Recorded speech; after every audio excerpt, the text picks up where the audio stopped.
Chapter 30. The first weeks of training flew by. Summer left before they realized it, and then autumn came. Nahia was very concerned with doing badly in classes. She had to avoid being punished by her leader for dishonoring it again at all costs, since this time it might decide to kill her. With so much tension, the days went by in the blink of an eye. The fact that she finished exhausted from classes, and the punishment of having to clean the dungeons, made her drop dead in her bed every night. All this made it look as if the days of her life were slipping through her fingers. She had just finished her month of punishment and was now trying to recuperate some of the delayed sleep she had accumulated, which was a lot. She had a small grudge with herself because she had not dared to talk to the prisoner with the gold mask again. Every evening she had passed in front of his cell, stopping for a moment but not daring to open the peephole. The prisoner had spoken to her every evening, which meant he was waiting for her, but she couldn't understand him. She had followed her squad comrade's advice to avoid getting into trouble, but something inside her told her she hadn't done the right thing. In any case, she was still alive, and that for her was a triumph. She was going to try to keep on like that. Another thing that worried her more every day, because it was very noticeable, and which she had already known since day one, was her tremendous physical weakness. Compared to her comrades, she was a lot weaker. It had become obvious in the training. That was bad, since they were only receiving basic training in magic and weapons. Just thinking about what would happen when the training got more advanced made her knees knock. This was a serious problem, and it robbed her of necessary sleep. She knew that, inevitably, her weakness was going to be a death sentence. If the dragons had made something very clear, it was that whoever was weak would not survive the path. It was something they repeated almost every day, and they all had it engraved with fire. That morning, before her basic magic class, she decided to share her fears with her squad. She was sure they had already realized. She also knew they had no reason to help her. Here, they each had to look out for themselves and survive. Even so, if she did not ask for help, she was sure she would die, and she was not going to let her pride kill her.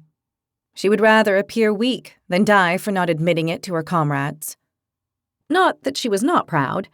She was, as much or more than others. But it was one thing to be proud, and another to be a fool and have pride blind her so that she ended up in a grave. "If I keep going on like this, I'm not going to make it," she said at the table in the dining hall while they were having breakfast. Her comrades stopped chewing and stared at her, puzzled by the admission. "You say that because of your physical weakness?" Taika asked her in his raspy, gentle tone with a fox's look in his eyes. Nahia nodded. "We're going to start wielding weapons soon, and I'm not even capable of doing all the lists of movements unarmed without draining myself physically." "If I can do them, so can you," Daphne said, nodding in her direction. "You're stronger than me." Daphne snorted. "Only a little bit." "I also believe that if Daphne and I can, you can too," Lily said, trying to encourage her. "Lily, you're twice as strong as I am," Nahia said. "Perhaps physically, but not mentally. And in magic, you're a lot stronger than I am," Lily said, looking at her resolutely. "The human is right. She won't survive this autumn if she goes on like this," Aiden predicted with the calm of an executioner passing a sentence of death. "Don't tell her that, blockhead," Daphne chided him. "Don't be so ruthless," Lily joined in. Aiden shrugged. "I'm only telling her the truth, and you know it too. She's always bad at all the physical exercises. And what we see, our lords see."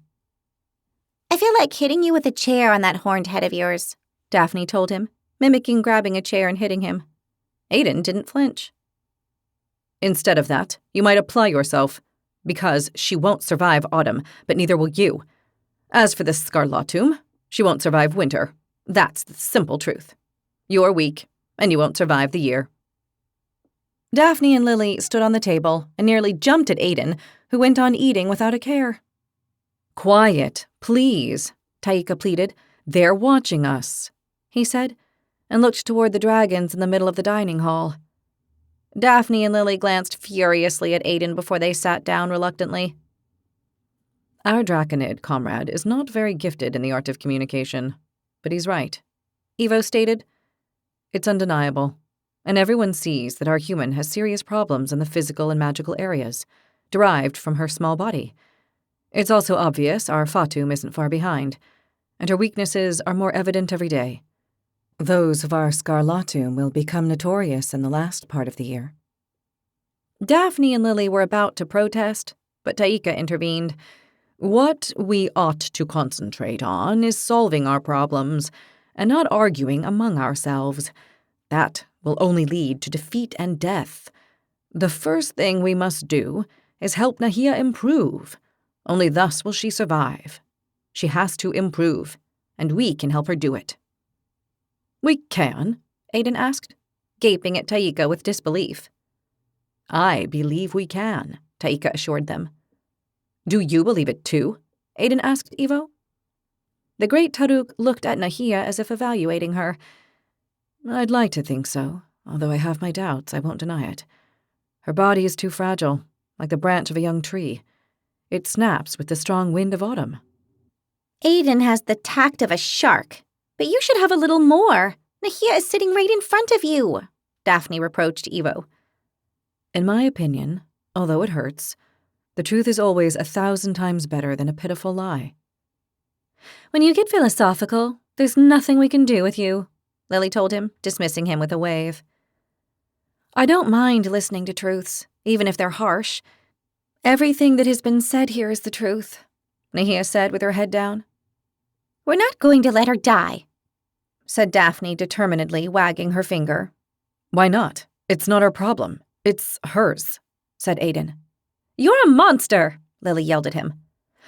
We should do it for the good of the squad, if nothing else, Taika told him. I don't agree. Many squads lose members along the year, it's natural. If ours does, we'll keep going just the same. He deserves to be killed. Daphne was furious, and her eyes flashed rage. I think you're wrong about that, Taika replied, keeping calm. A squad of 6 is better than one of 5, even if the 6th member isn't very strong. There's always something one can bring to the group. Whoever isn't there doesn't bring anything. Aiden weighed this, looking at Nahia. You might be half right, but she will also be a burden. A burden who can help, Taika pointed out. Well, you may be right. He is. Wolves never abandon their elders. They let them lead and adjust to their pace. The herd is more important than the individual. Evo explained as if he were telling a fable. Aiden shrugged. I guess we'll see. Very well. How can we help her? Lily asked. We have to make her body strong, Taika said. And how do I strengthen my body? Nahia asked. There's only one way. Lots of work, suffering, and sacrifice, Taika told her. Nahia bowed her head and nodded. I guessed it would be something like that.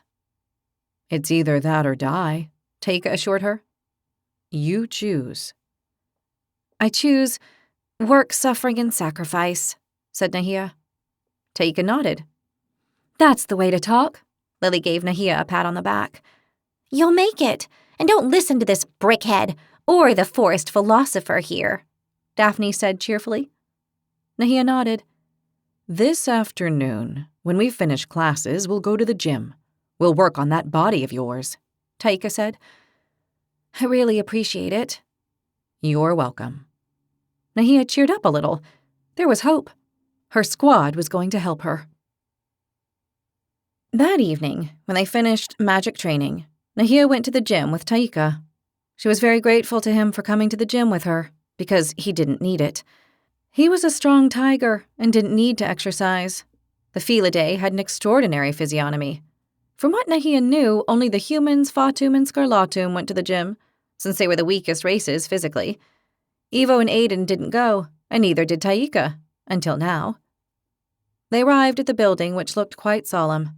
Nahia counted over 50 round columns holding up a colonnade, all in white marble with inlaid diamonds. She had to admit that the dragons had very particular tastes. The building formed a great square and was covered by a flat roof. When they walked in, she noticed it was full of people, which surprised her a lot. She hadn't expected so many to use the gym. The first thing she was able to tell was that almost everyone there were humans, fatum, and scarlatum. There were barely any draconid or felidae. She only saw a couple of Taruk Capro.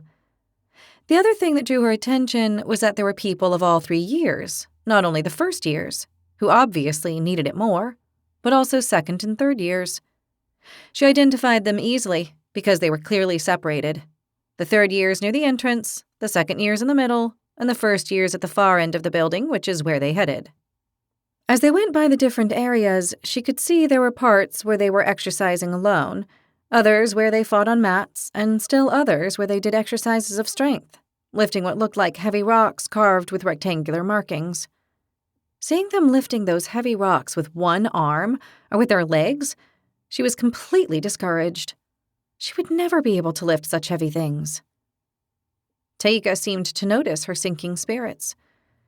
Don't worry about those stone weights. That's not what you're going to be working on. I'm not? Thank goodness.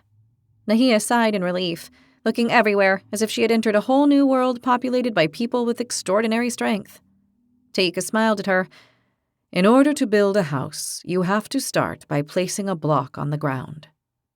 My block is more like a pebble. It will soon be a block of solid granite, and then you'll be able to build on it. Nahia didn't say anything, but she didn't have the confidence in herself that Taika showed. They reached the area of the first years. Nahia recognized the 2 human boys in the Red Squadron, Brendan and Morgan. The 2 of them greeted her with respect, and this cheered her up. She returned the greeting the same way. Although she was tired from the long training day, she felt glad to be here. She waited for Taika to tell her what she had to do, since she felt lost in this place. She looked around and saw boys and girls working on strength and flexibility in the corners against the long walls, while in the center on the different mats they were fighting in pairs.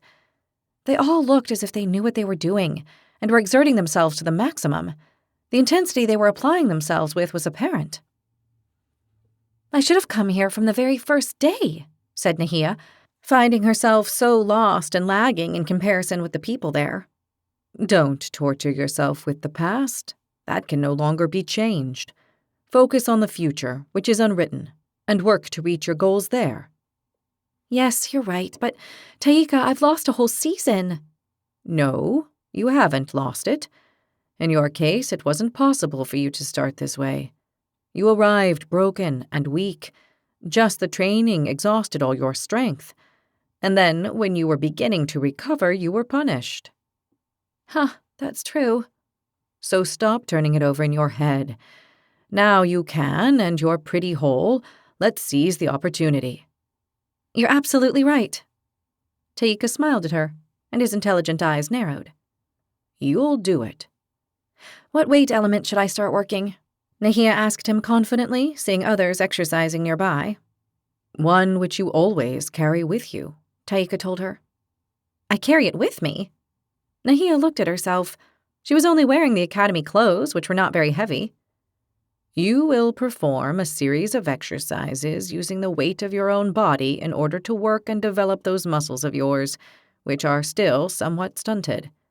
And rickety. Well, I wouldn't say that much. You'll be surprised by how they react. When you say my own body weight, what do you mean? I'll show you. I want you to squat with your back straight and flex your legs like this. Taika showed her how to do the exercise. Oh, all right. Nahia did the exercise. She didn't find it at all difficult. Very well. Repeat the movement 30 times slowly, maintaining strength and balance. Nahia did the 30 squats, and when she finished, she massaged her thighs. How was it? Taika asked her. At first it was easy, but the last ones were hard. And now my muscles are stiff. That's normal. Don't worry. You've been holding the weight of your body on them. Oh, I see what you mean by using my body weight. Now I want you to get down on the floor like this. Taika got down on the floor and did a plank. All right, Nahia said and got down beside him in the same position. Back straight and lean on the tips of your toes. Fine. For how long? Count to 30 slowly. Nahia did as she was told, and soon felt her arms tiring. Wow, it's harder than it looks, she said when she finished. The exercises I'm going to teach you look simple and don't require lifting weight, just your own. You'll do them all in the order in which I'm telling you. Taika stood up. How many exercises are there? Nahia asked as she also stood up. Already her body was complaining. 20, all very simple. 20? And how many times do I have to do each one? 30. But if just doing each twice have my arms and thighs burning, how am I going to do 30? With effort and suffering. There's no other way, Taika said with a shrug. Are you sure these exercises will help me build up muscle? Build up muscle and resistance, believe me. Nahia snorted. All right, what's next?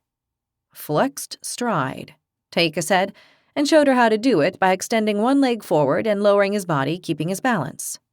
Nahia did the exercise, and when she finished, she looked at Taika. Now my legs are really on fire. Don't worry, that's a good sign. Keep going. Taika showed her the 20 exercises she had to do, from flexions to abdominals of different types, to jumping in place and other exercises. The last 5 were for flexibility. By the time they finished the cycle, Nahia's body hurt like a nightmare. You're doing well. I want you to take a good rest and then do one more cycle. Rest again a long while, and then do a third one. Then that'll be enough for today. 3 cycles? Nahia's eyes opened wide. Remember, work and sacrifice. There's no other way. If you can't do it all, do as much as you can. Nahia nodded and got down to it. Taika watched her and corrected her posture in each exercise so she was doing it right. The third cycle was torture for Nahia, who clenched her teeth and fought to do all the exercises, although she could not finish several, like flexions and abdominals. Even so, she did as much as she could and fought for every repetition with all her body could give. When they got to the last 5 flexibility exercises, all she could do was breathe, relieved.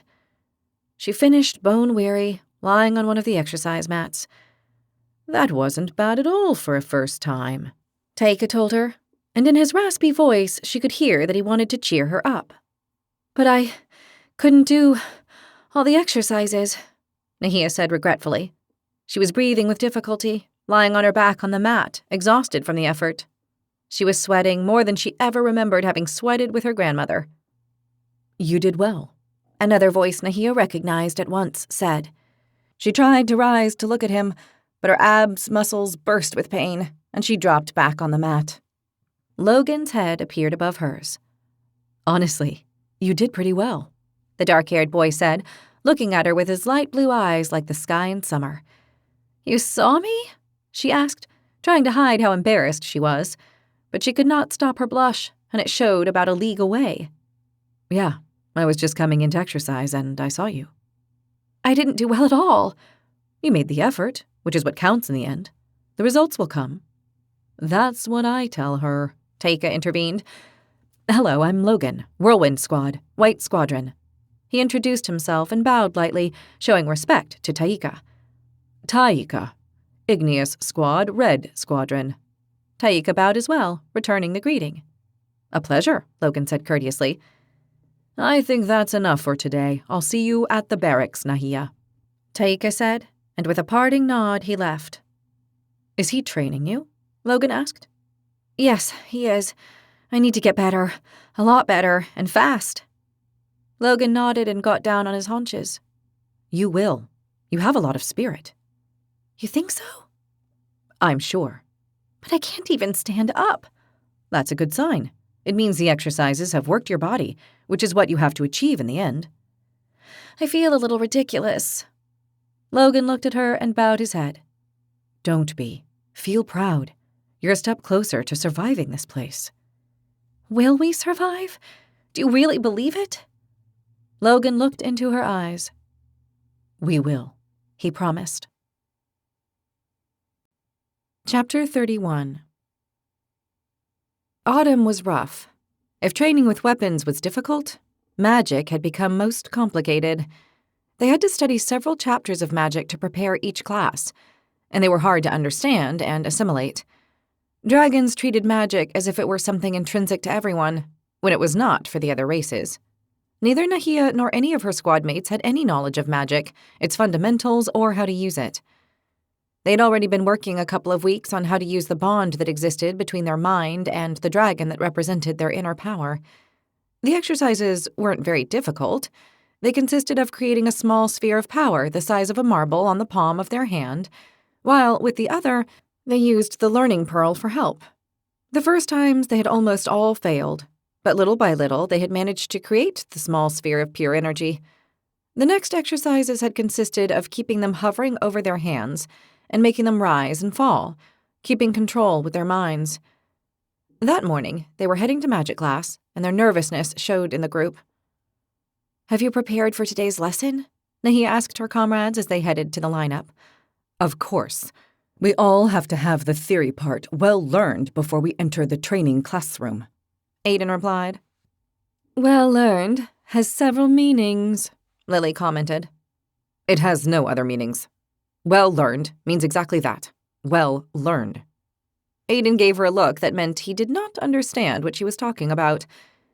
"Nothing like a comprehensive explanation," said Daphne, and when Aiden was about to say something to her, she turned her back on him.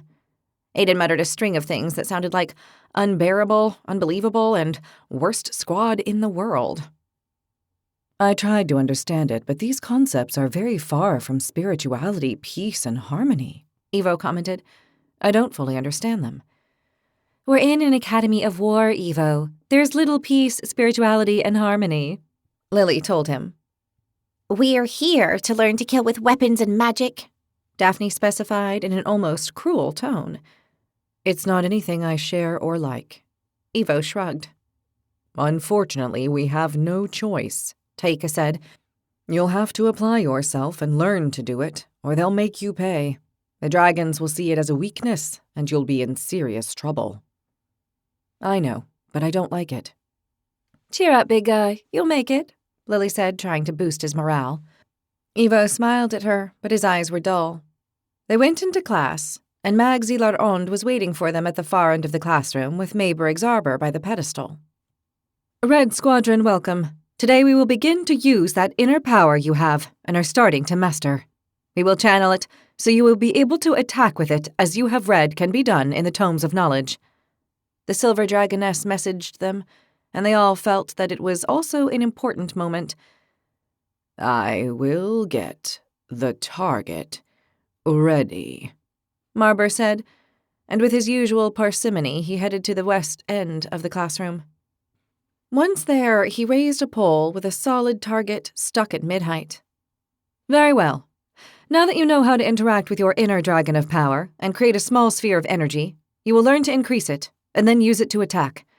I understand that you have already studied all this, so it should not be as strange as your faces are showing right now." Nahia hid her look of surprise. The tome spoke of how to create the spheres of energy using the inner power of the dragon, and how to send more power to make the sphere large and powerful. What the tome did not specify was the use of this energy as a weapon. Or at least, she hadn't seen it or understood it. "Let the first pupil step forward." "Igneous Squad, first," Marber called. Nahia was already expecting it. She got up and went to where Mayber was standing beside the pedestal. "Very well, human. Create the sphere," Mag Zilar-Ond ordered. Nahia took out the learning pearl from her belt under her cloak and held it in her left hand. She closed her eyes and sought the bright, powerful dragon in the middle of her chest.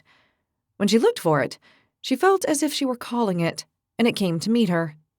It was the weirdest feeling, since she was aware that all of this was taking place only in her mind. It was her mind's interpretation of her magical power, most likely so that she would not go nuts. She concentrated and opened her right hand. She joined the dragon and sought to create the small sphere in the palm of her hand. The learning pearl flashed a silver-white color. Nahia knew it was helping her. The small sphere formed on the palm of her hand. She opened her eyes and looked at it.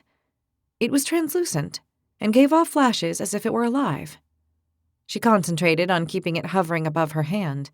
She wasn't sure how she managed to do so, but it was a combination of her mind, the dragon, and the learning pearl. "Very well done. In your case, the power flows easily. That pleases me. Now, I want you to send more power to the sphere and make it grow until it's the same size as the learning pearl, without destabilizing or destroying it, of course. Nahia's eyes rested on the learning pearl. It was a lot bigger than her small sphere of energy. She wasn't discouraged and called on her dragon of power.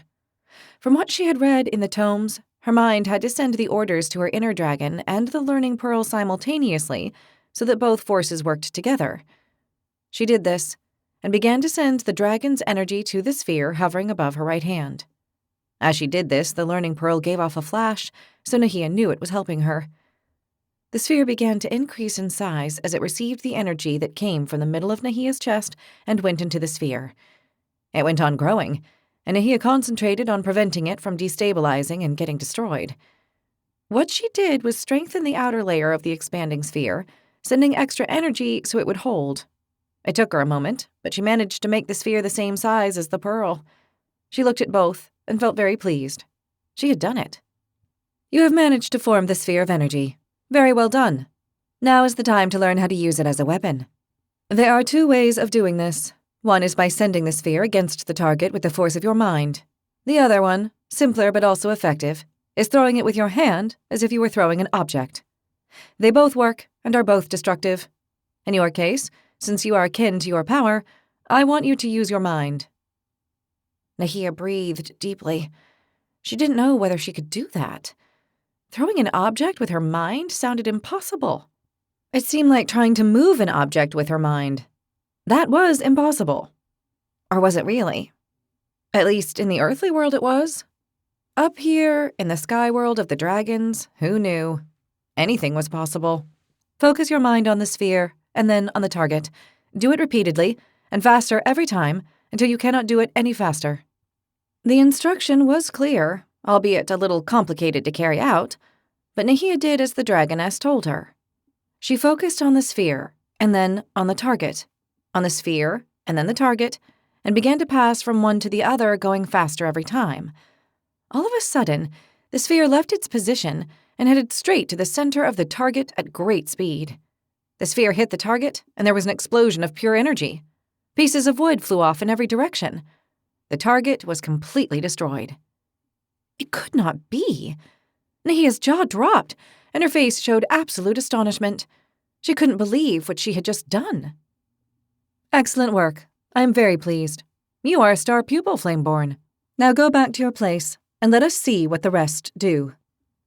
It took Nahia a moment to react and act on the order. She went back to her place while Marber set up a new target.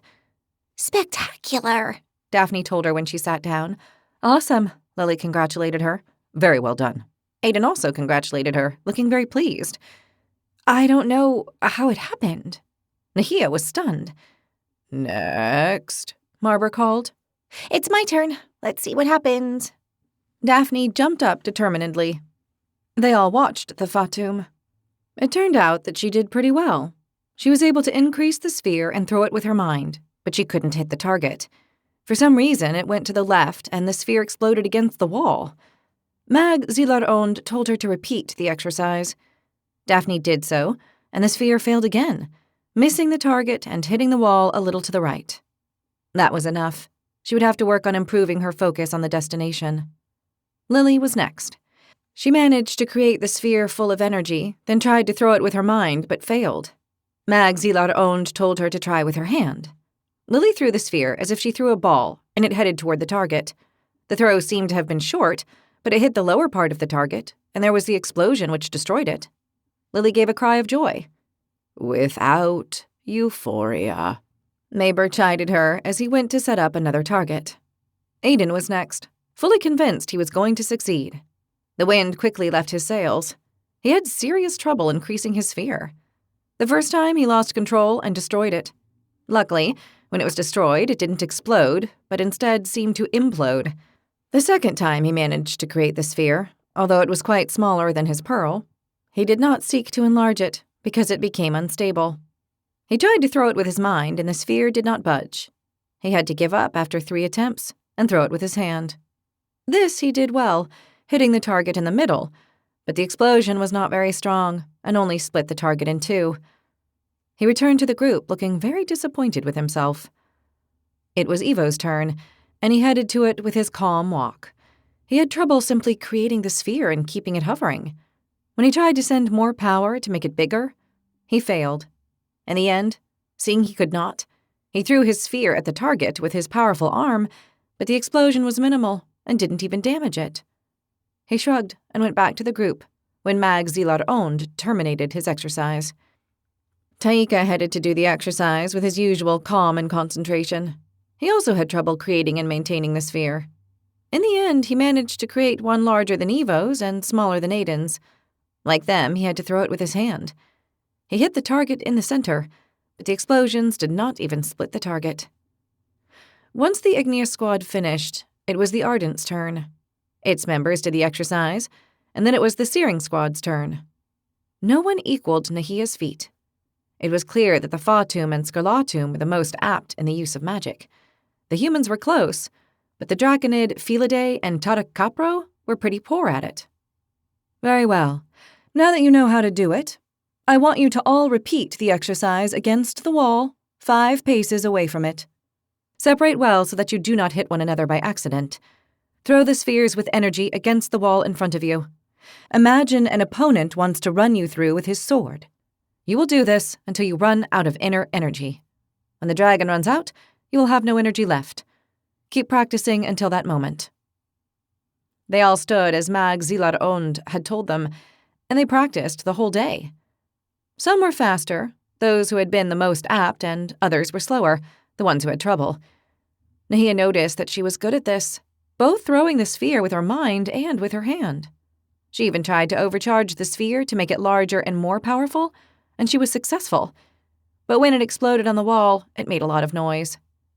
The sphere should not be bigger than the pearl, Marber corrected her. He was slow, but he missed nothing. When they all finished, they went to the library to end the day. For once, Nahia was happy. That was not the case with Aiden, Taika, and especially Evo, whose results had been quite poor. As they were sitting at one of the tables at the Library of Dragon Magic, Nahia saw Anna at another table at the far end.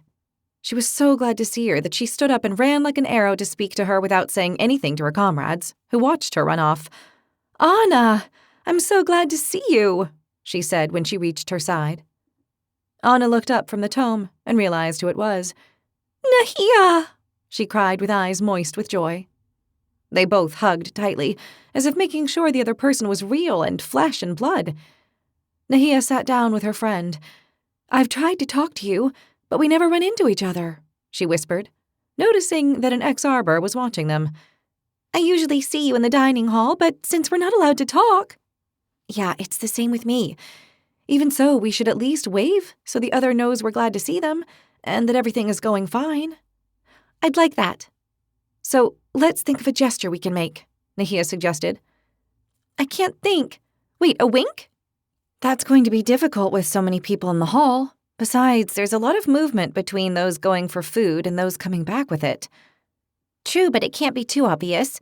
Or the watch dragons will notice, and I don't want to be punished, or something worse." "Yeah, I heard you lost a comrade. I'm sorry." "It was horrible. I still can't believe it. He only protested aloud about an exercise, and the black dragon killed him without warning, without mercy." "Only for that?" "Yes, it jumped forward like a cobra and bit his head off with its jaws. His headless body fell to the floor.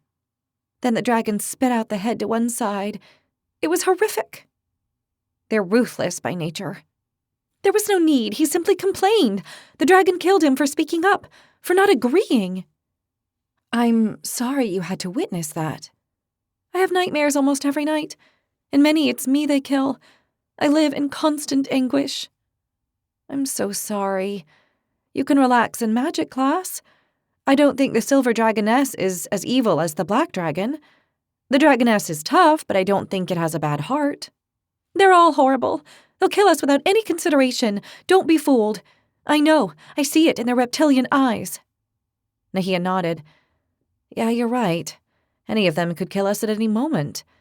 But you can't live in anguish. It's better not to think about it and concentrate on the task at hand." Don't think I don't try. It's like right now. I'm here studying magic, but my head can't stop thinking that if I don't do well, if I fail, they're going to kill me in a terrible way," she said, and started to weep. Nahia hugged her again to comfort her. "Take it easy. Don't worry. You have me." "You won't be able to save me from them," she muttered, sobbing. "You have to stop thinking like that. It'll only depress you more. I also have bad dreams, and my head tells me I could die at any moment. But I fight those feelings and concentrate on doing things well and surviving. That's what you have to do." "I don't know whether I'll be able to. Every day I feel worse. Sometimes I think it's better to end this agony as soon as possible. I don't see a way out." "Never say that, ever. There is a way out. We'll find it, and we'll keep going. I promise. Trust me. We'll come out of here alive." Anna wept disconsolately, and Nahia had to cover her with her hug.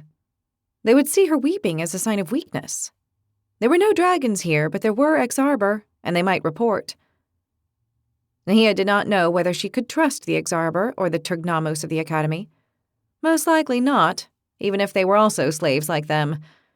She thought about the Draconid, who were also slaves, and who they could not trust at all. It was probably best not to trust the two servant races at the academy. "Thank you for cheering and comforting me," Anna told her. "It's nothing. Now listen to me. You can't cry. You can't let them see you crying. You give them an excuse to accuse you of weakness, and that's the worst thing you could do." Anna nodded and wiped her nose and eyes with her sleeve. "I'll try." "Very well. Oh, I know what we can do." "Tell me." "We can do this." Nahia put her hands together, palms facing in and fingers straight and together. Then, she put them in front of her face and separated them, forming a V. "A V." "For victory," Nahia nodded. "I like it," Anna said, and a slight smile appeared on her face. "And look, if you move your hands back and forth, they look like a butterfly." "It's true. It looks like one." "We'll call it the Butterfly of Victory."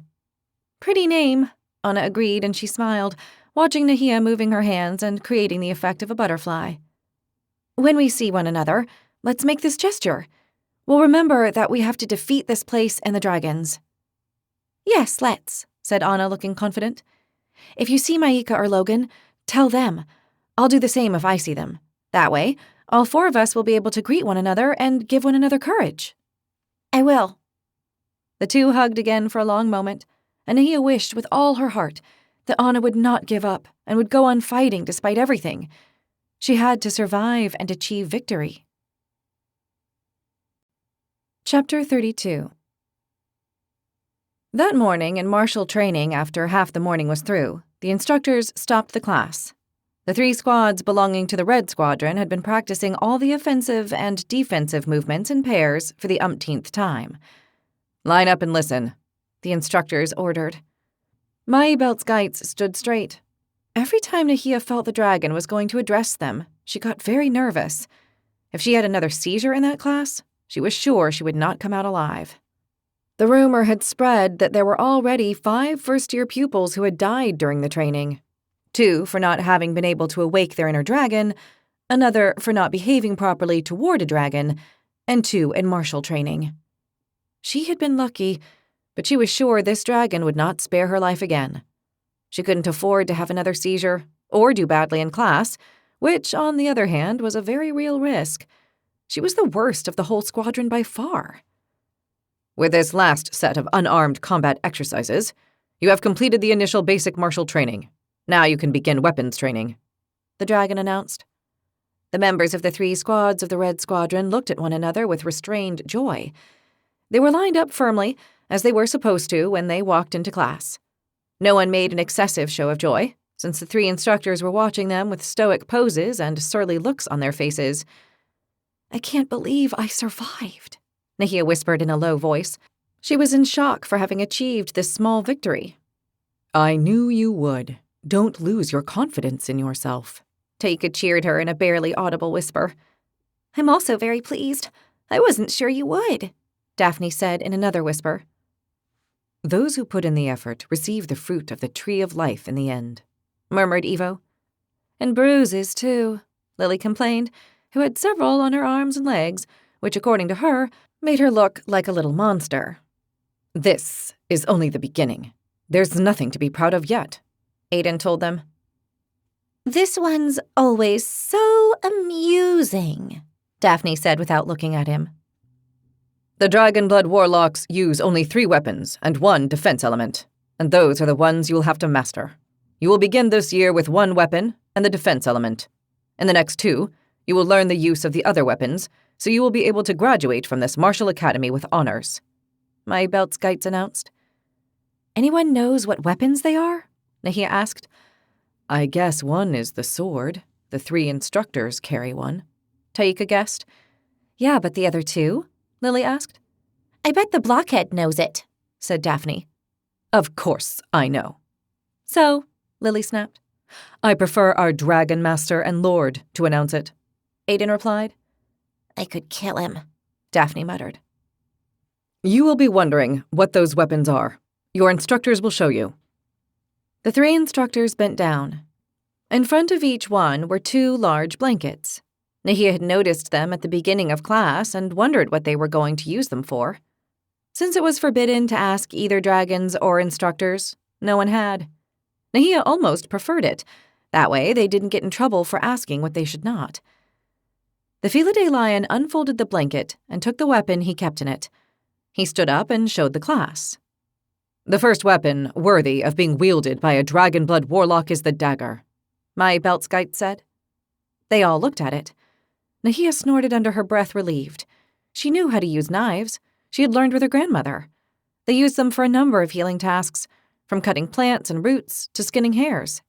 That dagger, longer than a knife, could not weigh much. The dagger is a noble weapon. With it you can pierce the heart of your enemy and then tear it out. Nahia didn't like the comment at all, but she pretended that she agreed. The Scarlatum instructor uncovered what his blanket hid and got up. He showed the weapon to all. The second weapon worthy of being wielded by a Dragonblood Warlock is the sword, my Beltskite said. That weapon was made of steel and was long. That was going to be heavy. Nahia was not so happy. It was a double-edged longsword with a crosshead handle. Yes, that weapon must be heavy, and she did not see herself wielding it. The sword is not only a noble weapon, but the most lethal in the hands of someone who has studied its use. With it, you will be able to slice the neck of your opponent with a swift, sharp cut. Even the tallest and strongest of enemies will die if their throat is cut. Once again, Nahia felt like the weapon was not for her. She had no intention of slicing the neck of anyone, whatever their race, and no matter how much of an enemy the dragons told her they were. Then it was the Draconid instructor's turn. From his blanket, he took a weapon that was unmistakable and which even a common healer like Nahia recognized. He showed it to the class, holding it with both hands. The third weapon worthy of being wielded by a Dragonblood Warlock is the spear, said my Beltskites. The spear is the safest and most efficient weapon, since you can finish off an enemy before they can even get close. With a spear, you can pierce the heart or the neck of your enemies from a distance. Once again, the image that formed in Nahia's mind was not appealing. Neither was the length of the weapon and the fact that it was steel. Because if the sword weighed a lot, the spear would be even worse. She could use both hands to hold the spear, though, and this cheered her a little. Perhaps she could manage with 2 hands. And finally, the defensive element, which is none other than a shield, my Beltskites announced. The 3 instructors bent over, and from the other blanket, they each took out a shield. They held it in their left hand, while with the right one, they held the weapon each had shown them. The shield will protect you from enemy weapons, and might be used as a weapon as well if necessary. One sweep, or backhanded blow, with a shield, can throw an enemy backward and even knock them out. It can also be used to crush the head of an enemy. Nahia could not see herself crushing anyone's head with a shield.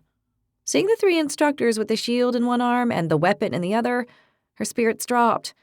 How was she ever going to wield those heavy weapons, plus a shield, which had to be heavy too? It looked impossible. That was for Evo, Aiden, and Taika, but not for her. She looked at Lily and Daphne, and by the looks on their faces, they must be thinking the same thing. How were they going to fight with so much weight on? The first weapon you will learn, and the one you will start training with, is the simplest of all. but it can take a lifetime, as well as the others if you learn to use it well. It is the dagger. This first year, you will learn the use of the dagger and shield, separately and in combination. The sword you will learn to use the second year, since the sword is a difficult weapon to use. The third year, you will learn to use the spear. You will all learn to use it. Besides, the spear is the main weapon in a type of advanced combat only the best among you will be able to perform. But that will not occur until you have first mastered the other weapons. Nahia tried to digest all that information. From what she had gathered, they would start with the dagger, which was a relief for her. Both the sword and the spear seemed too heavy, in her opinion. What she didn't like was that she would also have to learn to use the shield this first year. That would surely be heavy. Learning the use of the sword in her second year worried her less. Perhaps by then she would have some muscle and more resistance. Leaving the spear until the third year sounded great, in her opinion. By then she would be strong. Or so she hoped. The advanced combat didn't interest her at all. She didn't know what it meant, but she was not considering being among the best with weapons, so she dismissed it from her mind. She also realized she was taking for granted that she was going to survive the academy for 3 years. Just thinking about it made her skin crawl. It was a lot to wish for, a heavy dose of optimism. Now your instructors will hand you each a dagger. Go ahead, instructors. The Draconid instructor approached the Igneous squad and handed them each a long silver dagger. He did it with certain parsimony as someone who hands over a trophy or something valuable. As he handed over each weapon, he saluted, bowing his head. Nahia and her comrades responded to the salute with a similar one. Once he had handed out the weapons, he withdrew. Nahia took the dagger the instructor had just given her and held it in her hands. It was quite a bit longer than what she had calculated. It was almost half the length of a sword. She had always thought a dagger was similar in size to a knife. It was clear this was not the case here. These daggers were longer. Not only that, it had 2 edges and a very sharp tip. Nahia weighed the weapon and snorted in relief. It was heavier than she had guessed, but she didn't think it would be a problem. She could handle that weapon, which comforted her some. Then she realized she had no idea how to use the dagger, beyond using it like a kitchen knife, and she got nervous again. All of a sudden, she realized she would have to kill someone with that dagger, and that filled her with terrible anxiety. She didn't want to kill anyone, least of all with a weapon like that, which would make anyone bleed. She found it truly barbaric. The dagger is used to cut with its 2 edges. The instructor showed them. You can execute cutting blows with both in either direction. The instructor executed several blows in the air, slicing right and left and then backward. This dagger you have been handed. You must look after with your life.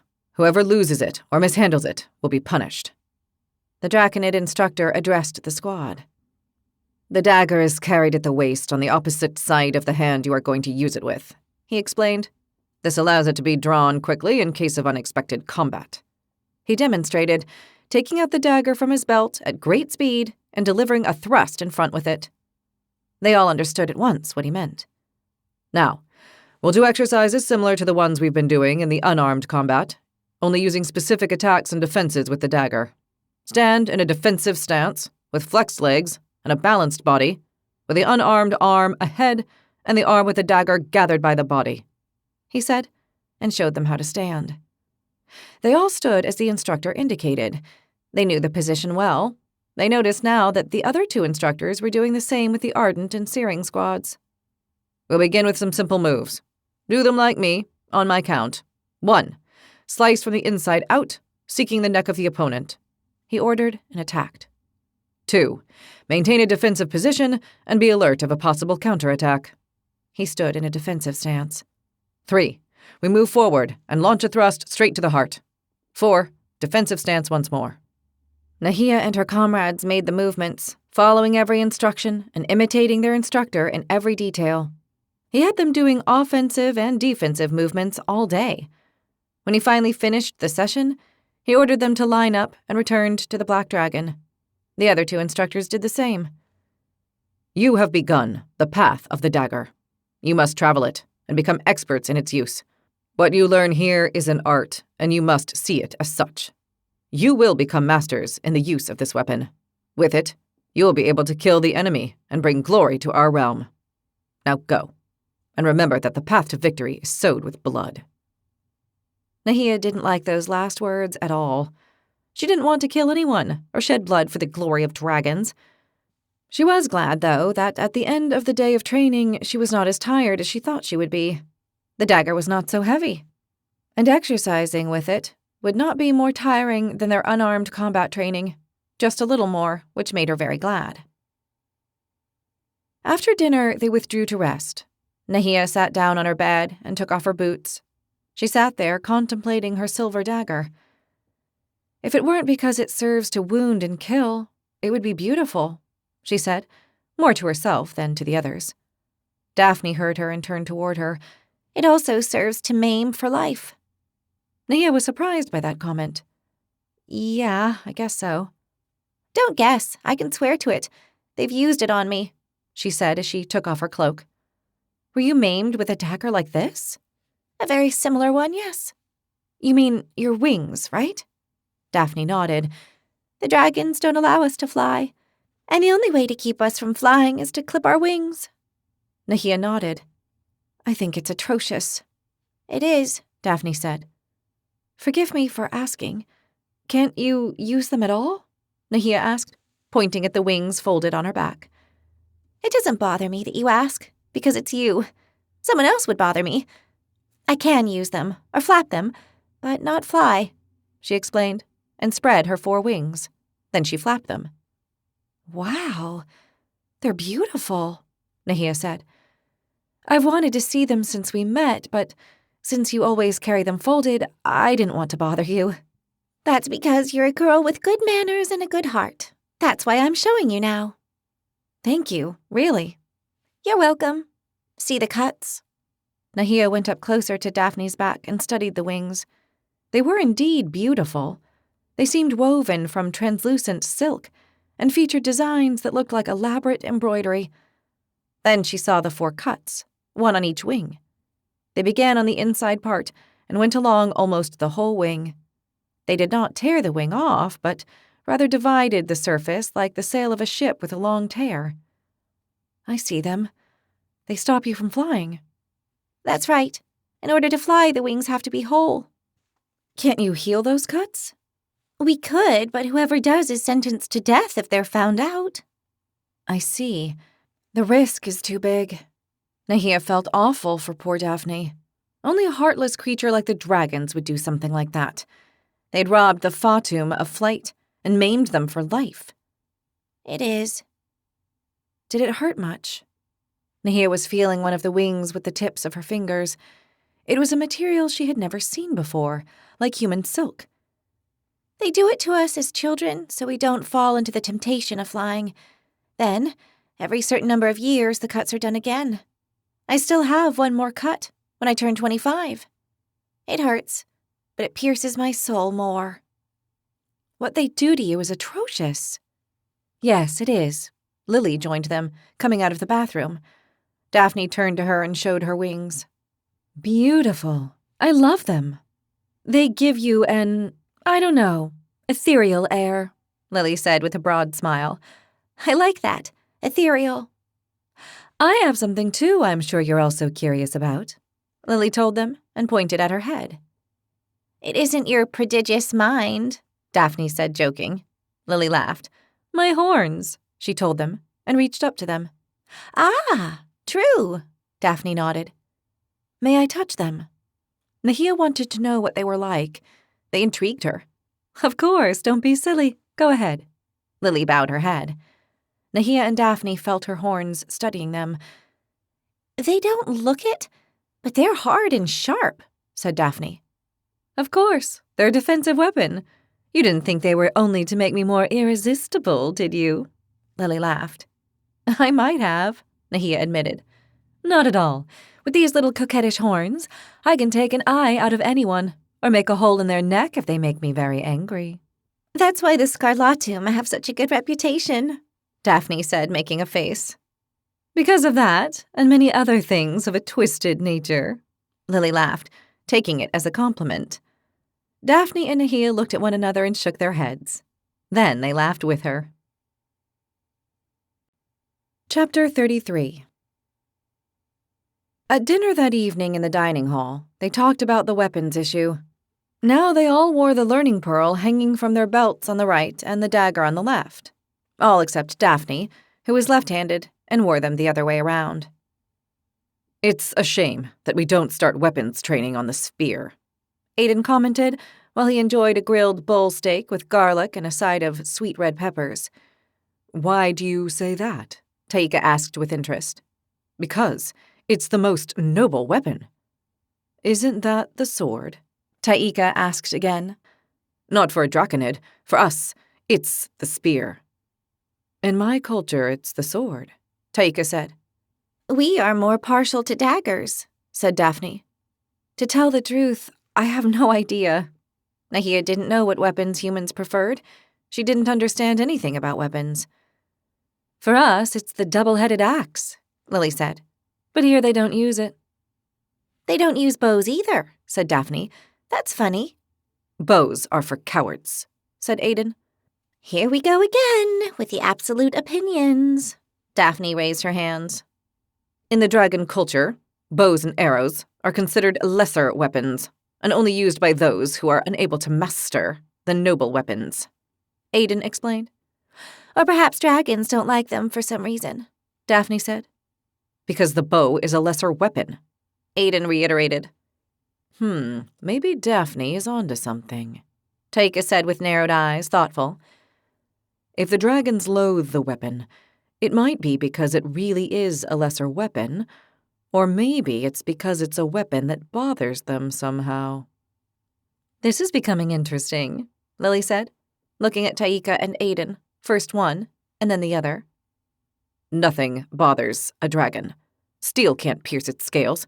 Arrows can't perforate them either," Aiden said. "Yeah, that's true, we know," Taika said and remained thoughtful. "Magic doesn't affect them either.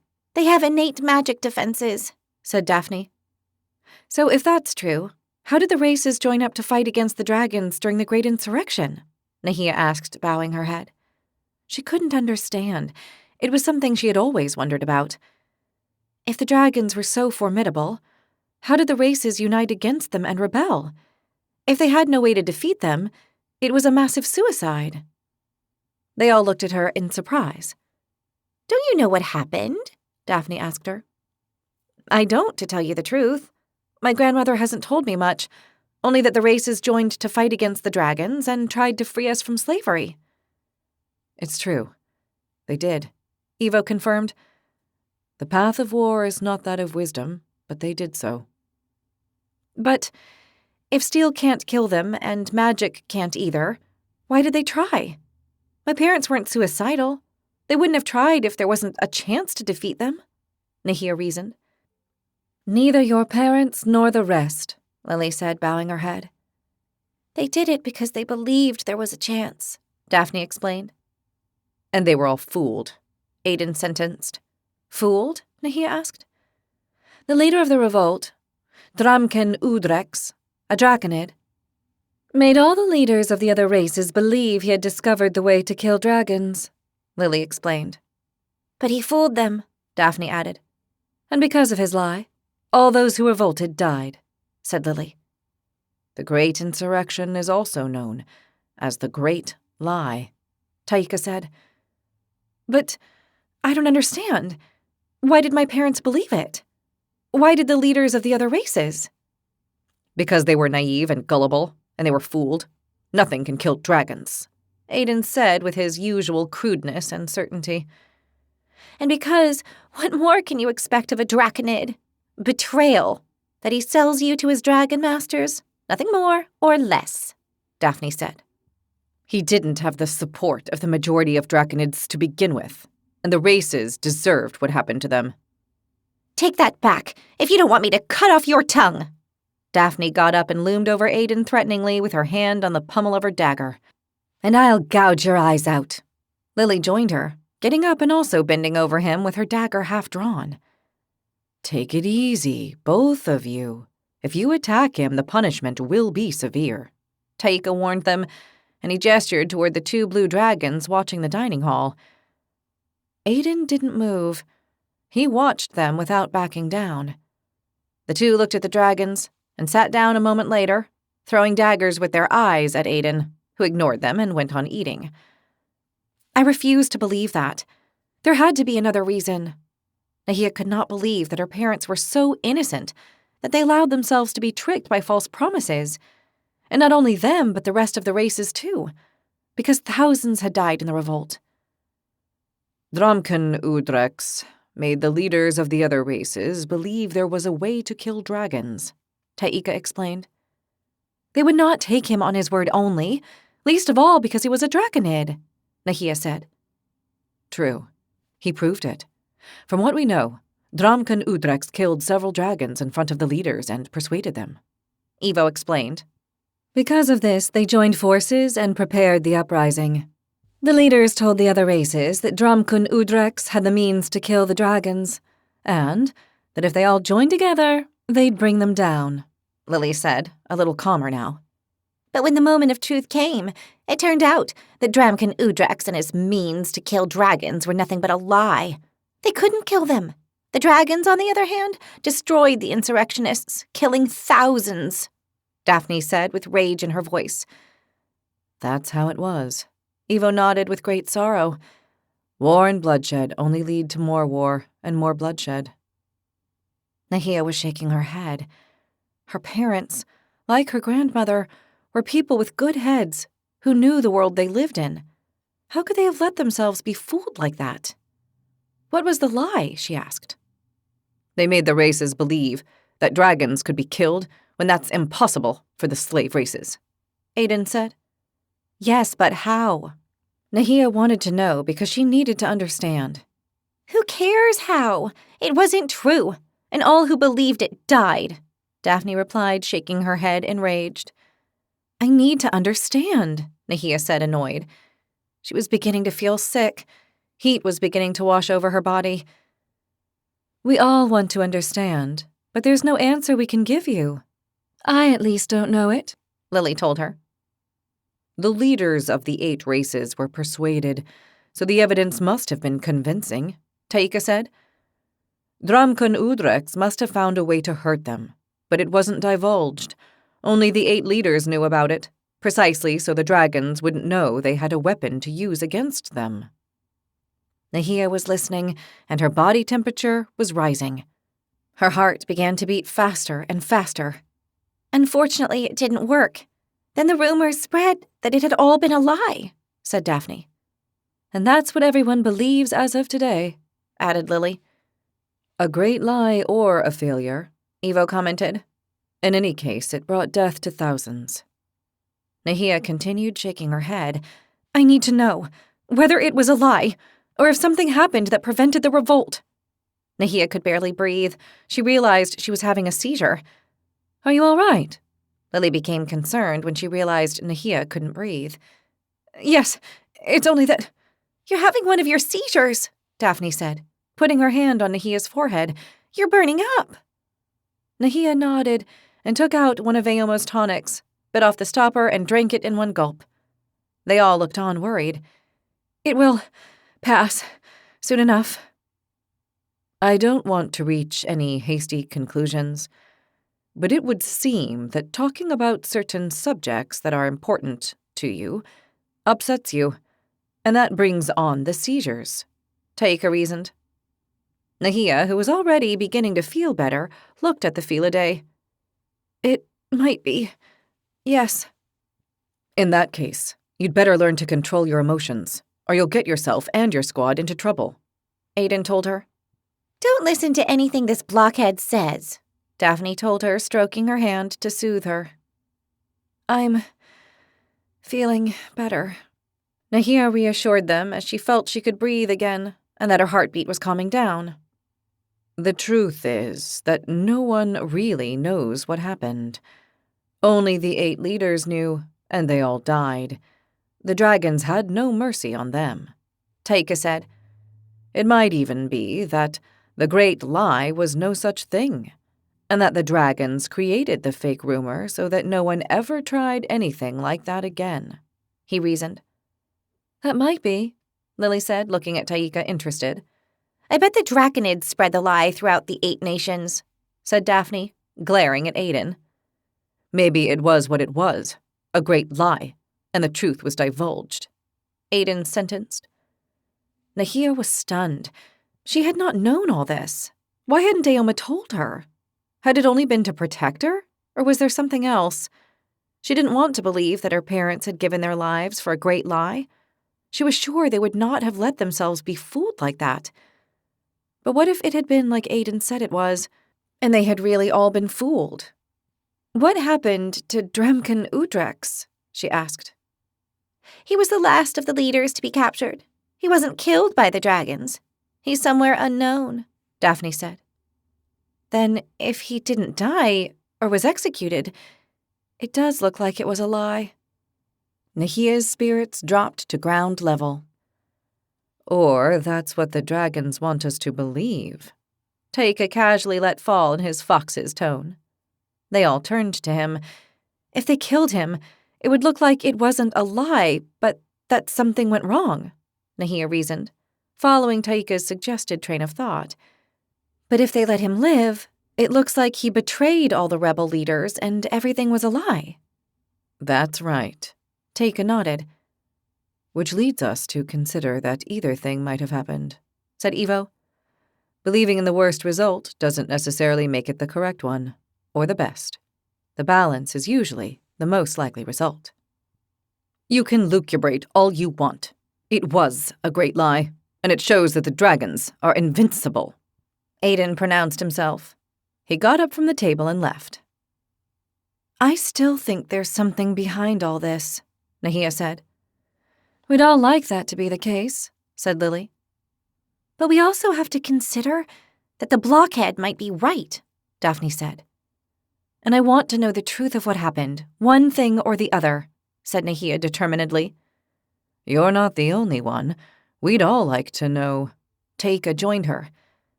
Most of the time, it's better not to put your head in the lion's mouth, Eva warned. You're right, but I need answers, Nahia told him. They went on eating and chatting about less transcendental, excruciating matters, and when they finished their dinner and got up to leave, Nahia looked toward Anna's table. She waited a moment until her friend noticed and looked at her. When she did, Nahia put her hands to her face and made the butterfly of victory. Anna saw it and smiled. An instant later, she returned the butterfly. Nahia smiled and left for the barracks. Chapter 34. The weeks went by again as if at those heights, in the middle of the sky, they passed 100 times faster than on the solid ground below. Or perhaps it was that the winds, which were a lot stronger, made them fly with the speed that drove the clouds away. All the members of the igneous squad were devoted to their classes and studies. They knew their life depended on them. No one wanted to be left behind and fail, because it might very well mean their end. They found it hard to live with that daily pressure. But it was either get used to it or perish, and no matter how different they were, they all shared a common characteristic. They wanted to survive. The autumn ended, and with its end, it marked the conclusion of the first half of the first year at the academy. Nahia wanted to feel happy for having survived half the course, except for the fact that it also marked the day of the feared squad competition. Nahia was terrified. On the fated day, she woke up before the sun had even risen. She had been having nightmares all week. And the last night, they had been horrible. In them, she always ended up defeated and humiliated before everyone and punished with death for being weak and useless. Come on, wake up! Today is the great day. Aiden woke them up shouting. It's not good for the spirit to wake up like this, least of all on important days, Evo complained from the bed beside him. Today is the squad competition, Aiden cried excitedly. We know. Take it easy, said Taika, jumping out of bed. Victory awaits us, he went on shouting, exhilarated. Shut up already, granite head, Daphne yelled as she got up, her temper stoked from his shouting. These abrupt wake-up calls affect my beauty sleep, Lily replied. Nahia, who was already awake and very nervous, began to dress. I hope it won't be a terrible day, she wished under her breath. Today we'll show our leader what the igneous squad is made of, Aiden cried. who was already dressed and ready to go out. I swear that one day I'm going to strangle him with his own cloak, Daphne told Nahia and Lily.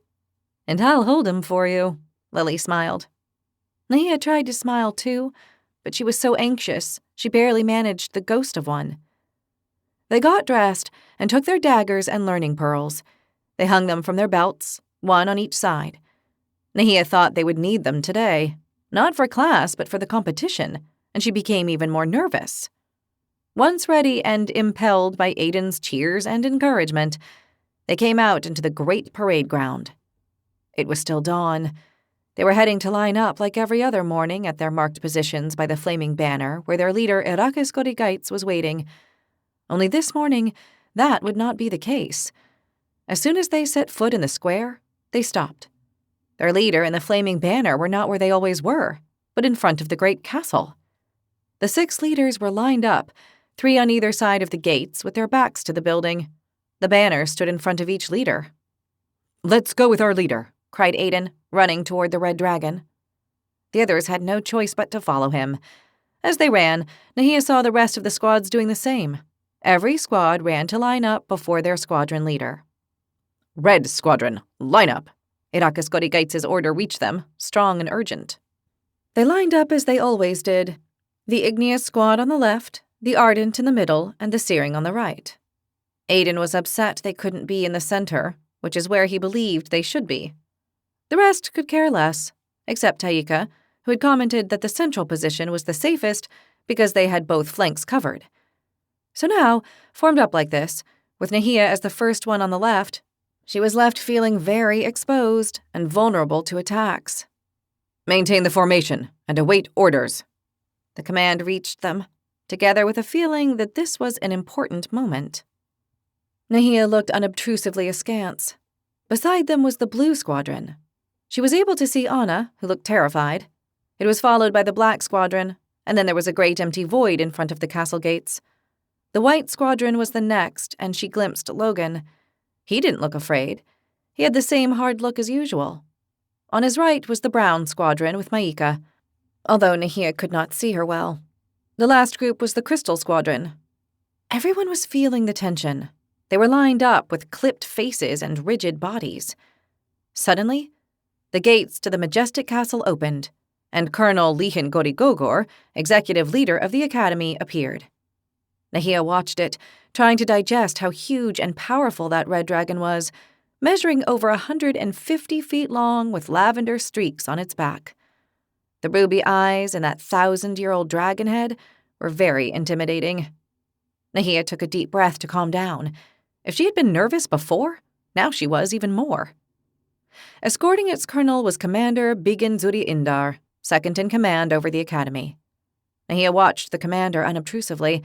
It was almost as big as it was terrifying. The fact that it was white, with lavender streaks as well, did not make it less fearsome. Every step they took made the ground shake. Nahia was grateful they had made a formal entrance instead of coming down from the sky, because when they did, they were even more terrifying. They stopped between the 6 captain dragons and the squads, which were lined up a little further back. Nahia knew it was coming now, so she got ready. Colonel Lihan Godigogor gave a tremendous roar, announcing its presence. Commander Bigan Zuri Indar also let out a tremendous roar. Some of the students were restless and shifted in their positions. That was not going to please their leaders.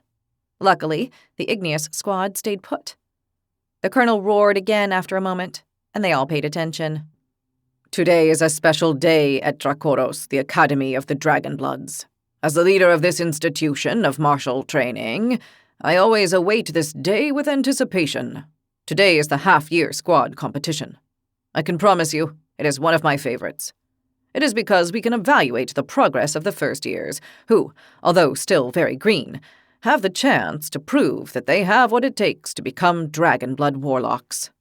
This day, which marks the first half of the training year in this illustrious academy, is one you will not forget. That I can assure you," it messaged, along with a strong feeling of command and pride. Commander Bigan Zuri Indar roared and addressed them. "This is a test you must overcome.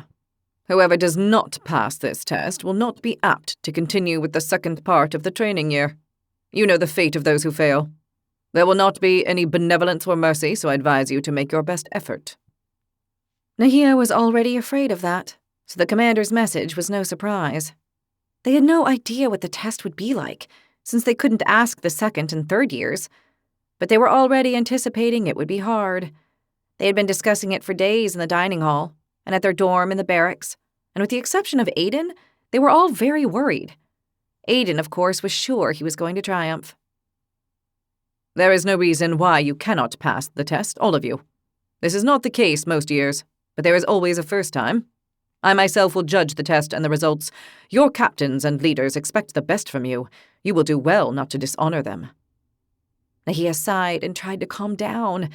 Beside her, Lily looked at her, and then Daphne. Nahia sent them worried glances, but theirs were looks of encouragement. Unfortunately, what they had just heard from those two dragons was not encouraging at all. "Commander, tell the pupils what the test will consist of." The red dragon ordered the white. The commander roared and announced, "The test will be done by squad, not by squadron, and the determination of all the members of the squad will be taken into consideration. If one or more members of the squad are not up to standard, it will affect the whole squad. The test will be divided in 2 parts. First, a test of physical endurance, and second, a combat by squads. Of course, the combat will come after the physical test. The combat by squads will be eliminatory. You do not want to be left in the last positions." Nahia could not help making a horrified face. "You will start with a physical test. It is a test not only of endurance, but also of speed. Each squad will have to climb 4 lookout towers and do it before their banner goes out. Let me tell you that the stipulated time is more than fair. It has been measured carefully. I don't think I need to emphasize that whoever does not overcome this first part will not have a good beginning. The 4 towers to climb are the 2 that form the south corner and the 2 that form the north corner of the academy. The test begins and ends at the sundial," the commander specified. Nahia snorted in disbelief, unable to help herself. The distance they had to cover was enormous. They needed to go from the sundial to the wall, climb the 2 lookout towers on each corner, and then cross the whole academy to go to the other corner and climb the 2 towers of the north wall and come back to the sundial, once again crossing practically the whole academy ground, and at lightning speed. Only thinking about it made Nahia start sweating. This test was going to destroy her. Climbing a tower was terribly hard. Going up and coming down 4 sounded impossible. Besides, they had to do it fast. The thought of it made her feel sick. And she was not the only one. Lily and Daphne didn't look well either. "Besides, to make it more interesting, and as is the tradition, all the second and third year pupils will attend the test as spectators. Their captains, too, who are already positioned on the lookout towers," the colonel messaged. As soon as the dragon said this, the second and third years appeared from the barracks and lined up in front of the building on the side of the square without entering it. Nahia sighed. Not only did they have to pass the test, but they had to do it with an audience. Things were getting worse and worse. "Good. The time has come to begin the test.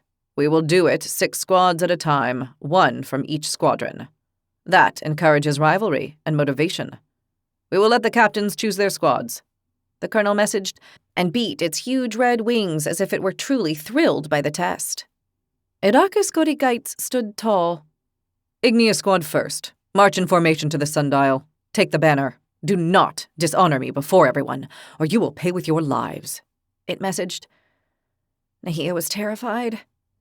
She looked at the flaming banner and did not dare take it. Aiden didn't hesitate, however. He took it by a solid bar it had in the center and carried it off proudly. For some reason, it didn't burn him. They marched in formation. The 6 squads lined up in front of the sundial. Nahia looked at the other squads and saw that Maika's was beside hers. She saw her and unobtrusively made the butterfly of victory for her. The gesture touched Nahia's heart, and she felt a little less terrified. She returned the sign unobtrusively. "At my command, raise the banner and begin the test. Now," The commander messaged the order. Aiden stuck the flaming banner in the ground, and with him, the others who were carrying theirs. The test began. "Left tower," Taika told them. "Let's go, everyone!" Aiden ran off like a lunatic. Almost naturally, 3 of the squads headed to the left-hand tower and 3 to the right-hand one, according to how they had stood in front of the sundial. At once, competition surged between the squads. They all ran as fast as they could, and when they saw the squad they were competing with go faster, they tried to overtake it. Nahia saw that Maika's rock squad was headed to the same tower. She was glad Maika was with her, even if it was a competition. They would climb together as they had done when they first arrived to this realm of dragons in the sky. The other squad climbing with them was the Hurricane Squad of the White Squadron. The 3 squads arrived at the base of the left-hand tower almost at the same time. Since it formed the corner of the wall, it only had 2 inner sides they could climb up, so one of the 3 squads would have to stay behind for the time being. Since Aiden had run like a madman, and his comrades had been forced to follow him, they had arrived second. The Hurricane Squad arrived first. "Come on, up we go," Aiden cried as he began to climb up the left inner side while the Hurricane Squad climbed the right side. Nahia was going so fast, she didn't have time to think. She started climbing. The tower was like all the lookout towers there, with protruding rocks and ledges and hollows that allowed climbing without ropes. They also had a similar height to the one they had climbed the first day. Nahia knew it was going to take a lot out of her to complete the climb. She trusted that all the martial training, plus the extra work she had been doing at the gym, would allow her to hold up much better. That was her hope, her only hope. As they climbed, Taika took the lead. He was the most nimble of the boys and climbed easily. He was followed by Aiden, who was not as agile but was strong and relied on his strength. Evo had started off well, but he was beginning to lose rhythm. He was very strong and could climb easily, but he was also clumsy, and placing his hooves in the projections on the wall was a challenge for him. Nahia was climbing pretty well, and she passed Daphne, which surprised her. Lily was a little ahead of her, and she was almost upon her. Suddenly, the members of Maika's squad started to catch up with them. "Move over, Nahia. I'm coming through," Maika said with a smile when she caught up with her and passed her on the right. "Be careful," Nahia warned her as she gave her a nod. "Don't worry. See you at the next tower," Maika replied, and went on climbing. The members of the 2 squads mixed together, but there was no foul play or pushing, simply pure competition. Aiden didn't want the Draconid of the brown squad to overtake him, and they were both climbing up the wall of the tower as if possessed. But the Felidae were obviously the best climbers, and by the time they had climbed up half the tower, this was made evident. Nahia concentrated and climbed up at her own rhythm. She was surprised at how well she was doing, considering how badly she had done the first time. 3/4 up the tower, the distance between the good climbers and those who were not so good became clear. No one spoke. They were all climbing, fully concentrated and aware of the fact that they were already at a considerable height, and that if they fell, they could break their backs or get killed. Taika managed to reach the platform at the top and waited for them. When Aiden reached him ahead of the other Draconid, he gave him a surly look. "Why do you stop? Keep going." Taika returned the look calmly. "It's a squad test. We'll be given our points as such. If you arrive before the other squads, you get a positive mark. I'd rather wait for my comrades and help them." Aiden shook his head. "That's a mistake." "We'll see at the end of the test." "I'm not going to wait." Taika nodded. "I guessed as much." Aiden got onto the platform and went to the center of it. "We have to go down with a rope," he told Taika, and began to climb down. The next one to arrive at the top was Lily, and Taika helped her get up. "Thanks, Tiger Boy," she smiled. Taika smiled and shook his head. Nahia arrived next, very proud for having managed to climb all the way up. "I did it!" She cheered when Taika helped her get onto the platform. She was fighting against her own strength, not so much against the test. Daphne arrived a moment later. "Ugh," she protested. "This is torture." Evo would still take a while longer. "Start going down. I'll stay for Evo," Taika told them. "Are you sure?" Nahia asked. "It's best that I help the big guy. You get going. We'll catch up with you shortly. Take into account that your strength will run out before ours." Nahia thought for a moment and realized what Taika had considered. At the end of the test, he and Evo would still have ample strength left and would be able to catch up with them. Waiting for them was wasting precious time they didn't have. All right, we'll go on. Chapter 35. Nahia went to the opening in the middle of the tower roof. There were 3 ropes, so there would be no fights with the members of the other 2 squads. Ready, Lily said, about to let herself down. We'd better protect our hands. The rope's going to burn them. Let's use our cloaks. Good idea, Lily said, smiling. Thank goodness you have a good head, Daphne told her. They went down the rope using their cloaks to hold it and slide their hands over it. The descent with this technique was a lot faster and easier than Nahia had calculated. They left the tower through the open door and ran off toward the other tower. They had to cover the whole width of the academy, from one side to the other, since the next tower was opposite the one they had just climbed. As they were running, Nahia began to see clearly that this was going to be more a test of strength and endurance than speed. The distances were long and the towers high. They were going to end up worn out. They arrived at the south tower on the right side and started climbing. The other 2 squads followed, more together than their own. When they were halfway up the tower, they began to overtake several members who were lagging. Come on, faster, Aiden cried from above. You go on, Nahia told him. Aiden looked north.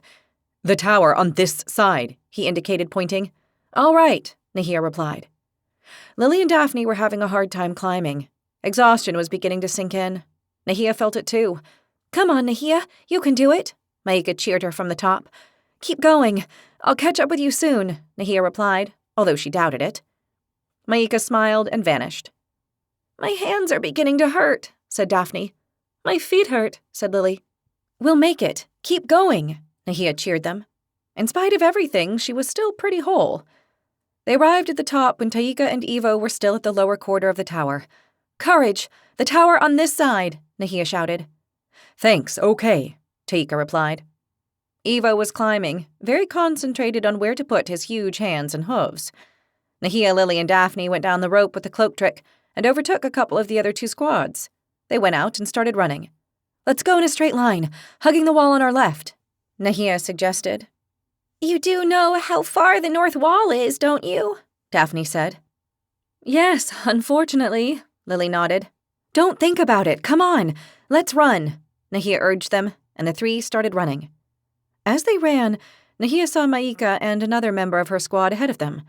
The rock squad had a good advantage, but as long as Nahia and her friends could see them and keep up with their pace, they'd be doing well.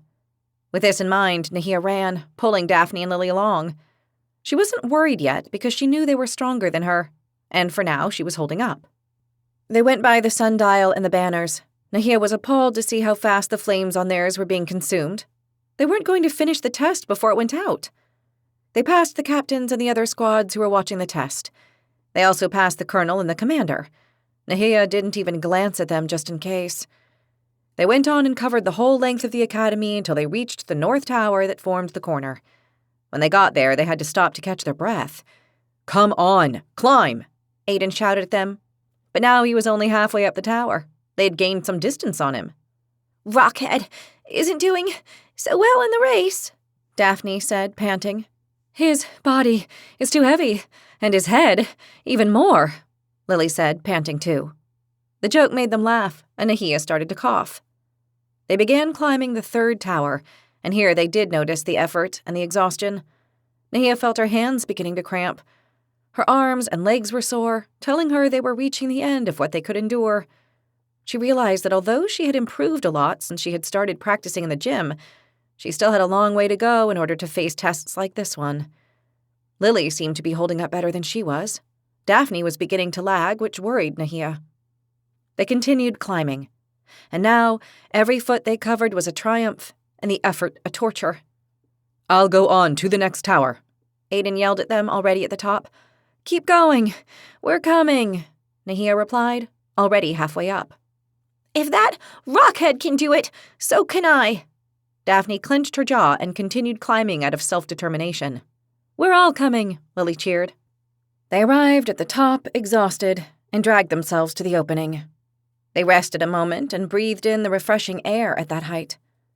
Just a moment. and then we'll go down," Daphne begged. If they were tired, the other 2 squads were too. They were suffering as much as they were. 4, 2 from each squad, were lying on their backs on the rooftop. "Come on, we have to go down. That's the easy part. Take a good grasp," Nahia told them as she headed down first. Her comrades followed her immediately. Once the 3 were out of the tower, they looked at the last one they had to climb. The thing was, they had to cross the whole width of the academy again to get to it. "The sooner we get there, the sooner we'll finish," said Nahia, and she started running as fast as she could, which wasn't much. Running was a very different effort from climbing the tower, and now other muscles were aching intensely. Her lungs were burning with the effort. Nahia realized she was feeling very weak. Then she remembered she hadn't had any breakfast. They had made them do the test on an empty stomach, which was not only cruel but dangerous. Someone might faint from lack of nourishment and overexertion. Her legs were burning, and even the soles of her feet, which didn't usually give her problems, were bothering her now. Lily and Daphne endured the running better than the climb, so they held up until they reached the last tower. "I don't know if I'm going to be able," Daphne admitted at the foot of the tower, looking up, panting. "We have to," Lily told her, and patted her back. Nahia was stretching and clenching her fingers to relieve them. She knew they were going to hurt like a nightmare. She felt exhausted and weak. This last tower was a colossus, impossible to overtake. "Marblehead isn't going so well," Daphne said, looking up. "We'll catch him now," Lily cheered up. "Come on, up we go." She urged them and started to climb. Daphne snorted and followed. Nahia followed both with a sigh. Her body soon sent her signs of pain and exhaustion. She closed her eyes and held up. She opened them, and in spite of the pain, she went on climbing. The 2 sides of the tower were very crowded. All those who had started before them now seemed to be having the same difficulties as them. Nahia wasn't surprised. She saw Maika with a strained look on her face climbing the last bit of wall. They began to catch up with other competitors and overtake them, which cheered Nahia. She wasn't one of the worst after all. With this additional bit of courage, she went on climbing, trying to ignore her body's tremendous pain. She was halfway up when she heard a muffled scream. One of those at the top of the tower fell. He nearly took another one with him, hitting the ground on his side. The blow was tremendous. Nahia looked in horror, hoping it wasn't Maika. She let out a deep sigh of relief when she saw it was not, although it still hurt her to see someone take such a terrible fall. It had been someone from the Blue Squadron. He lay on the ground, writhing in pain. "Be very careful. Don't take any risks," Nahia warned Lily and Daphne. "I'm running out of strength. It's not that I'm taking risks. It's that I can't cope anymore." Daphne shook her head. "I feel the same," Lily said a little ahead of them. "Don't move forward unless you're sure of your grasp," Nahia advised them. For a moment, they stopped where they were. 4 Turgnamus appeared with a stretcher and took the fallen one away. The rest continued to climb. They were almost at the top when they heard another scream. This one came from the other wall, so they didn't see the fall, they only heard the thump of a person on the ground. "Oh no!" cried Nahia, and she grabbed the wall with all the strength she had left. Her fears were coming true. The brutal overexertion and the empty stomach were wreaking havoc on her. "Blasted test!" Daphne cried enraged. "Focus, we have to finish," Lily told them. Suddenly, a hand appeared over the rooftop. It was Aiden. "Take my hand. I'll help you up." Lily grabbed it, and Aiden helped her get over the edge. Then it was Daphne's turn, and finally Nahia's. The 3 lay on their backs on the rooftop. "You can't go on, huh?" Lily said to Aiden. "I can, but the more of us who get there, the better." "Yeah, sure." Daphne didn't buy it. They filled their lungs with air and relaxed their muscles for a moment. "We have to go down," Aiden urged them. "Fine, let's go." Aiden went first, and they followed. Going down the rope, which was not exactly easy, seemed a relief compared with what they had just been through.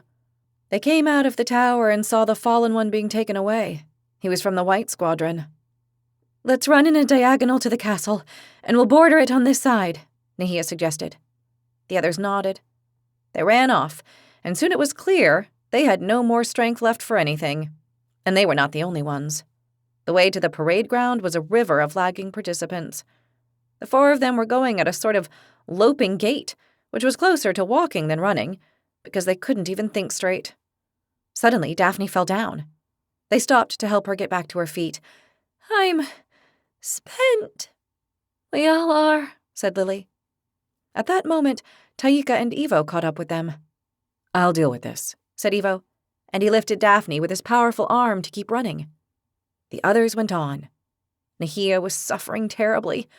Her whole body ached, and her lungs were burning horribly, but for some reason she kept on. When they reached the castle, it was Lily who couldn't go on and fell down. In front of them, the white squadron was also lying on the ground, trying to get back up. I'll help her, Taika offered, holding her up by the waist with his arm and helping her continue. They reached the parade ground. The banner still has a flame! We haven't lost! Cried Aiden. Go take it, Nahia told him, pointing at it. Aiden sprinted forward as if he had just begun the test. He overtook 2 from the blue squadron and a 3rd from the white one. He was running as if a pack of hungry lions were after him. He reached the sundial just as the banner was about to go out. He threw himself on the ground and slid along until he reached it and grabbed it in his hand. He raised it in triumph. A moment later, the rest arrived. You have managed to arrive at the banner in time. The test is considered passed. Since only 1 got here on time, and 5 have arrived with considerable delay, your total score will be penalized, but not severely. They received the mental message from their leader. Nahia, Lily, Daphne, Taika, and Ivo stood with their hands on their thighs, doubled over with weariness, trying to recover their breath. They were so tired that they did not even realize how well or how badly the other squads had done. Maika's had done well, since it had arrived before them. When the last participants of their group arrived, all those who had finished the test were instructed to line up. They realized that 2 had suffered falls, and 2 others had finished the test late. Nahia feared the punishment they would receive. She wasn't sure what it would be, but their leaders were not going to like their failures. After their group, it was the second one's turn. The results were very similar. Logan took part in this group and arrived first, raising his banner in time. Anna took part in the last group. Nahia was afraid the poor girl would not be able to finish, or might have an accident. She was lucky and finished, although quite delayed. In any case, she'd finished the test, which was what mattered. In those 2 groups, there was an injured in each. Once they had all finished, several Tugnamus came, and each pupil was given a small satchel. When they opened it, they found they had a full water skin and some salted meat and bread. Eat and drink. The second part of the test will begin shortly. The combat between squads. Irakes Gorigaits messaged to them. Chapter 36. Nahia could not believe they were being forced to complete the second test on the heels of the first. They were exhausted and couldn't even move, all of them. Every fiber of her body hurt terribly. She couldn't understand or believe it. She looked at their leader out of the corner of her eye, and then she believed it. Dragons were like that, ruthless and brutal. If any of the competitors died, they didn't care.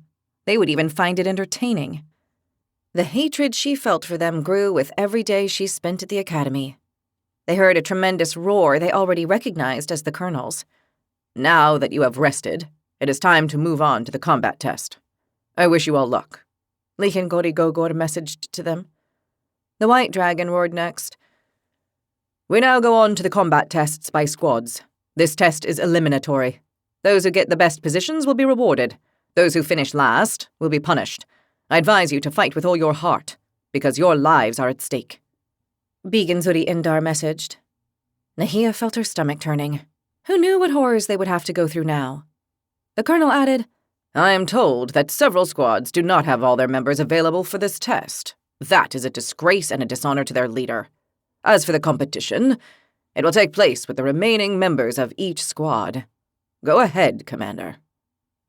With all the members who had fallen during the first part of the year, and the casualties several squads had suffered during this test, Nahia took courage in thinking that hers was complete. That was good. Very good. Not only for the test, but because it gave her some confidence in her comrades. The combat test will be done with 3 squads at a time. 3 will enter the elemental labyrinth, and only 1 will emerge victorious.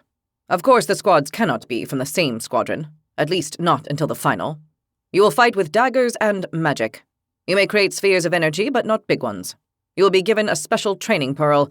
The daggers you will use are also special. They do not have an edge or a tip, but are charged with energy. They do not kill, but they will knock you out if applied to a vital body part. Each squad will enter with their banner, and the last fighter to come out on his feet with the 3 banners wins the combat. The great white dragon explained. The more she heard, the more nervous Nahia became. They were going to have to really fight among themselves and apply themselves.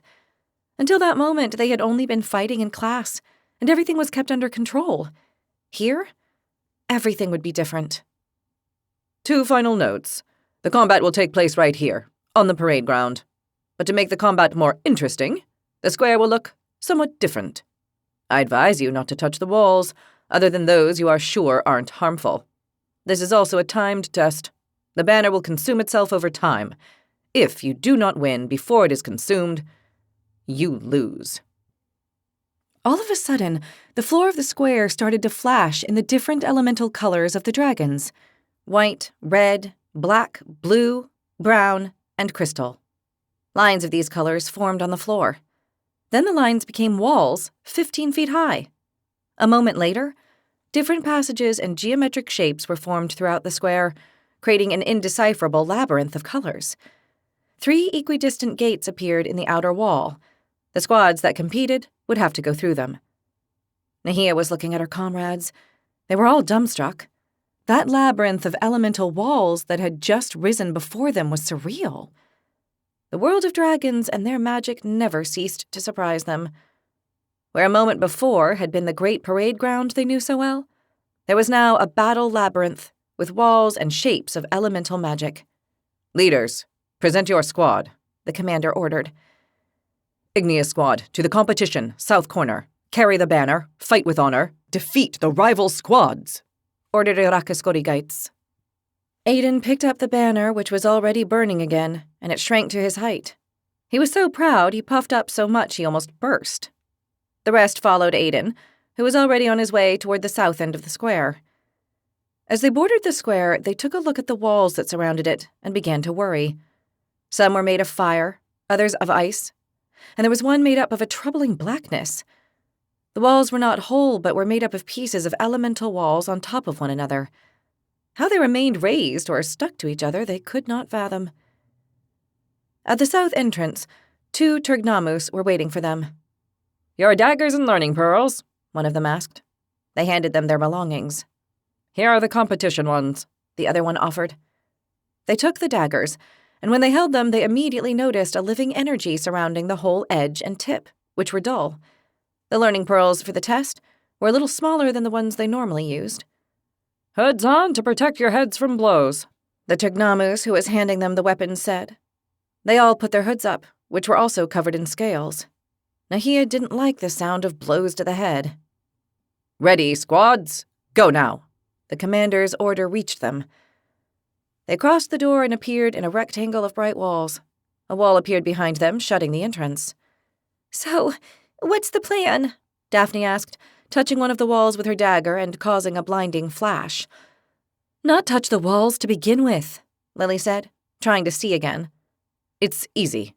We finish off the other 2 squads, take their banners, and win," Aiden said, looking at the banner that was beginning to consume itself. "Oh yeah, sure, because it's going to be that simple," Nahia replied, not believing it for 1 second. "Look up," said Lily. They watched the commander and the colonel fly to 2 of the lookout towers to have a better view of the combat from above. The 2nd and 3rd years went up to the flat roof of the barracks to see the fight. "How nice. We have an audience," Daphne muttered under her breath. "We'd better forget about them and focus on our task," Nahia suggested. "The best thing we can do is find an advantageous position," Taika suggested. "For an ambush?" Ivo asked. "Yes, something like that. This is a labyrinth. There are bound to be suitable places. Surprise is always the best ally," Taika told them. "I prefer to attack from up front," and defeat them with overwhelming power, said Aiden. Huh, what a strategy, Daphne retorted. No, I don't like it. Lily was shaking her head. If we keep talking here, we're going to be the surprised ones, Aiden protested. Taika nodded. I'll go first. Follow me. Do we go in formation? Nahia asked. Single file would be best. There's a very narrow corridor ahead, Taika told them. Okay, get going. Taika moved forward and Aiden followed promptly. Evo went after the two, then Lily, Daphne, and Nahia brought up the rear. As soon as they walked a little, they realized this was indeed a true labyrinth. There were narrow and wide corridors, rooms that varied between square, triangular, and diamond shape, and all kinds of small lower walls they could take cover behind. There were also different shapes scattered through the rooms. Since the square was so big and wide, the labyrinth was enormous. They were going to have difficulty finding one another. They soon saw that was the case. Suddenly, the flaming banner gave off a powerful red flash that went up to the sky. They all looked at Aiden. What did you do? Daphne scolded him. I didn't do anything. It did it all by itself. Yeah, all by itself, Lily chided him. After a moment, there was a brown flash on their left. A moment later, a blue one on their right. Each color shot up into the sky where they could be perfectly seen. Now we know how we're going to find one another, Evo said.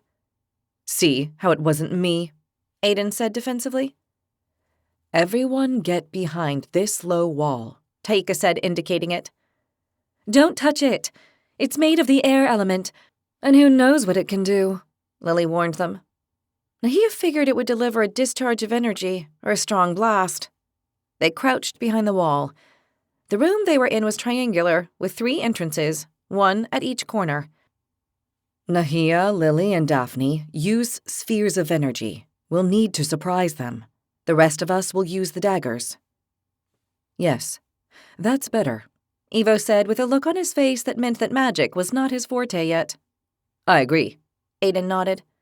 Stick the banner back there. Taika indicated a horseshoe shape to one side of the room. Inside. Aiden hastened to place it there. When the banner hit the ground, it remained upright and flaming. Aiden ran to hide behind the low wall. Nahia sat on the floor with her back to the wall, the learning pearl in her hand. She called her inner dragon, and with her power created a sphere of energy in the palm of her right hand. She tried to enlarge it since it was not very big, but she could not. It had to be the pearl. It controlled the power they could give to the sphere. Daphne and Lily created theirs. They were ready. Suddenly, the brown squad came in by the corner more to the left of the room. They came in at a run, brandishing their daggers. They clearly intended to surprise them, and when they didn't see anyone, they stopped in the middle of the room. They saw the banner and separated into 2 groups in order to go around the horseshoe, 3 around the front and 3 behind. The ones behind were unprotected. Now! Taika gave the signal as he came out from behind the wall with his dagger in hand at lightning speed. Aiden tried to follow him, but he was much slower. Eva was slower still. While they ran to attack, Nahia, Daphne, and Lily stood up. They came up above the wall, revealing their arms and head, and the 3 lunged their spheres against the 3 attackers at the front. Each one aimed at the one closest to them. Nahia's sphere hit a Fatum squarely in the chest. When it burst, the Fatum was thrown back and left unconscious on the floor. Daphne hit a human in the ribs, and he bent double from the explosion of energy before also falling to the ground. Lily hit the right shoulder of a Felidae lioness, and the explosion unbalanced her. Taika reached them, and with a prodigious leap he fell on the lioness before she could react. He plunged his knife into her heart. There was a discharge of energy, and the Felidae was rendered unconscious. He turned like a viper and eliminated the human with another knife stab in the stomach. Aiden arrived and finished the Fatum by plunging his knife in the Fatum's neck. The daggers did not penetrate their skin, but the discharge left them unconscious. Reload, Taika told the girls. The other members of the Brown squad had already discovered the trap and were coming for Taika and Aiden. Eva was so slow, he was just arriving at the fray.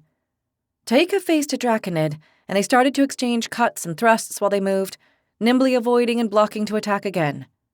Evo faced a Capro as big as himself with ram's horns. They both opted for the dagger first, but after a couple of exchanges, they managed to grab the armed arm of the other and struggle like two forces of nature. Aiden was attacking a human who was faster and a little more agile with the dagger than he was. He was defending himself by blocking. Nahia had her sphere ready, but saw that Daphne and Lily still had not. She threw hers against the human who had Aiden in trouble. The sphere hit the boy in the side of the head and burst. The human fell to the floor like a felled tree. Aiden looked at Nahia and gave a signal of thanks. Then he went to help Taika. Daphne and Lily already had their spheres created. "Help Evo," she told them, and pointed at where he was. The two girls sent their spheres against the back of the great ram. The two explosions did not manage to knock him down, but he lost his balance, and Evo hit him in the middle of the head with the pommel of his dagger. There was a discharge of energy, but the large ram didn't fall. Evo hit him 3 more times in quick succession, and the Capra was left unconscious on the ground. "We withdraw," Taika told them, and they all went back behind the wall. Nahia, Daphne, and Lily were already calling in new spheres. They waited for a moment, but the blue squadron didn't appear. The banners flashed again. "They haven't moved," Taika said, watching the flash that rose up into the sky. "Then they must be using our same strategy," Aiden guessed. "The blue squadron is quite hurt. Perhaps that squad has casualties," Nahia suggested. "Good information," Taika told her. "I have a friend in that squad, and today I saw another blue one fall." "If there are fewer of them than us, it will be easy to defeat them. Let's attack." Aiden stood up. Get down, Rockhead, or else they'll make you more handsome when they hit you in the face with a sphere. Aiden immediately crouched again. "Draconids don't value physical beauty." "That's because you have none," Lily snapped, but smiled at him beguilingly. Aiden looked very offended. "The worst squad ever," he muttered under his breath. "What do we do, Taika?" asked Nahia. "If there are less of them than us, they won't come for us," the tiger reasoned. "Let's go then, and charge. We'll pass over them," Aiden insisted. "The banner is getting consumed." Taika looked at the banner and nodded. "We can't wait, let's go, but we have to study the land first." They all nodded in confirmation, stood up, and headed through the great labyrinth to the rival position. They got to a corridor that seemed to lead directly to where the banner was. Taika signaled for them not to go that way, but to go around the wall of fire and check through the other end. They did so. Taika got down on the floor and crawled forward, poking his head in very quickly. He withdrew at once. A ball of energy burst against the wall of water beside him and spattered ice-cold water all over them, making them shiver. 3 throwers, 1 fighter. They have 2 casualties, Taika informed them. "What's our strategy?" Evo asked him. "Evo, Aiden, and myself will go in this way and charge. There is a back way. The fighter is watching it, a female draconid. You 3 deal with her. Once you eliminate her, go in through the back and finish off the 3 throwers who will be dealing with us." They all nodded. "Get in positions. I'll give the signal to attack." They separated, Nahia, Daphne, and Lily arriving through the back door of the room, which was round. Part of the wall was made of the air element, and the other of earth. Taika roared like a tiger, and they had no doubt that was the signal. Lily, Daphne, and Nahia went into the room from the back. At the front, Taika was throwing himself to one side to avoid a sphere that exploded against an earth wall. Fragments of rock flew from the wall and hit the tiger hard. Aiden, who was walking toward the throwers, received a sphere in the stomach. He bent over, double with pain, and fell to the floor. Evo was caught in the right shoulder. The explosion didn't stop him, though. Lily tried to throw a sphere at the draconid, but she was too slow. A knife thrust got her in the middle of her neck, and she fell unconscious. Daphne threw her sphere and hit the draconid in the right side. When it exploded, their opponent doubled over with pain. Nahia finished her off, hitting her in the head. She fell to the floor unconscious. On the floor, Taika was fighting with a black panther. Aiden received a second sphere in the chest as he was recovering from a Fatum's attack, and he fell unconscious. Evo was caught in the side by a human and stopped to recover from the pain. Nahia and Daphne arrived at a crouch from behind. As the Fatum was turning to them, the 2 threw their spheres at him. They hit him in the chest and he fell unconscious. The human turned and threw a sphere at Daphne and hit her on the leg. She lost her balance from the pain and ended up on the floor. Nahia hid behind a tall rectangular shape and created another sphere of energy. She poked out her head and saw the human attacking Evo, who had him almost on top. This time he caught Evo full in the face, and the Taruk Kapro fell to the floor unconscious. Nahia jumped up from her hiding place and hurled a sphere at the human. She caught him in the neck and he fell like a log. Taika got up. He had defeated the panther. "Red Squadron," he called. Nahia came out with another sphere in her hand. "Here," she said. "Ouch! Here!" Daphne moaned from the floor. "Good. I'm going to take the 3 banners. There's not much time left," Taika said, and ran to get them. Nahia helped Daphne to her feet. A moment later, Taika came back with the 3 banners. "Winner, Igneous Squad, in time." The commander's message reached them. Nahia snorted. "We did it! I can't believe we did it!" "I can't either," said Daphne. "We were lucky with the Blue Squadron," Taika admitted. Suddenly, several Turgnamus appeared. They went over to those unconscious and injected something on the back of their hands. A moment later, they all began to come to. "Help them get out of the labyrinth. The next combatants are waiting." They received the commander's message. They came out and went to their leader. "Well done. The Red Squad is victorious," Irakis Godigites messaged them. They were all trying to recover as best they could. They were exhausted and sore, and this was not finished. Nahia sighed. They had only survived the first combat. Chapter 37. They rested as much as they could while the next eliminatory series took place. The Ardent Squad won, but the Searing Squad was eliminated, which made Irakis Godigites furious. "You are a disgrace. What a dishonor to be eliminated in the first combat. You will receive a suitable punishment." Nahia realized that after the 18 squads had competed, there were only 6 winners, 2 of them from the Red Squadron. "The test has been quite entertaining. A lot was expected from you, and not all of you are showing the traits a Dragonblood warlock must have. Now begins the most interesting part. We will see who is worthy and who is not," the colonel messaged to all of them. "Leaders, present your squads for the second round of combat," the commander ordered. "Igneous Squad, compete North End. Exert yourselves. Defeat the rival squads," Irakis Godigites ordered. Aiden did not waste a moment. He grabbed the banner and walked proudly toward the entrance. "How are you? I can barely stand," Nahia told her comrades. "I'm dead," Daphne admitted. "I feel like I've been given a beating by a group of Taruk Kapro," said Lily. "We'll have to save our energy," Taika warned them. "No way. We have to give our all, like our leader has ordered," said Aiden. "Sure, you give it all, and you'll learn when they hit you in your big mouth with a sphere," Daphne replied. "No one can beat us. We're the Igneous Squad." "Really? Please someone hit him in the mouth so he shuts up," Lily said. "Besides, everything hurts like crazy. I bet he loves it," said Daphne. "All of this is a waste of positive energy. We're only attracting negativity from the universe with these meaningless squabbles," Evo said, shaking his head. "You know he's quite right," Taika agreed. "This Taruk is wrong in the head," Aiden complained. They arrived at the entrance, and 2 Turgnamus gave them the weapons to use in the combat. "Hoods on," they reminded them. They all put them on. "Squads prepare. Go in now," the commander messaged the order to begin the test. They went in and appeared in a rectangular room, every wall a different element. The wall behind them rose and shut the entrance. "We'll have to be careful. The squads that remain are good competitors," said Taika, who was already crouching with his dagger ready in one hand. "Indeed, all the less skilled squads have been eliminated," Aiden said with the dagger in one hand and the banner in the other.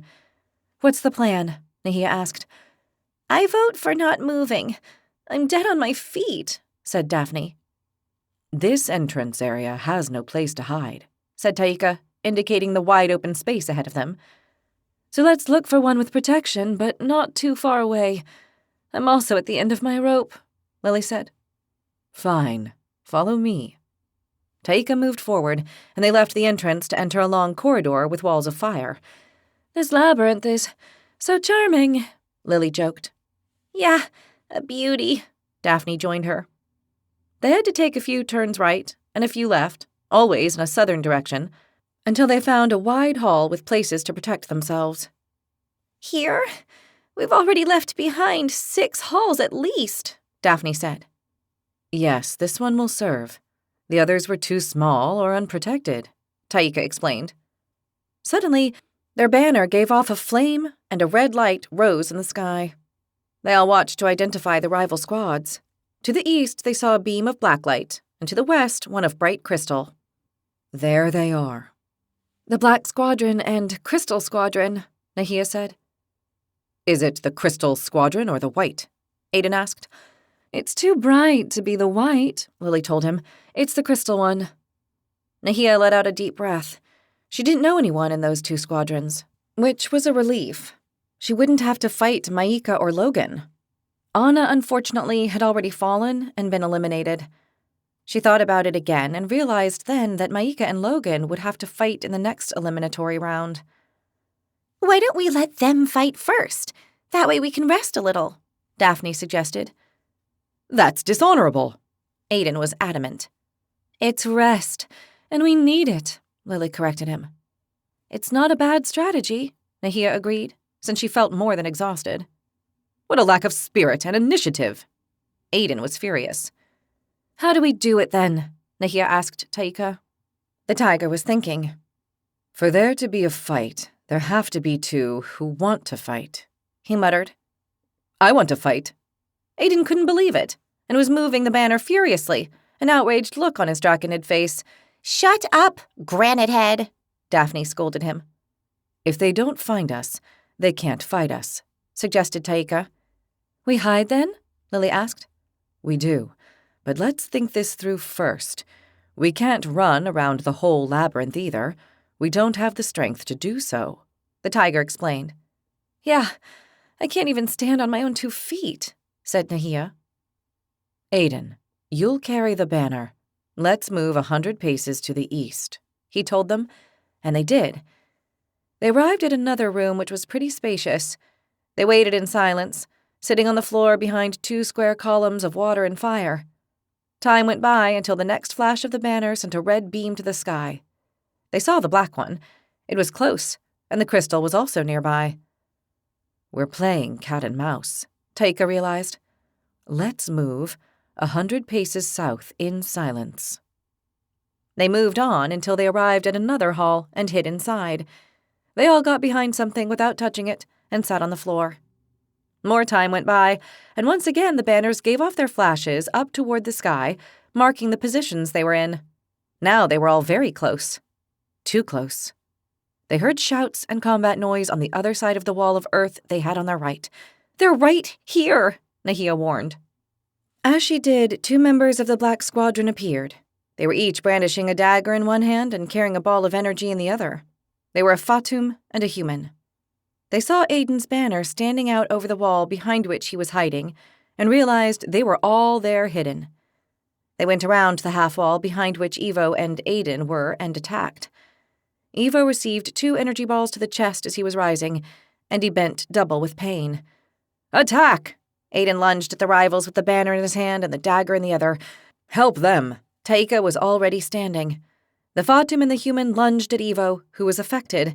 They stabbed him 5 times in the chest with astonishing speed and accuracy. Evo fell unconscious.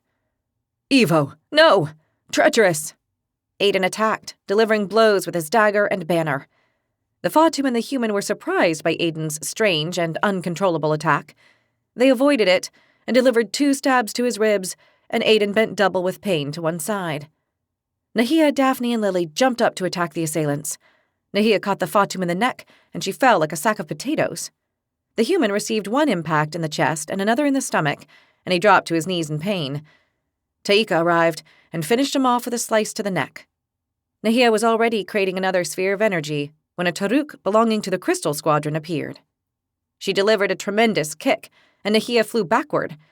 She hit the air wall, and this made her fly in the opposite direction, pushed by a strong gust of wind. She was left at the other end of the hall on the floor, very sore. Daphne and Lily fought against the Taruk, sending 2 spheres at her face.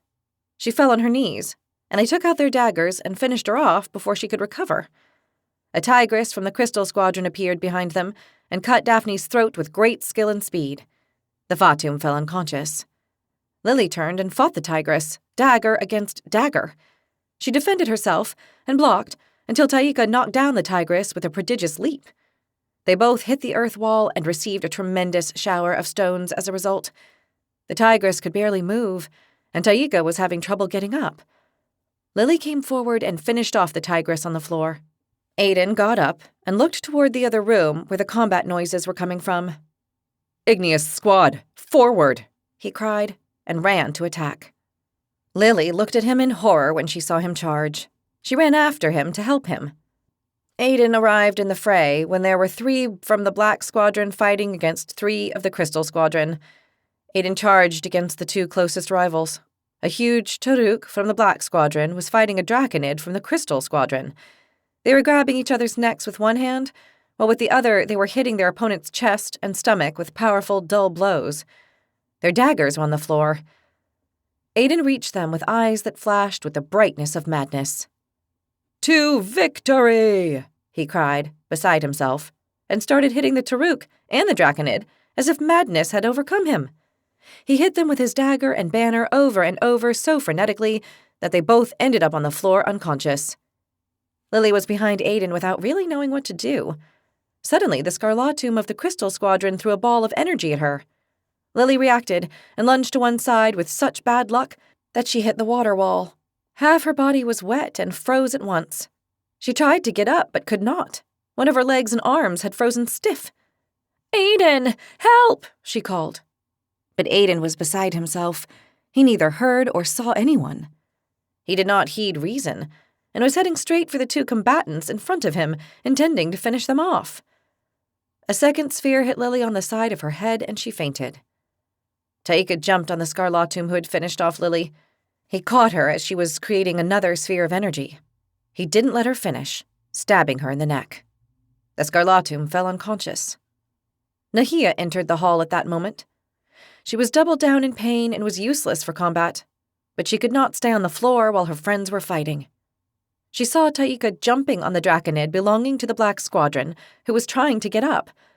Taika finished her off before she could manage to. Aiden attacked the Felidae lion of the Black Squadron, who was attacking the human of the Crystal Squadron. They were both fighting with daggers, and they were very skilled. They saw Aiden coming at them, delivering blows hither and thither with his dagger and the banner, and they both turned on him to defend themselves. Aiden received 2 thrusts in the chest, which should have made him double with pain, but he barely seemed to notice. He continued attacking the 2 rivals, possessed by a strange madness. "To victory!" he chanted over and over as he attacked. A moment later, the lion and the human fell under Aiden's blows. There was no one else left standing. Aiden went over to where the Scarlatum of the Black Squadron and the Fatum of the Crystal Squadron were on the floor, apparently having neutralized one another. Aiden delivered several dagger and banner strikes anyway. "For victory!" he shouted. "Stop, Aiden!" Taika shouted at him. "To the death!" Aiden said as he turned toward Taika and went to attack him. "Taika, watch out!" Nahia warned him. Aiden took 2 steps toward Taika and then suddenly fell to his knees. A moment later, he fell forward. All the wounds he had received, in which he had not even noticed, finally took their toll, knocking him out. Taika snorted. "Thank goodness." Nahia was looking at the hall filled with fallen fighters. "Take the 3 banners," she told Taika. She couldn't even move. "Coming." Taika grabbed the 3 banners. "Winner, Igneous Squad, within the time limit." The commander's message reached them. Nahia sat down on the floor, completely worn out. They had managed to win. The Trignamus came in and revived everyone. They left the labyrinth as best they could. "Well done. Glory to the Red Squadron," Irakis Godigait's message to them when they reached their leader. They were all so tired and sore they didn't even appreciate it. "You may sit down on the floor and recover your strength. You'll be brought water and food," the dragon messaged next. They dropped down on the floor and felt grateful for a chance to recover a little. While they did, the other combat took place, the one in which Maika's and Logan's squads took part, and the Ardent squad. It must have been a close fight, because they took a long time. Finally, the winning squad was called. It was Logan's. Nahia felt bad for Maika, who must have tried with all her being, but she was glad for Logan, who, knowing him, had to be an excellent fighter. The Ardent squad came back with their heads down and had to feel their leader's anger as it called them all kinds of names.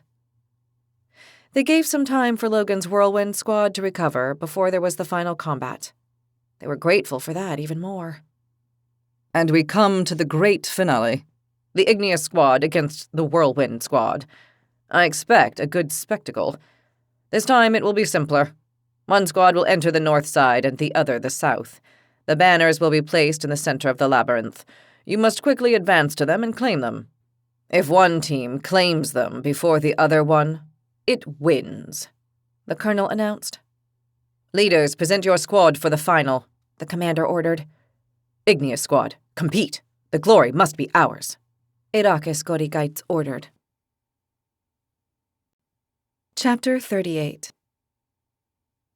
They stood up and went on with the scarce strength they had recovered, which was truly very meager. Cheer up. We're nearly done with this day of agony, Daphne said as they walked. Why don't we just give up, and that's that, Lily suggested. Never. What a dishonor, cried Aiden.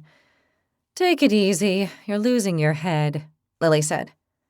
Aiden looked at her with a face that clearly showed he had no idea what she was talking about. What do you mean? You're kidding, right? Lily couldn't believe the Draconid. I have no idea what you're talking about, Aiden said, walking nonchalantly. It appears to me that he has his seizures and then afterward remembers nothing, Nahia concluded. What seizures? Aiden asked blankly. The ones you have, Marblehead, Lily shouted at him. I don't have any kind of seizures. What nonsense is that? By the heavens, he's impossible, Lily waved her arms. What can I say? Daphne said, shaking her head. We can't give up. Irakis Gorigaits would kill us himself, Taika said. It would mean dishonoring the great red dragon in front of everyone, besides its superiors. It'd certainly kill us, Nahia nodded. We'll fight and we'll win, as we have so far. Aiden raised his fist. Do you remember how you won the last combat? Lily asked him. I fell fighting, which is what counts. The how doesn't matter. Yeah, that means you don't have any recollection. Jeez. Lily rolled her eyes. They got to the entrance, and there they were given their weapons. The banners are placed in position, the Trignamus informed them. Squads go in. The combat begins, the commander messaged. They went in and the wall shut behind them. What strategy should we use this time? Nahia asked. The best idea is to let Aiden loose as a total maniac and see how many he kills before he's defeated, said Lily. He might attack us too, like last time, Nahia replied. Then we'd better not. I don't know what nonsense you're talking about, but we have to run to the center, Aiden told them. Run? Daphne frowned. If they get there first and grab the banner, they'll have an advantage, said Taika. We'll be forced to take it away. Oh, then let's run, said Daphne. They ran off with Taika in the lead. It wasn't easy to cross the whole labyrinth to the center without touching the walls and all its passages and strange halls. There were a couple of moments when they seemed to get lost and had trouble finding the direction again. Luckily, the banners threw their signal into the sky, and they saw it. They finally managed to reach the center of the labyrinth. It was a large circle with an outer wall of fire.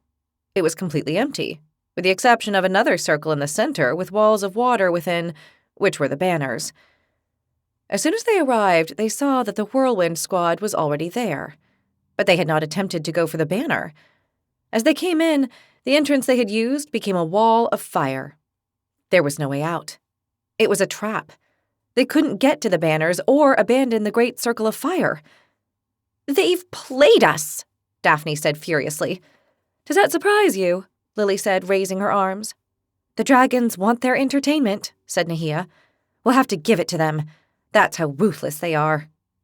Our lords know how to prepare us for the victory. This is only one step further, Aiden said, convinced. Let's form a line, said Taika. Leave space so we can dodge. Knife, sphere, knife, sphere, knife, sphere, he specified. They nodded and formed a line with Taika, Nahia, Aiden, Lily, Evo, and Daphne. They're in a 3x2 squad formation, Nahia warned.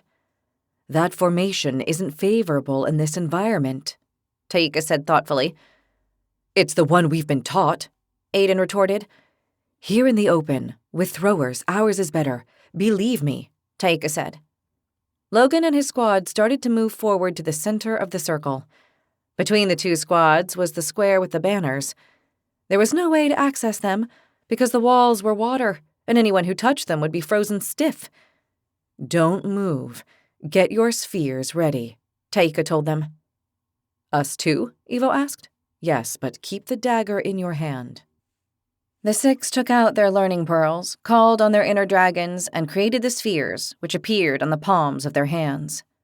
Logan and his squad also created spheres as they advanced in perfect formation.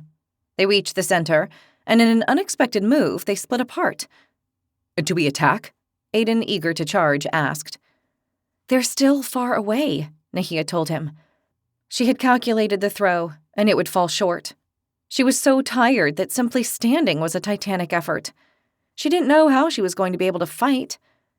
Logan's squad looked a lot fresher, and Nahia began to feel an inner heat beginning to consume her. The Whirlwind squad passed the banners and joined to form a line like they were in. They advanced determinedly from the front without fear or hesitation.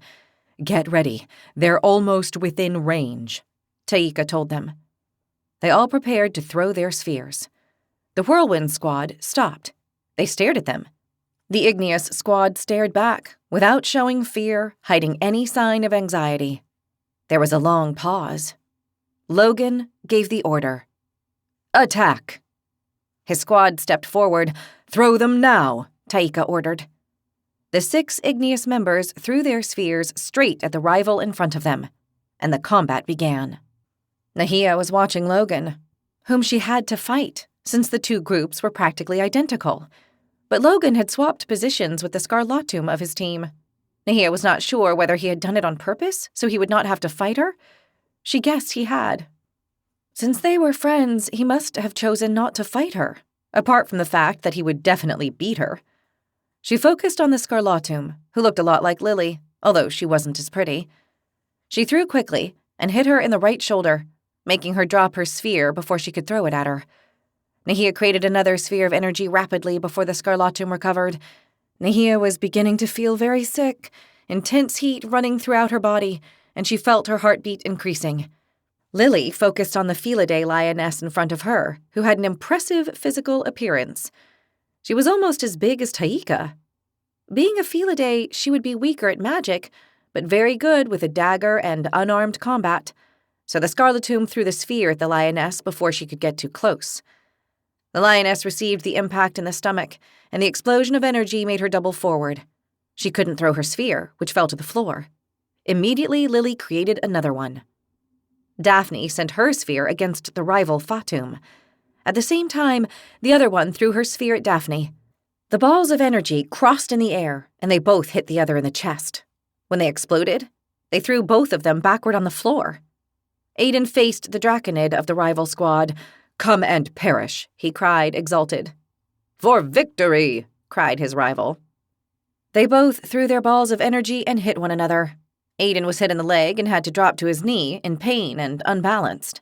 His rival received the impact in the right arm, which was rendered half useless. A moment later, they drew the daggers and started fighting, one lame and the other one-armed. Evo was facing a Taruk as big as he was. The rival Taruk charged. Evo threw a ball of energy at him and hit him in the right shoulder. The Taruk stopped for a moment. Seeing he could not throw with his right hand, he threw with the left, failing entirely. He charged again like an enraged bull. Evo was not a charger, so he took out his dagger and prepared to receive his opponent. The Taruk charged him and knocked him down with tremendous force. Ivo was squashed under the huge body of his rival. With great skill, he managed to stab him in the side with the dagger. Taika saw that Logan was going to attack him, and he saluted him respectfully with a nod. Logan returned the salute. An instant later, he attacked with great speed, throwing the sphere of energy as he advanced in a zigzag. Taika threw his own and slid to one side smoothly. None of them managed to hit the other. An instant later, they both had their daggers in their hands. Logan reached Taika, and they began to fight dagger against dagger. Nahia saw that the Scarlatum she was facing had reached for her dagger and was coming at her. She went to throw her ball of energy and felt sick and couldn't breathe. There was no doubt she was having one of her seizures. She managed to throw the sphere and hit the Scarlatum in the stomach as her throw went low. The Scarlatum doubled down, which stopped her advance. Nahia fell to her knees and looked for the tonic in her belt. She had to drink it or she would lose the fight and her life. Lily hit the lioness in the ribs with a sphere and she doubled to one side with pain. The thing was, she already had her on top, and since the lioness was so strong, she was bearing the attack of the spheres. But Lily didn't lose courage. She still had time to create one last sphere and finish off the lioness if she hit her in the face or neck. Lily created another sphere, and as it was forming in her hand, she saw the lioness, dagger in hand, leap onto her with all her power. Lily calculated the moment and stamped the sphere in her jaws as the lioness fell on her. At the same time, the lioness stabbed her in the heart. They both fell unconscious on the floor. Daphne and the rival Fatum rose at the same time. They both created a sphere of energy as fast as they could, and they both threw it at the same time. They hit one another in the chest again and fell to the floor. This time, Daphne had serious trouble getting up. Looking as if she were really hurting, she managed to kneel, but her rival stood up. She was more whole than her. They created their spheres again, but the Fatum was faster.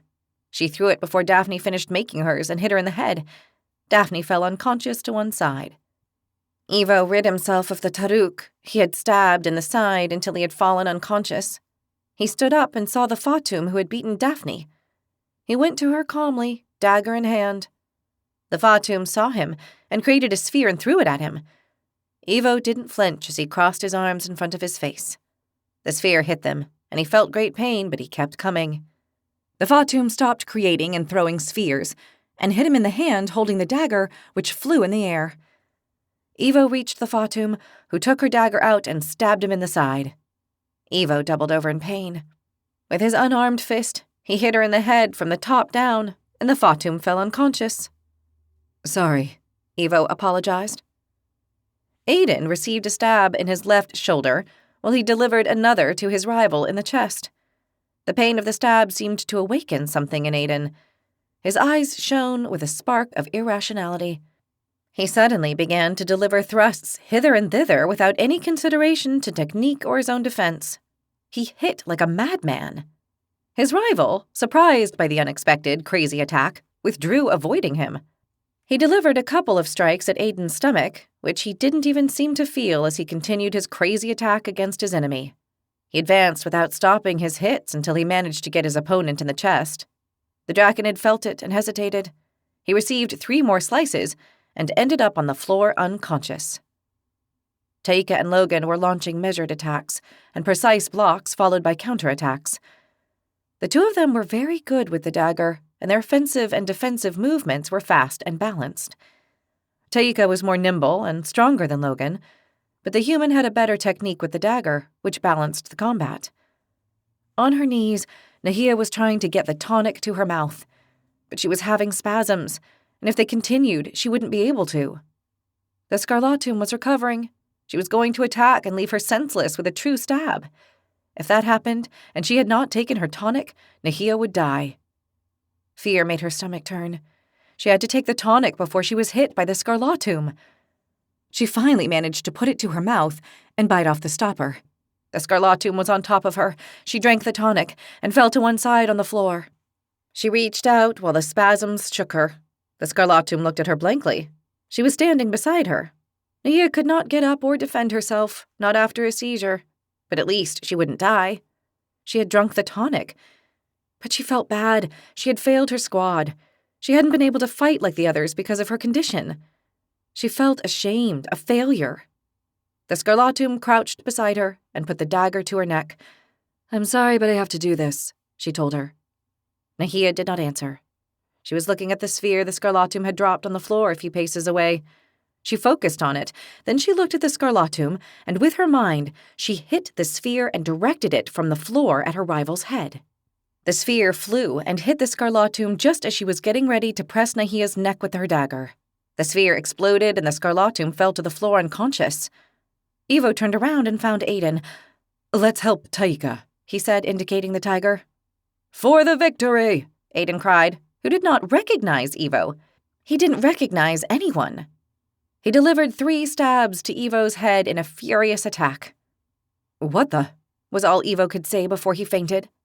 Aiden turned. "Glory to the winner!" he cried, and attacked Logan, who was closer, from behind. Logan saw him coming out of the corner of his eye and avoided Aiden's furious attacks. Taika seized the advantage and caught Logan in the side with a swift strike. Logan bent over in pain and crouched. 2 of Aiden's thrusts went over his head. He countered at Aiden's stomach, who didn't seem to feel the stabs, and Logan threw himself to one side to avoid another thrust from Taika. Aiden went on attacking him, without any concern for being hit himself. Logan caught him 3 more times while he dodged his furious attacks. Taika hit Logan again in the side with a swift, precise strike. Logan moved away and delivered another stab at Aiden in the chest. Then, he remained crouched with his dagger ready. Aiden stopped suddenly. He looked straight ahead, remained like that for a moment, and the next he fell flat on his face, like a felled tree. Taika saw Logan was wounded and went to finish him off. He hit Logan's dagger to move it away and stabbed him in the heart. To his surprise, Logan had a sphere of energy in his other hand. He hit Taika in the head with it as his stab hit his heart. The energy discharged, and they both fell on the floor unconscious. Everything was silent. No one was moving. The combat had ended. A long moment later, the announcement came. "Combat finished. It appears there is a technical tie by elimination of all combatants. Is there anyone still conscious?" the commander messaged. "If there is anyone still conscious, let him or her stand up," the commander ordered. Suddenly, Nahia realized she was indeed conscious. She was lying on the ground with no strength left, but she was awake. She raised her right hand. "We have someone conscious. Get up, human," the commander messaged to her. Nahia did not want to disobey, but she couldn't get up. She made an attempt and managed to get onto one side. "Get up and claim the glory of the victory, or remain lying down like a weak loser. Claim the triumph for your squad, or carry the shame for not having achieved it," the colonel ordered. Nahia clenched her jaw. She had to get up, for herself and her comrades. She had to satisfy those heartless beings. Drawing strength from her rage and hatred for those despicable creatures, she stood up and managed to keep her balance. "Winner of the final and glorious champion of the competition, the Igneous Squad," the colonel proclaimed. Nahia managed to stay on her feet for a moment longer, and then she fell down. The last thing she saw before losing consciousness was the Turgnamus coming in to help them. Chapter 39. Winning the final test of the squad competition was incredible, something none of the 6 members of the Igneous Squad ever thought they would achieve. But somehow, they had done it.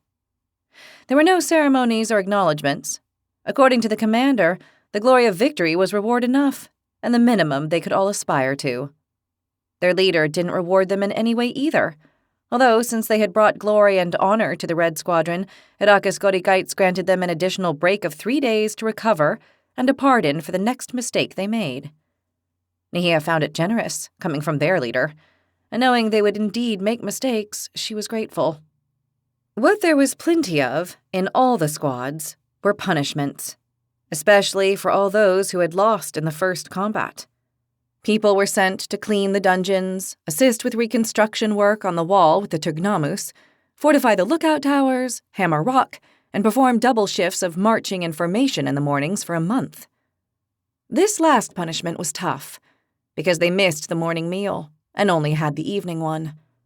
2 squads were very depleted, so they were dissolved and their members distributed among the others. There were already only 16 squads, and several had suffered casualties, so by the end of the year another 2 or 3 squads were expected to disappear. It was terrible, and Nahia suffered and became furious every time it happened. The merciless, heartless dragons killed them equally, both below in the fields and up here in the academy. The only good thing that winning the final brought them was the recognition of the other squads. Now, when they entered the dining hall, all the first years saluted them with slight nods. It was as if everyone suddenly respected them. Aiden loved all this recognition.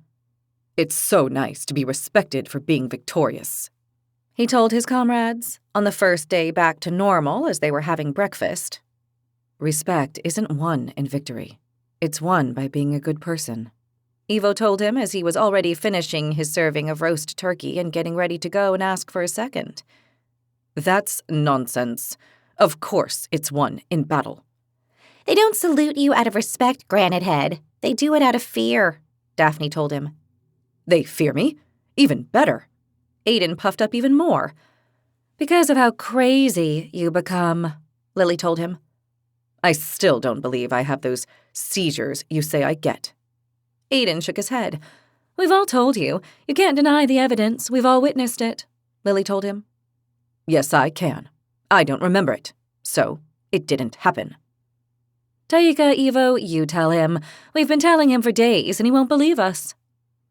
"You lose your head in the fury of the fighting and don't recognize friend from foe," Taika told him. "That can't be." "It certainly can, because you hit me on the head 3 times in the final," Ivo told him. "It must have been without meaning, by accident." 3 times. Ivo shook his head. "Not accidental at all. You were in a state of frenzy, and you were attacking everyone. You couldn't even see straight.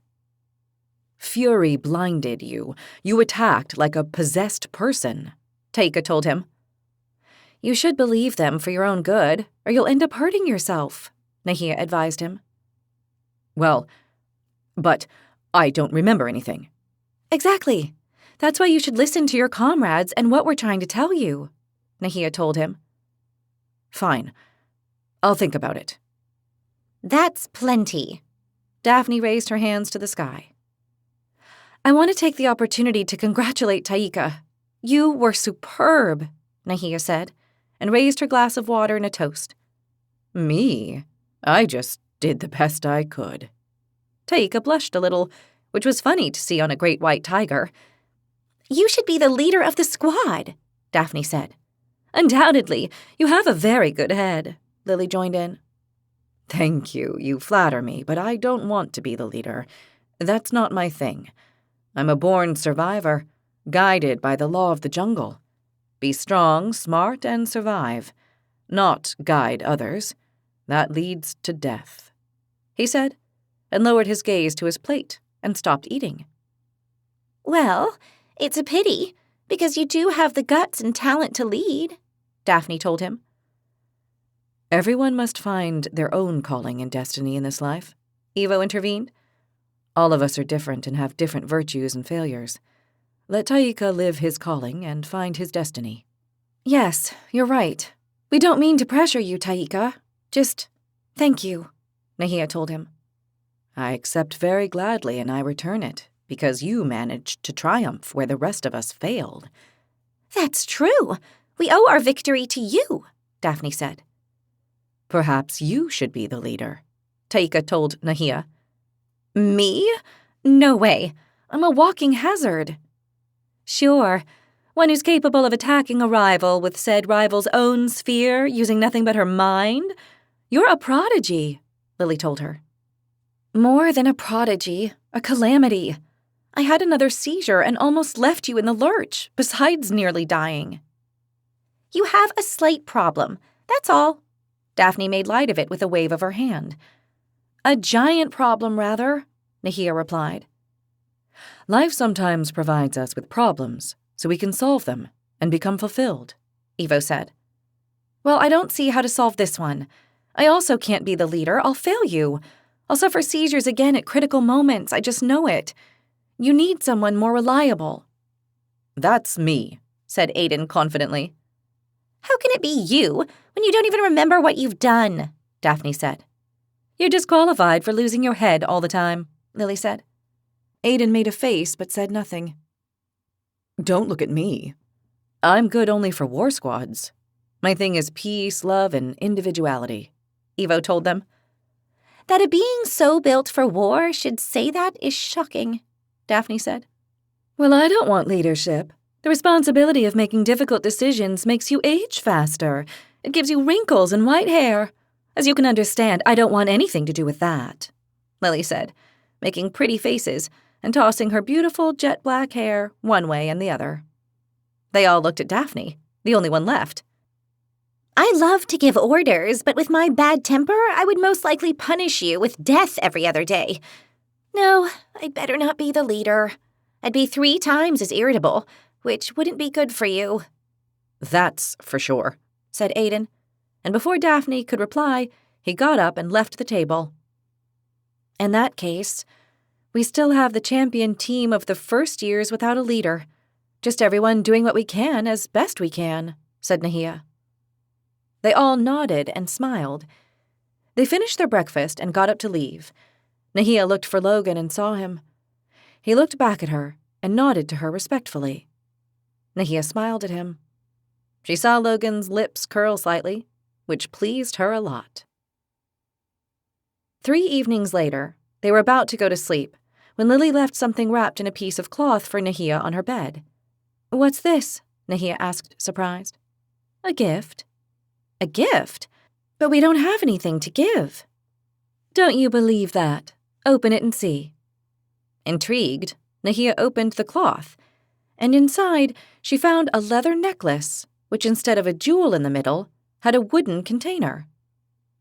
Is it what I think it is? Lily laughed. Yes, it's a necklace to carry your tonics. I know you carry them in your belt, but I figured that when you have one of your seizures, the closer it is to your mouth, the easier it'll be to take it. Nahia put the necklace on, and taking one of her tonics, put it in the container place. It fitted perfectly, and stayed in place tightly with the leather strap. It functioned like a pocket. She looked at it hanging from her neck and nodded. It's going to work perfectly. Thank you so much, Lily, Nahia said, and got up to give her a hug. It's nothing, she smiled. I enjoy doing things with my hands, and I'm good at it. I'm good at weaving, sewing, making garments, necklaces, bracelets, and every kind of handcraft. I've always been good at making things with my hands. Well, not me, Nahia had to admit, admiring her new necklace container. What I don't understand is how it never occurred to me to carry it around my neck. It's a much better option. That's because you don't have much up here, Daphne said. She was already in her bed, tapping her head with her finger. Nahia looked at her confused. Daphne didn't usually mess with her much, and that comment was a little scathing. The last few days, Daphne had been in a darker mood than usual. Hey, don't be mean, Lily chided her. Daphne ignored her. Daphne, are you all right? Is anything the matter? Nahia asked. She suspected there was something bothering the Fatum. Nothing's the matter. Why shouldn't I be all right? Because lately you've been most obnoxious, Lily told her. Almost worse than Aiden. I heard you.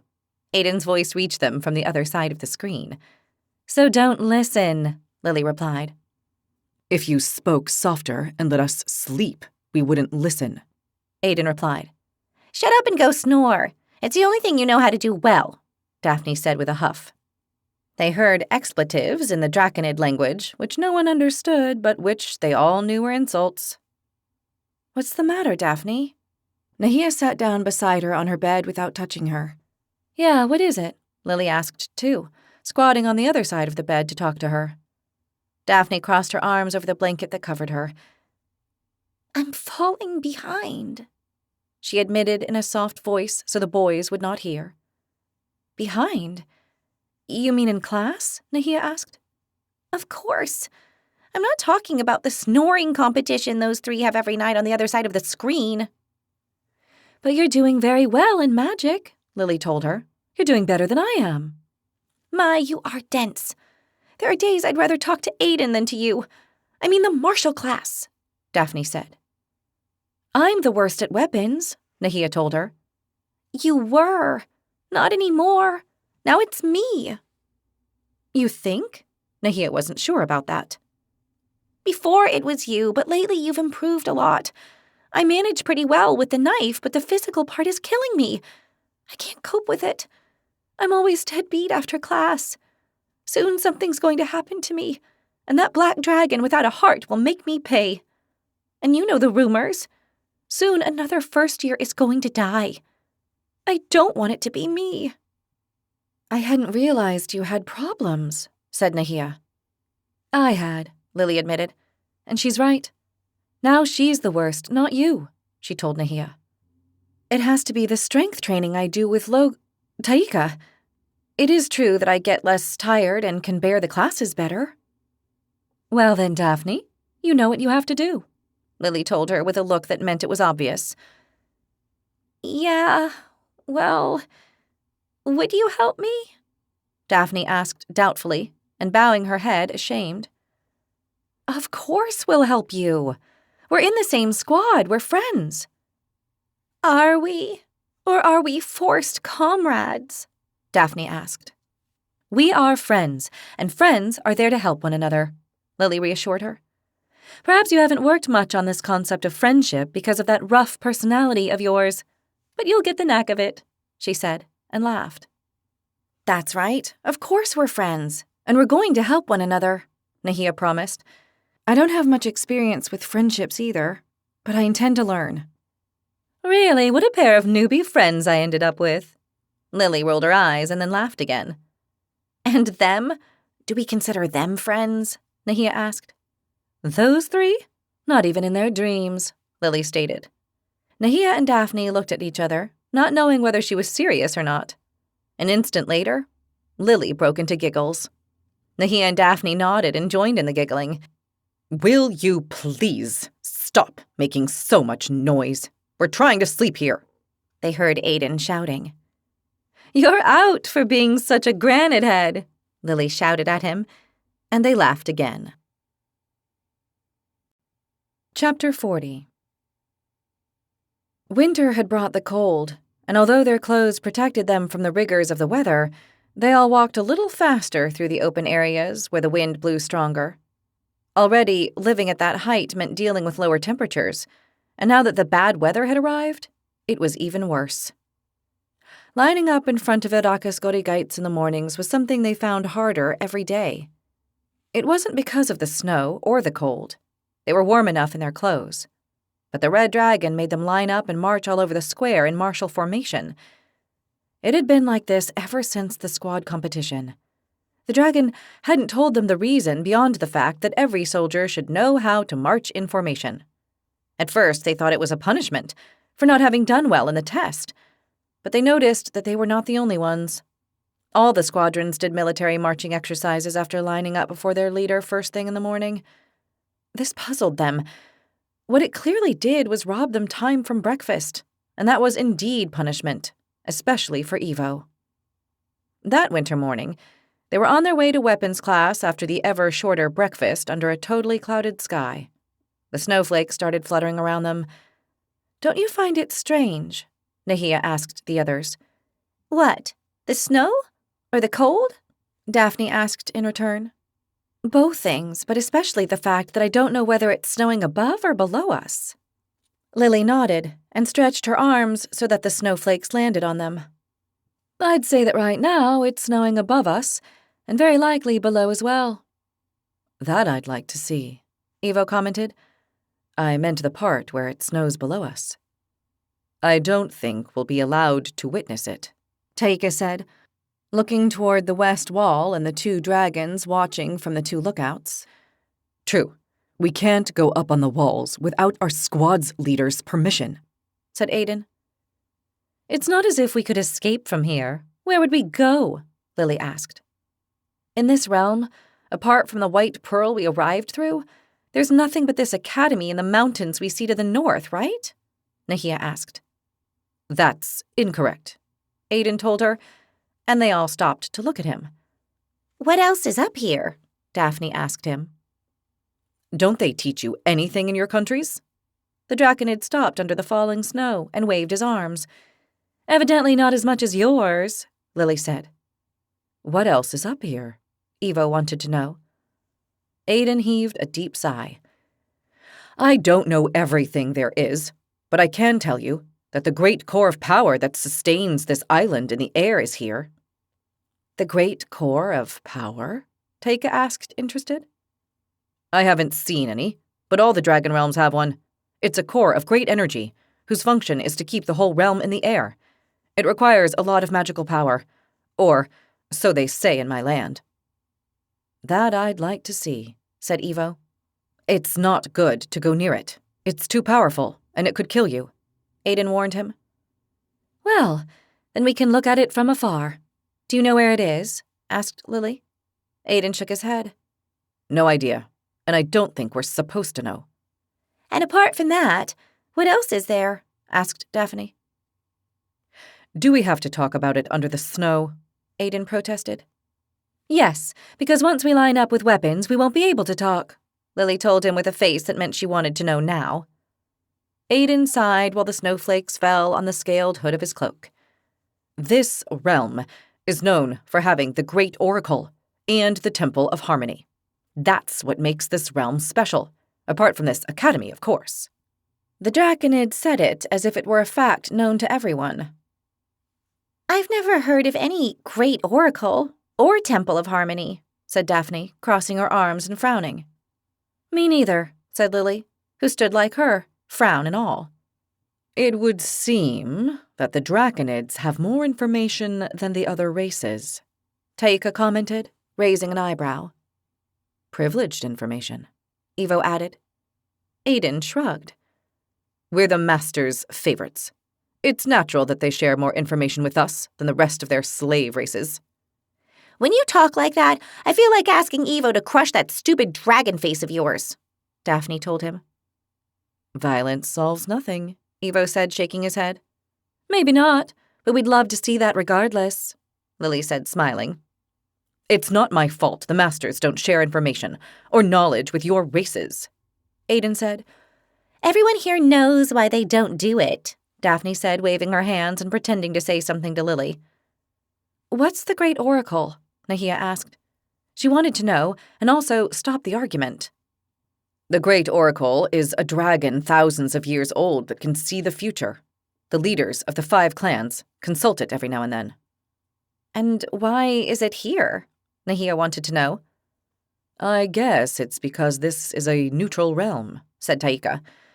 If it can really see the future and one of the 5 dragon leaders got hold of the Great Oracle, it would have a great advantage over the other 4.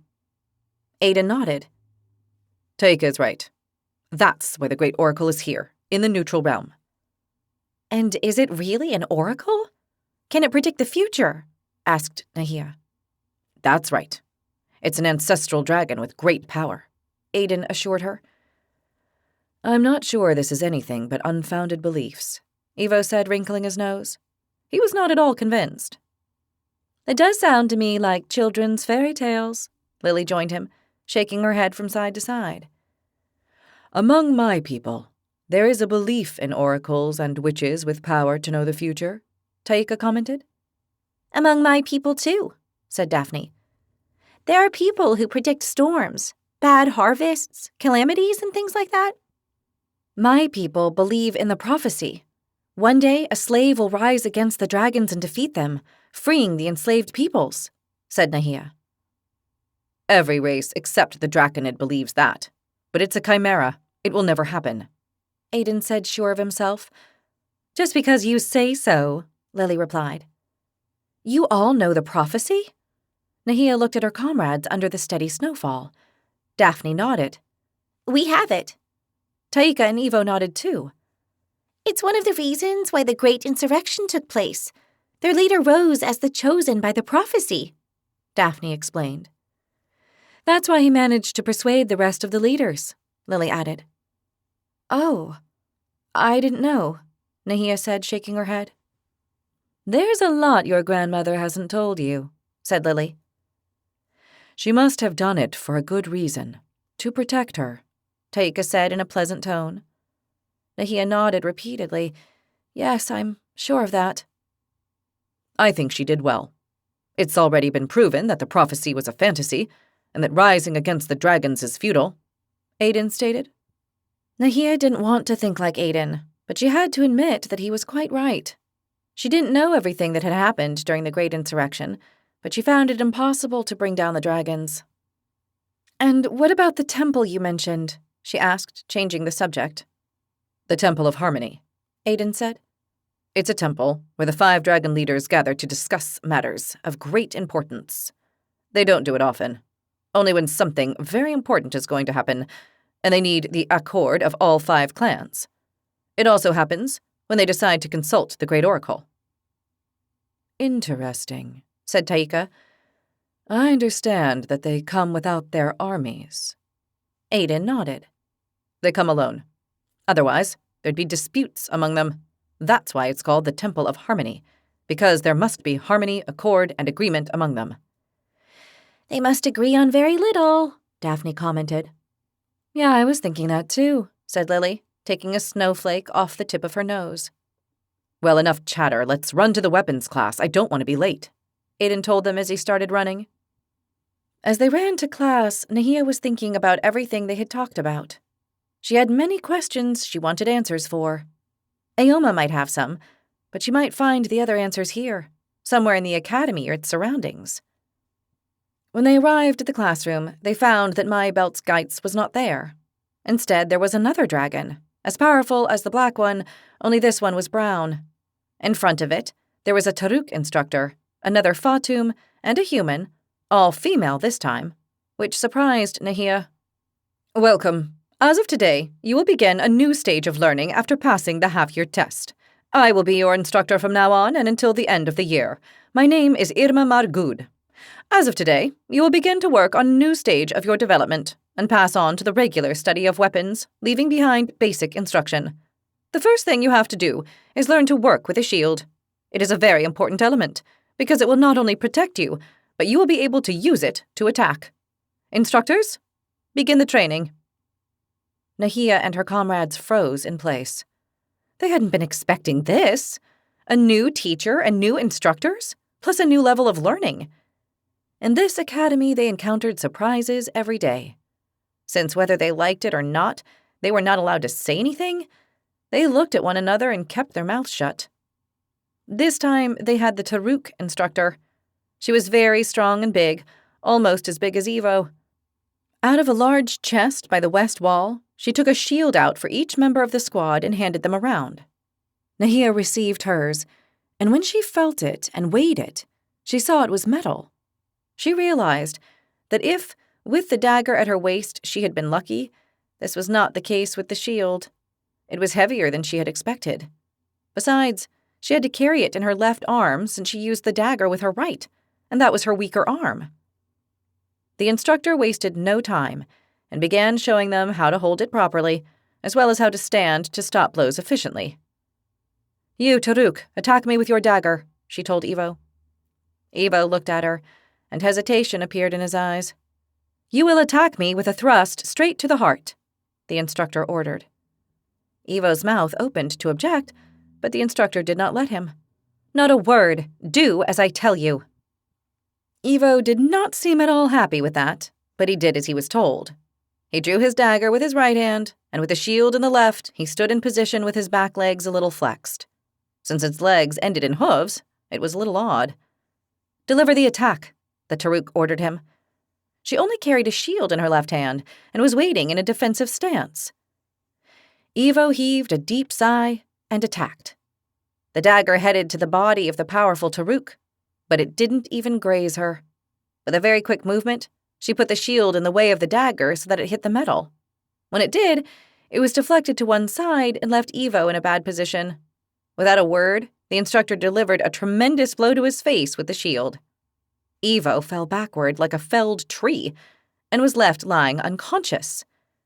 "No one help him. He'll recover shortly," the Taruk ordered. "As you have seen, you can defend yourself with a shield, as well as attack and knock down the most powerful of adversaries, but you must learn how and where to hit." Nahia was frozen. Poor Ivo had been left unconscious with one blow, which seemed impossible. He was so big and tall. On the other hand, the instructor was also tall and strong, even if she was not as imposing as Ivo. It was clear her technique had a lot to do with it. "Now, you'll get in pairs, and we'll do offensive exercises with the dagger and defensive movements with the shield. I want you to be able to defend yourself from any attack, from any direction. Once you master this, you'll learn to do what I just demonstrated. You will learn to attack and counterattack with your shield. Before winter ends, you'll be capable of knocking down your partners with one shield blow. I promise." This last sentence troubled Nahia.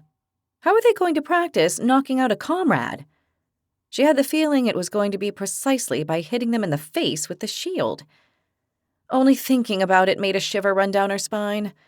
She looked at Daphne, who returned the look with a frown. She was thinking the same thing. Eva recovered after a moment and stood up without complaint. They started to do the exercise under the guidance and careful gaze of their instructor.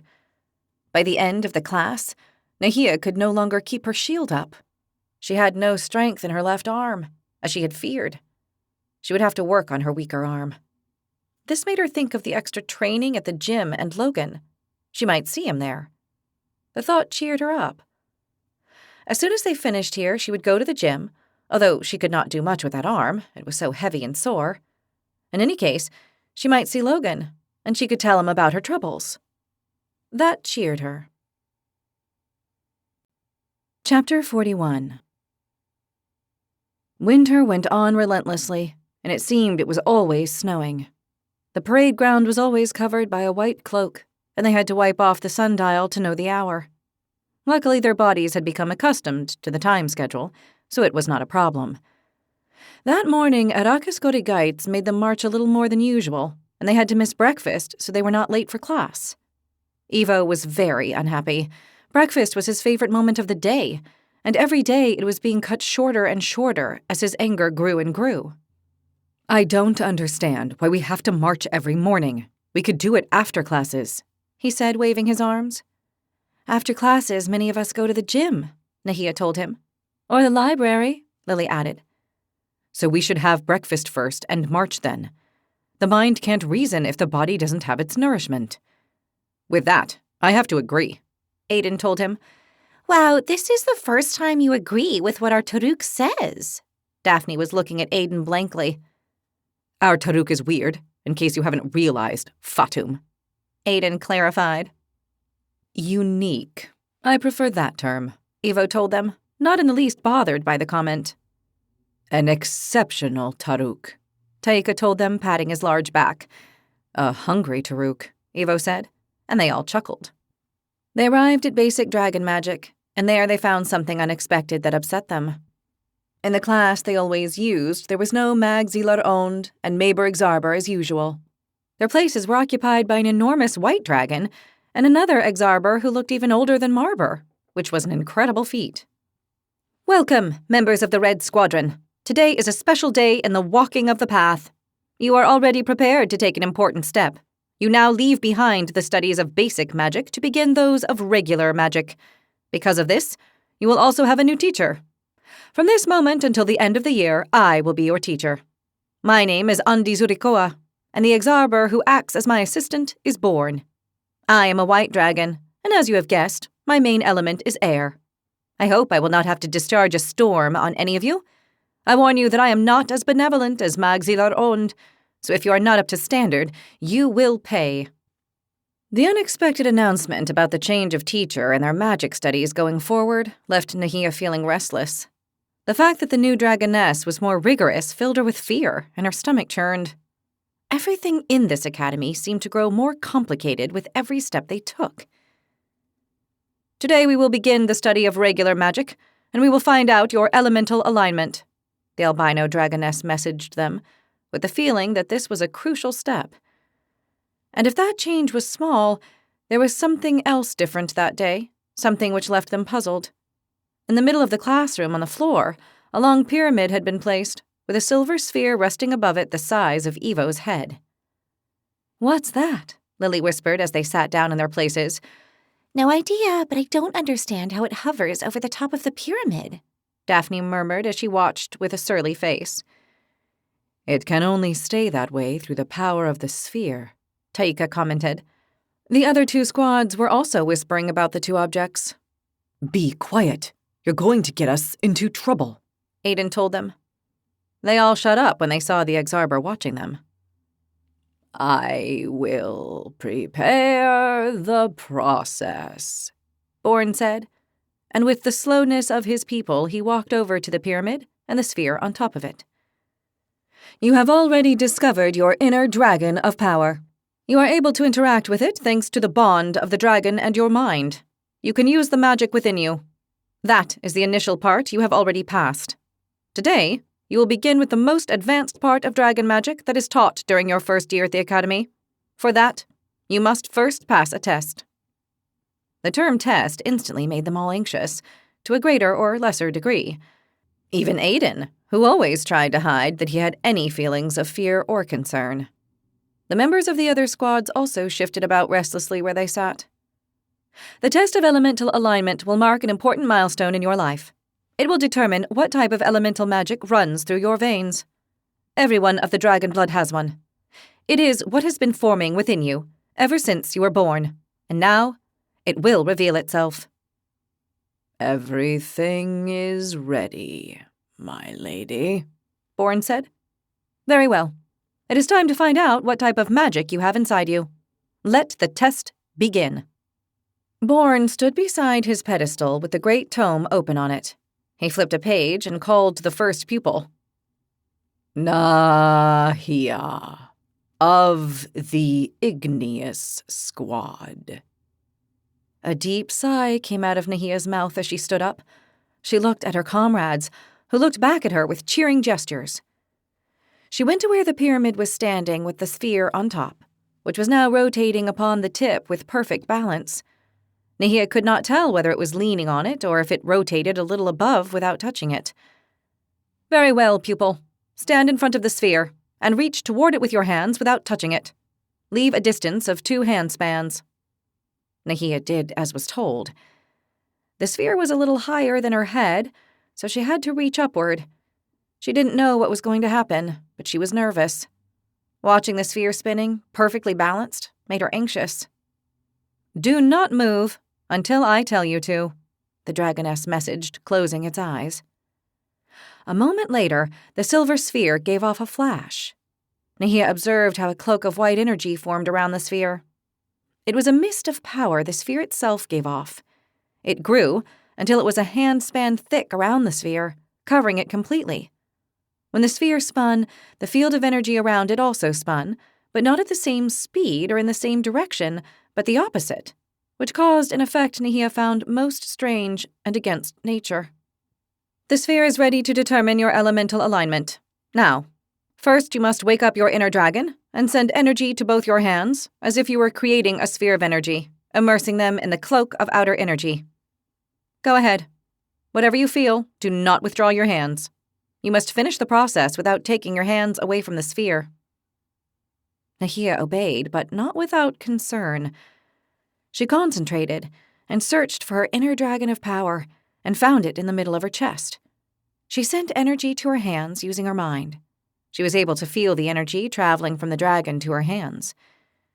She put them on the mist of energy and felt a tingling in her palms, a little painful. For a moment she nearly took them away, but she managed to master her fears and tried to touch the sphere with her hands. Something odd happened. There was a flash the moment she touched the sphere with them, and it stopped. It was no longer spinning, but the cloak of energy did continue spinning. She found it most strange. The tingling was now a lot more intense, and it hurt. She felt pain as if she had cramps all over her hands. She clenched her jaw and made a painful face. "You must bear the pain. Remember that magic always has a price. The pain is what you have to pay now." The sphere soon began to change hues. It became an intense blue, and Nahia felt something unusual in her hands, as if water were running through them. She had to look at them to make sure she had not actually put them into a river. Both hands were on the sphere, covered by the cloak of energy. There was no water anywhere. Her hands were freezing, and the pain made her almost withdraw them. She had to concentrate in order to maintain them in place. After a moment, the sphere changed color and turned brown. Nahia felt as if her hands were surrounded by arid earth. After a moment, she began to feel pain, as if rugged rocks were rubbing against her palms. Once again, she had to make an effort to keep them in place. The next color the sphere turned was absolutely white, and immediately Nahia felt as if the wind was caressing her hands. She felt, well, relieved. All of a sudden, she felt a terrible discharge that ran up both her palms as if lightning had struck them. She didn't remove her hands by sheer luck. She ignored the pain as she pushed down toward the sphere, which was already changing color. The sphere turned red, and Nahia knew what was coming. A tremendous fever went up her hands. They were burning. She felt them charring while the sphere showed deep red. It was very hard for her not to withdraw her hands and bear the pain. Luckily, the color quickly changed to one of light, very bright as if translucent and luminous. All the pain vanished from her hands at once. She felt a tremendous relief and let out a deep breath. She was enjoying the moment when the sphere changed to a color black as night. Nahia felt her hands vanishing, as if the darkness were taking them, and an intense pain returned. She held up as much as she could without withdrawing her hands until the sphere changed back to the initial silver. The pain decreased and was replaced, but the tingling, although somewhat painful, was a lot less. Very well. Your alignment has been evaluated against the 4 primary elements of magic: water, earth, air, and fire, as well as the 2 secondary elements, light and darkness. Let us see which one you are aligned with. The sphere flashed brightly 3 times, and then turned completely red. Fire is your element, Andi Zurikoa messaged, and made everyone feel fire in their bodies for an instant. Nahia, fire element, Born wrote down in his tome. You may withdraw your hands and return to your place. Nahia withdrew her hands and looked at them. Nothing had happened to them. She felt greatly relieved. That her element should be fire made complete sense. That was why she burned inside and out. Perhaps that was the reason for her condition. She would have to study it and see whether it had anything to do with it. It also explained why she was a Flameborn, or so she guessed. She sat down and exhaled. Daphne, of the Igneous Squad, Born called. The Fatum stood up. Good luck, Nahia wished in a whisper. Daphne went up to the sphere. The process was repeated. Daphne bore the pain and did not withdraw her hands from the sphere at any moment. The sphere showed a bright, translucent light as her element. Daphne, light element, Born wrote down in his tome. When Daphne came back to her place, she looked at them annoyed. What am I supposed to do with light? She asked. Nahia shrugged. No idea. It was Lily's turn, and she underwent the process, also bearing the pain and without withdrawing her hands. In her case, her element was water. Lily came back to her place very pleased. Blue suits me very well, she said, smiling. Aiden was next, and he went to the test confident he would be excellent. He was aligned with the air element, which pleased him. I'll be able to create storms with my magic, he told them. You're already a torment, so that's not news, Daphne told him. Storm, not torment, Aiden corrected her. She's pulling your leg, Lily laughed. Evo took the test next. They already knew he would not withdraw his hands. He was aligned with the earth element. It suited him. He sat down with a smile on his face. Finally, Taika's turn came. He passed the test and was aligned with the element of darkness. I don't know what I'll be able to do with that type of magic, Taika said with a shrug. The others looked at one another. None were able to give him an idea because they had no clue. When the Igneous Squad finished, it was the turn of the Searing and then the Ardent. One by one, all their members passed the test and their elemental alignment was determined. Now you know the elemental alignment of your power. You will have realized that, for most, this coincides with the color of your scales. The power was already manifesting in your body, and the scales indicate the element you have an affinity with. Now you know with certainty. There are a few whose scales color does not coincide with the result of today's test. This might be for 2 reasons. 1, that you are an exception, a singularity, and the color of your scales is indicative of a power even greater which will manifest later on. 2nd, that you have more than one affinity, and that the one shown by your scales will also appear later on. In either case, you have nothing to fear. It is really a blessing, since you will be more powerful than the rest who only have one elemental affinity.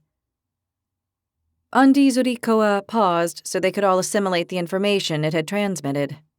Nahia realized that she had golden scales, and her affinity was fire. This made her into a singular case. Although Andi Zurikoa assured her she had nothing to worry about, she did worry. Her squad comrades all had scales that matched the elemental alignment they had received, and not only those of her squad, but the other squads too. One singularity. Nahia. Golden scales, Born wrote down. They all looked at her, and Nahia wished the earth would open and swallow her. Now that you know your element, it is time to start using it. Igneous squad, come forward. Nahia looked at her comrades, who were as surprised as her. They stood up and stepped forward. I want you all to create a sphere of energy like we've been doing in class. Go ahead. The 6 took out their learning pearls, and closing their eyes, sought the bright, powerful dragon in the center of their chests. They concentrated and opened their other hand, creating the sphere of energy over their palm with the help of the learning pearls, which flashed in silver white. The size of the ball of energy they were able to create now, after all the practice, was considerably large. Very well. The spheres you have created are of pure energy, and that is not the most efficient or the most powerful way to create them. What I want you to do is destroy them and create new ones. Only this time, you will use the alignment with your own element to create them. Go ahead. One by one, they destroyed the balls of energy. They started to create them anew. Nahia called upon the dragon of power inside her and summoned a fire element ball. The learning pearl shone brightly, and a moment later, a ball of fire was hovering above the palm of her right hand. She watched it, stunned. The ball burned and looked quite intimidating. Daphne created her ball, and it shone with a light so bright it was blinding. It looked like she had created a star in her hand. They had to look away to avoid being blinded. Lily's ball was as blue as the ocean, and inside it looked like the wavy sea itself. Aiden created a white ball, which contained thunder and lightning trying to escape. Evo created a brown ball, filled with thousands of stones and pieces of rock that seemed to have a life of their own. Finally, Taika created a ball so black it appeared to devour all light around it. Good work. Keep them stable. Born, place the target. Right away. The Exarber went as fast as he could. While they were all controlling their elemental balls, Born placed the target on the wall. Once he did so, he withdrew. Throw your elemental ball with your hand against the target. Do it in line-up order. Nahia was the first. She looked at the target, then at her ball of fire, and with a fluid movement she threw it, her mind and arm in perfect harmony. The ball went straight to the target. When it hit, there was an explosion of fire, which not only destroyed it, but consumed everything around it in flames. Nahia threw her head back in surprise. The explosion had been a lot bigger than the energy sphere she usually practiced with, and the flames were a lot more dangerous. As you can see, when you apply elemental magic, the effects are a lot more powerful. Next. Born placed a new target and signaled that it was ready. Daphne's ball was one of blinding light. Upon bursting against the target, her sphere destroyed it and created a light so powerful it momentarily blinded half the class. The element light might not appear as powerful as fire, but I can assure you that it is. Light magic has very interesting manifestations which we will discover later on. The most important one, which I can tell you about right now, is that it can heal. Nahia looked at Daphne, and she returned a glance that said she was not very pleased with the element she had aligned with. Lily threw her ball at the target, and when it burst, it froze everything around it, leaving the target encased in a block of ice. They indicated for Aiden to throw his on the frozen target. When it burst, the thunder and lightning inside were liberated and hit the block of ice, destroying it as well as the target. Aiden was very pleased. Born placed another target. Evo threw his ball, and when it burst, thousands of stones and rocks with sharp edges hit the target, destroying it completely. He seemed puzzled by the destructive power he had created. Then Taika was last. His ball was very dark and seemed to have a life of its own. It was frightening to see. He threw it at the target, and when it hit it, something very odd happened. There was a dull explosion, and the whole area around the target became black. A moment later, it vanished, and when it did, the target also disappeared. Taika was taken aback. He stared with eyes wide open at what he had caused.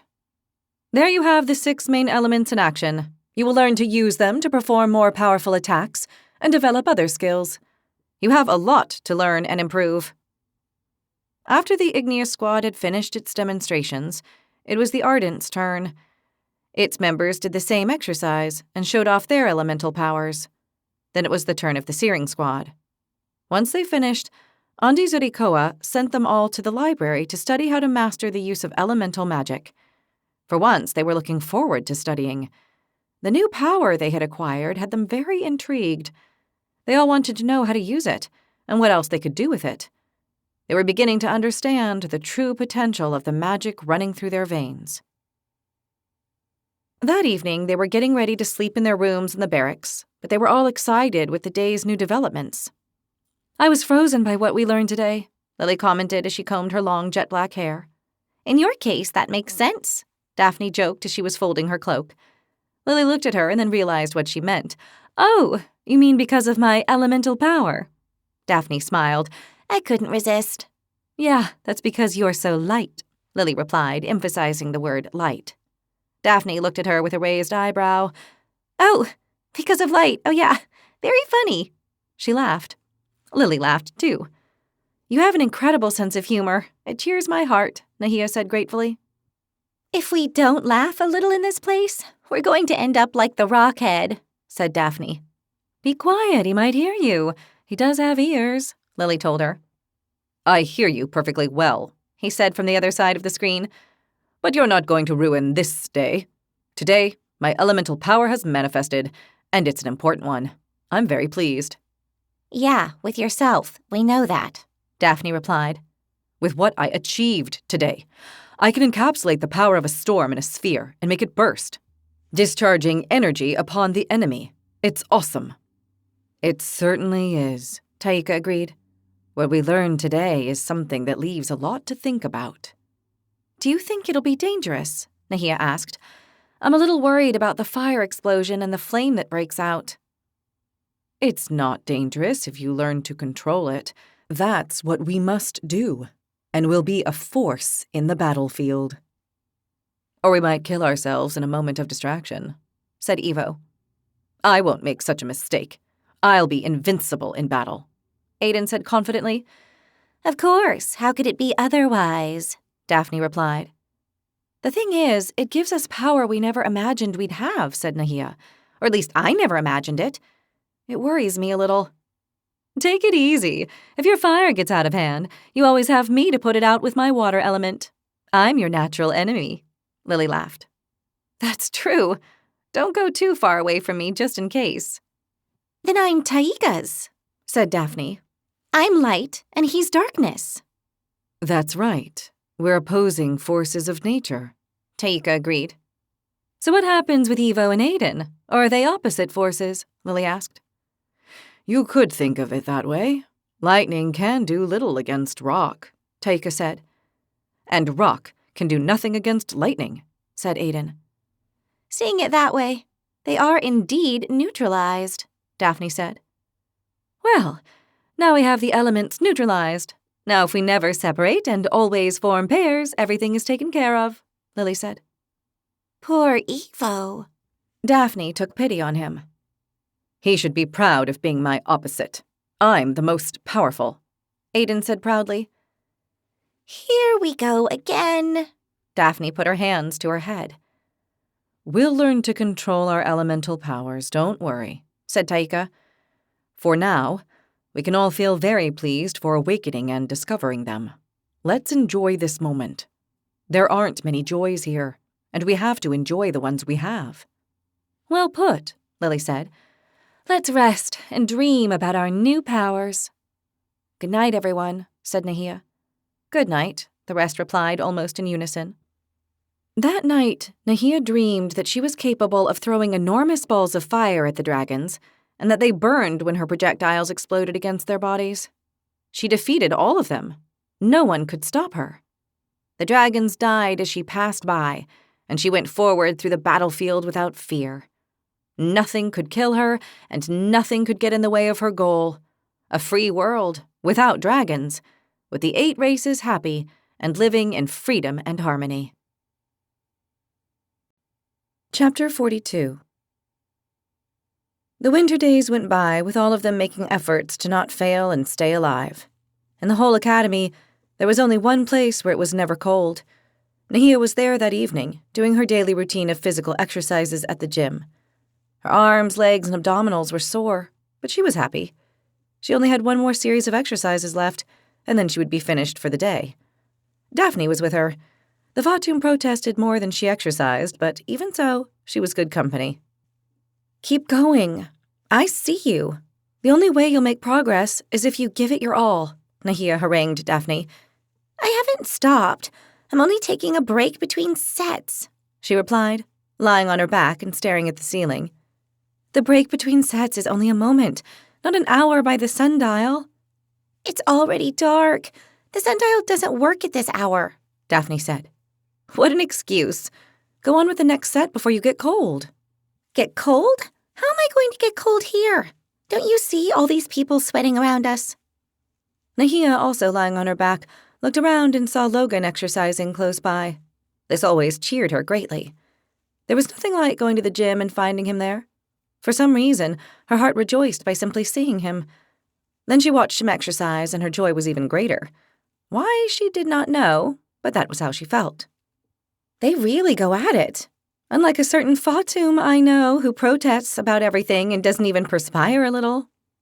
Fatum sweat very little, for your information, and female Fatum practically not a drop. In our culture, sweating is considered vulgar and bad manners. Sure. In mine, if the sweat is caused by hard work, it's considered a virtue. All right, I'm doing the next set, but only so I don't have to listen to you, Daphne grumbled, and turning over, she started doing flexions, which she was already pretty good at. Nahia smiled before turning over and doing planks. Inside the gym, control was more lax than other places in the academy. There were 2 dragons watching on their lookout towers at the building's entrance and exit, but not inside, which gave them some peace only equaled by what they enjoyed in the rooms each squad had at the barracks. Here, they could exercise and talk at ease, which was rare at the academy. Nahia was beginning her last series when she noticed a familiar face approaching. Lily, what are you doing here? The Squirlatum was approaching with Taika. I asked our clever feline to bring me over. I couldn't say no. She poured all her charm on me. You know what she's like, Taika said with a shrug. Weren't you saying you wouldn't come here even in chains? Daphne asked, interrupting her set to talk to her. Lily sighed. I didn't want to prove the blockhead right. Nahia and Daphne looked at one another blankly. The idiot said when we started out that you wouldn't hold up 2 seasons, and that I wouldn't last 3. He did say that, Taika said. And that's why you haven't come sooner? Nahia couldn't believe her. Because of that, yes, and because I thought I didn't need it. But since we've started learning how to use the shield, I'm having problems. Serious ones. My body isn't holding up. We understand, Nahia said, nodding. I'm coping better already, Daphne told her. But it's because I'm coming here and exercising. Well, that seems to be my fate, too. When all 3 of us share, Nahia said, smiling. One of sweat and tears, Daphne said with a horrified face. Lily laughed and Nahia joined her. I'll leave you now. Have a good time, Taika said and left. What torture do you recommend? Lily asked her 2 friends. The same one we've both been through, Nahia replied. Lily snorted. Just think, soon you'll be stronger, And then you'll be able to tell that Marblehead he was wrong, said Daphne. Ha! That'll inspire me to put in the effort. Come on then, I'll explain what you have to do, Nahia offered. Nahia watched her two comrades for a while and corrected a couple of their positions so they would do the exercises better. Then she left them practicing. She finished her set and sat down on the floor to watch Logan fighting on the mat with Marcus, the human from the Hurricane Squad, White Squadron. They were both strong and agile. They were practicing unarmed combat, and each was quite skilled. They were really going at it. Once they finished and Marcus left, Nahia greeted Logan. "What a training session," she said. Logan smiled when he saw her and came over. He sat down on the floor beside Nahia. "In order to improve, you have to find good opponents." "And really fight." "True," Nahia nodded. "You're already doing the exercise set like an expert. And I see that you now have 2 pupils." Logan looked at Daphne and Lily, who were exercising amid grunts of pain. "Because you've helped me and taught me. Now that I think about it, I haven't even thanked you. I'm very grateful to you for your teachings and help." "You're welcome." Logan waved it aside. "How do you see our odds for surviving?" Nahia asked, always worried about this. "We only have to hold up a little more, and we will have survived 3 seasons." Nahia nodded. "Yeah, but there's still one, the hardest." "Well, it'll be in spring, and that's always encouraging." "True, spring will cheer us up, but at the end we'll have the war test. We'll go to the front." Logan nodded thoughtfully. "It'll be 1 mission per squadron. Don't leave your leader's side, and you'll survive." "I've heard rumors that our leader chooses the most dangerous missions." "Yes, the Red Dragon has that reputation. So does mine. Even so, we have to carry out their orders and not fail." "Yeah, and if the mission is too dangerous?" "Don't think about the danger, only about finishing it. Stay with your squad and do everything they tell you." "Sure, because if I don't, my leader's capable of leaving me on the front." "Or killing you right there." "You think it'd do that?" Nahia looked at him wide-eyed. "I've heard stories. It's happened. More than once. If you dishonor them on the battlefield, they kill you." Nahia snorted. "That's all we needed. If the enemy doesn't kill us, our leader will." "That's why we must complete the mission. Not give either of our leaders the opportunity." "I hope we can." "We will," Logan promised, and he put both hands up to his forehead and did the butterfly of victory. Nahia was touched. With misty eyes, she also made the butterfly of victory. Logan got up. "We will survive," he promised, and left. That evening after dinner, they were all ready in the dorm and getting ready for sleep, when Taika rapped his knuckles on the screen that separated the 2 groups. "We're all decent. Come in." Taika came in and stood at the partition. "Everything all right?" Nahia asked him. She was sitting on her bed with her legs crossed. "Something's wrong, or he wouldn't have that look on his face or be here so late," Daphne said, who was already lying in her bed ready to sleep. Taika sighed and nodded. "I'm having problems with my magic, which I believe is pretty obvious."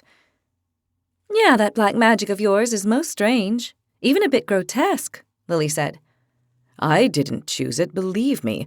I'd rather have one of yours." "I believe you, and I pity you a little." Daphne made a horrified face.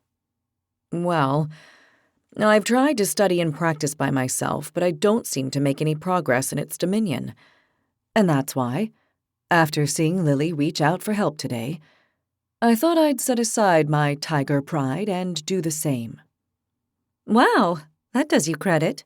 Good for you." Lily congratulated him. "So, I need help, and you 3 are good with magic."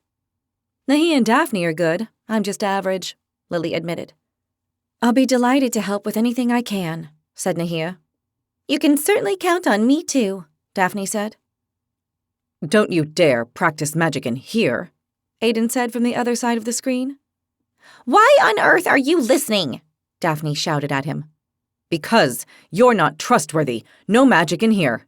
I can just imagine you creating an uncontrollable fire and all of us being burnt alive," Aiden said forebodingly.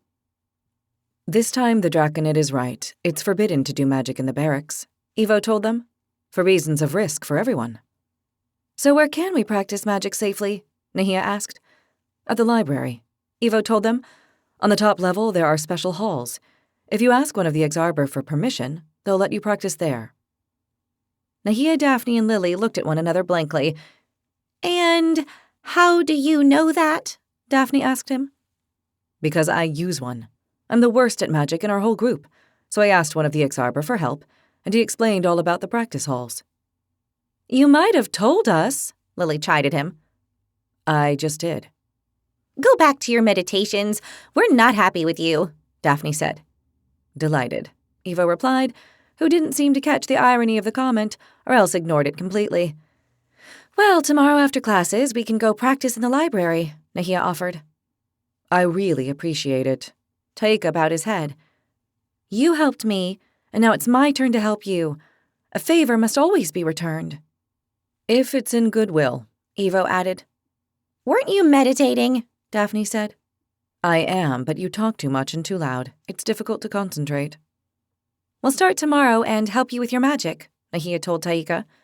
Besides, with Nahia and me, you'll improve at lightning speed, Daphne promised. That, or you'll die blinded amid flames, Aiden said from his bed on the other side. Shut up, rockhead, Daphne and Lily cried at the same time. The following day after classes, Nahia, Daphne, and Taika went to the Library of Dragon Magic and spoke to one of the Exarber there. We'd like to use a room to practice magic, said Nahia. You are first years of regular magic? The Exarber asked them. Yes, that's it. Correct, Nahia nodded. Names, squad, squadron. Daphne, Taika, and Nahia of the Igneous Squad, Red Squadron. The Exarber opened a tome, flipped the pages, and with his finger wrote down something in green in one of the sections. Very well. Come with me. You can't go without an escort. Daphne snorted. It's going to take an eternity to follow him, she whispered in Nahia's ear while the Exarber was coming out from behind the counter. Patience is the greatest of virtues, the Exarber told them. Somehow he had heard her comment. And good hearing comes in second, murmured Daphne. The Exarber led them to the top level, up 3 spiral staircases. Once there, he took them to a silver door. He opened it, and they entered a room entirely lined with silver. Reinforced walls against elemental magic, he told them. It prevents fires and similar problems. Nahia, Daphne, and Taika looked at one another, pleasantly surprised. In the middle of the room, there was a large white sphere. The Exarber went over to it and touched it with his hand. The sphere activated and began to emit pulses. It's a sphere of protection. If it picks up harmful magic, it tries to cancel it. It tries? Doesn't it always succeed? Daphne wanted to know. In the world of magic, absolutes don't exist. You ought to know that. Study more. Daphne looked at the Exarber with wide eyes. She was about to say something, but Nahia pulled on her sleeve and she remained quiet. We appreciate the advice, Taika said. When you are done, come to register on the way out. And if we forget? Daphne asked. Then you are considered dead from a magic accident, and your leader is notified. Oh, then don't worry. We won't forget, Nahia said. Nothing will happen to us. Sure. They all say that. Are there accidents? Of course. There are accidents. You are experimenting with magic." "Oh, great." Daphne made a face that meant it was all wonderful. "Good practice." The Exarber took his leave and walked away. "This ancient tree head is so charming," Daphne complained. "He explained things as they are, whether we like them or not," Taika commented. "True," Nahia agreed. "Good, let's get down to business," said Daphne. "I hope we won't need that sphere," said Nahia. "Everything will be all right. Come, Taika, concentrate and bring out that blackness of yours," Daphne said. "Calmly and carefully," added Nahia. "I'll start by creating a sphere of energy and then make it elemental." "Take it easy. Remember that I have the elemental magic that neutralizes yours. If the darkness gets out of hand, I'll destroy it with my light." Taika nodded. "Let's begin." They worked for hours until an Exarber came to tell them they had to leave the room. There were no accidents, and Taika felt like he was making some progress with Nahia's and Daphne's help. He still had a long way to go in order to dominate the blackness he generated, but now he felt like it was possible, thanks to his comrades' help. Chapter 43. Winter ended, and spring was hard on its heels.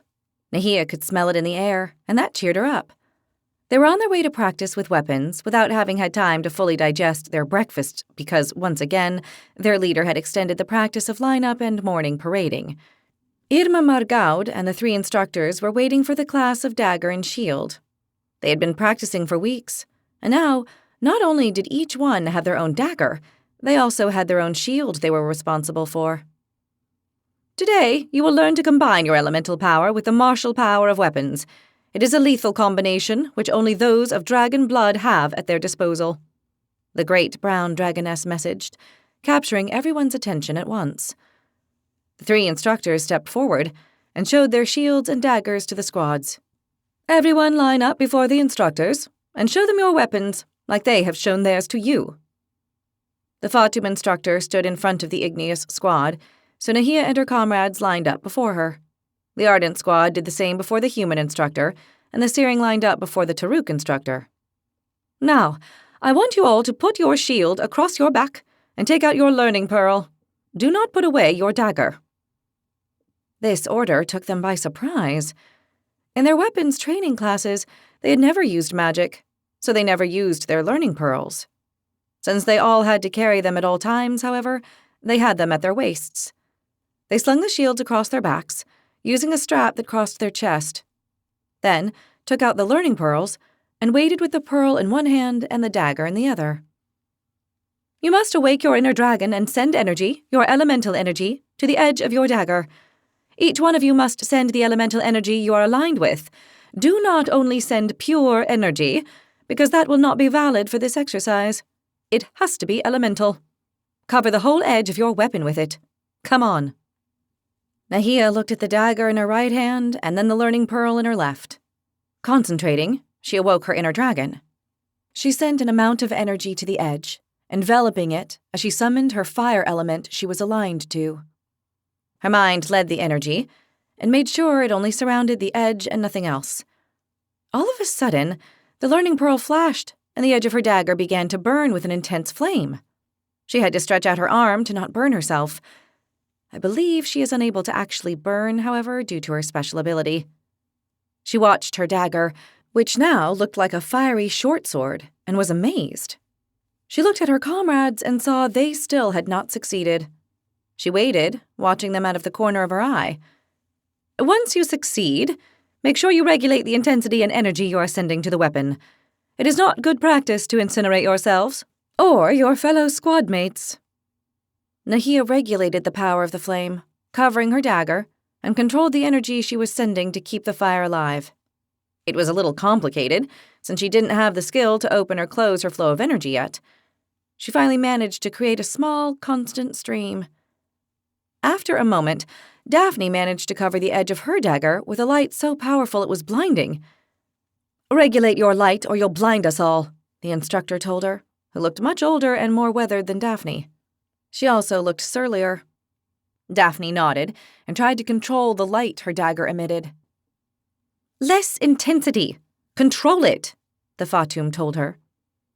With an effort clear from her frown, Daphne managed to reduce the powerful glow she had created until all that was left was an intense but tolerable glow to the eye. Lily covered the edge of her dagger with water, freezing at the ends. It was a very curious effect. A layer of live water, undulating, covered the edge, and a second, wider layer of ice and frost covered the first. Nahia had no doubt that if that layer touched anything, it would instantly freeze it. "Control the temperature, or you'll freeze the whole weapon and even your own hand," the instructor told her. Lily clenched her jaw and struggled to do as the instructor told her.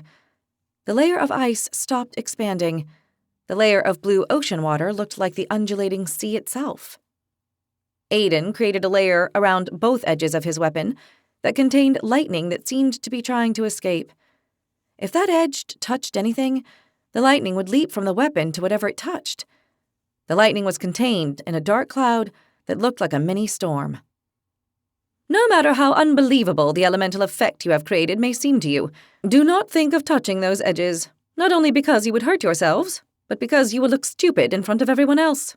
And stupidity is punished, in case you have forgotten." Evo managed to surround the edges with a layer of fine rock. Inside, pebbles and pieces of rocks with sharp edges flew at great speed. They seemed as if they wanted to break through the layer of rock containing them and fly off.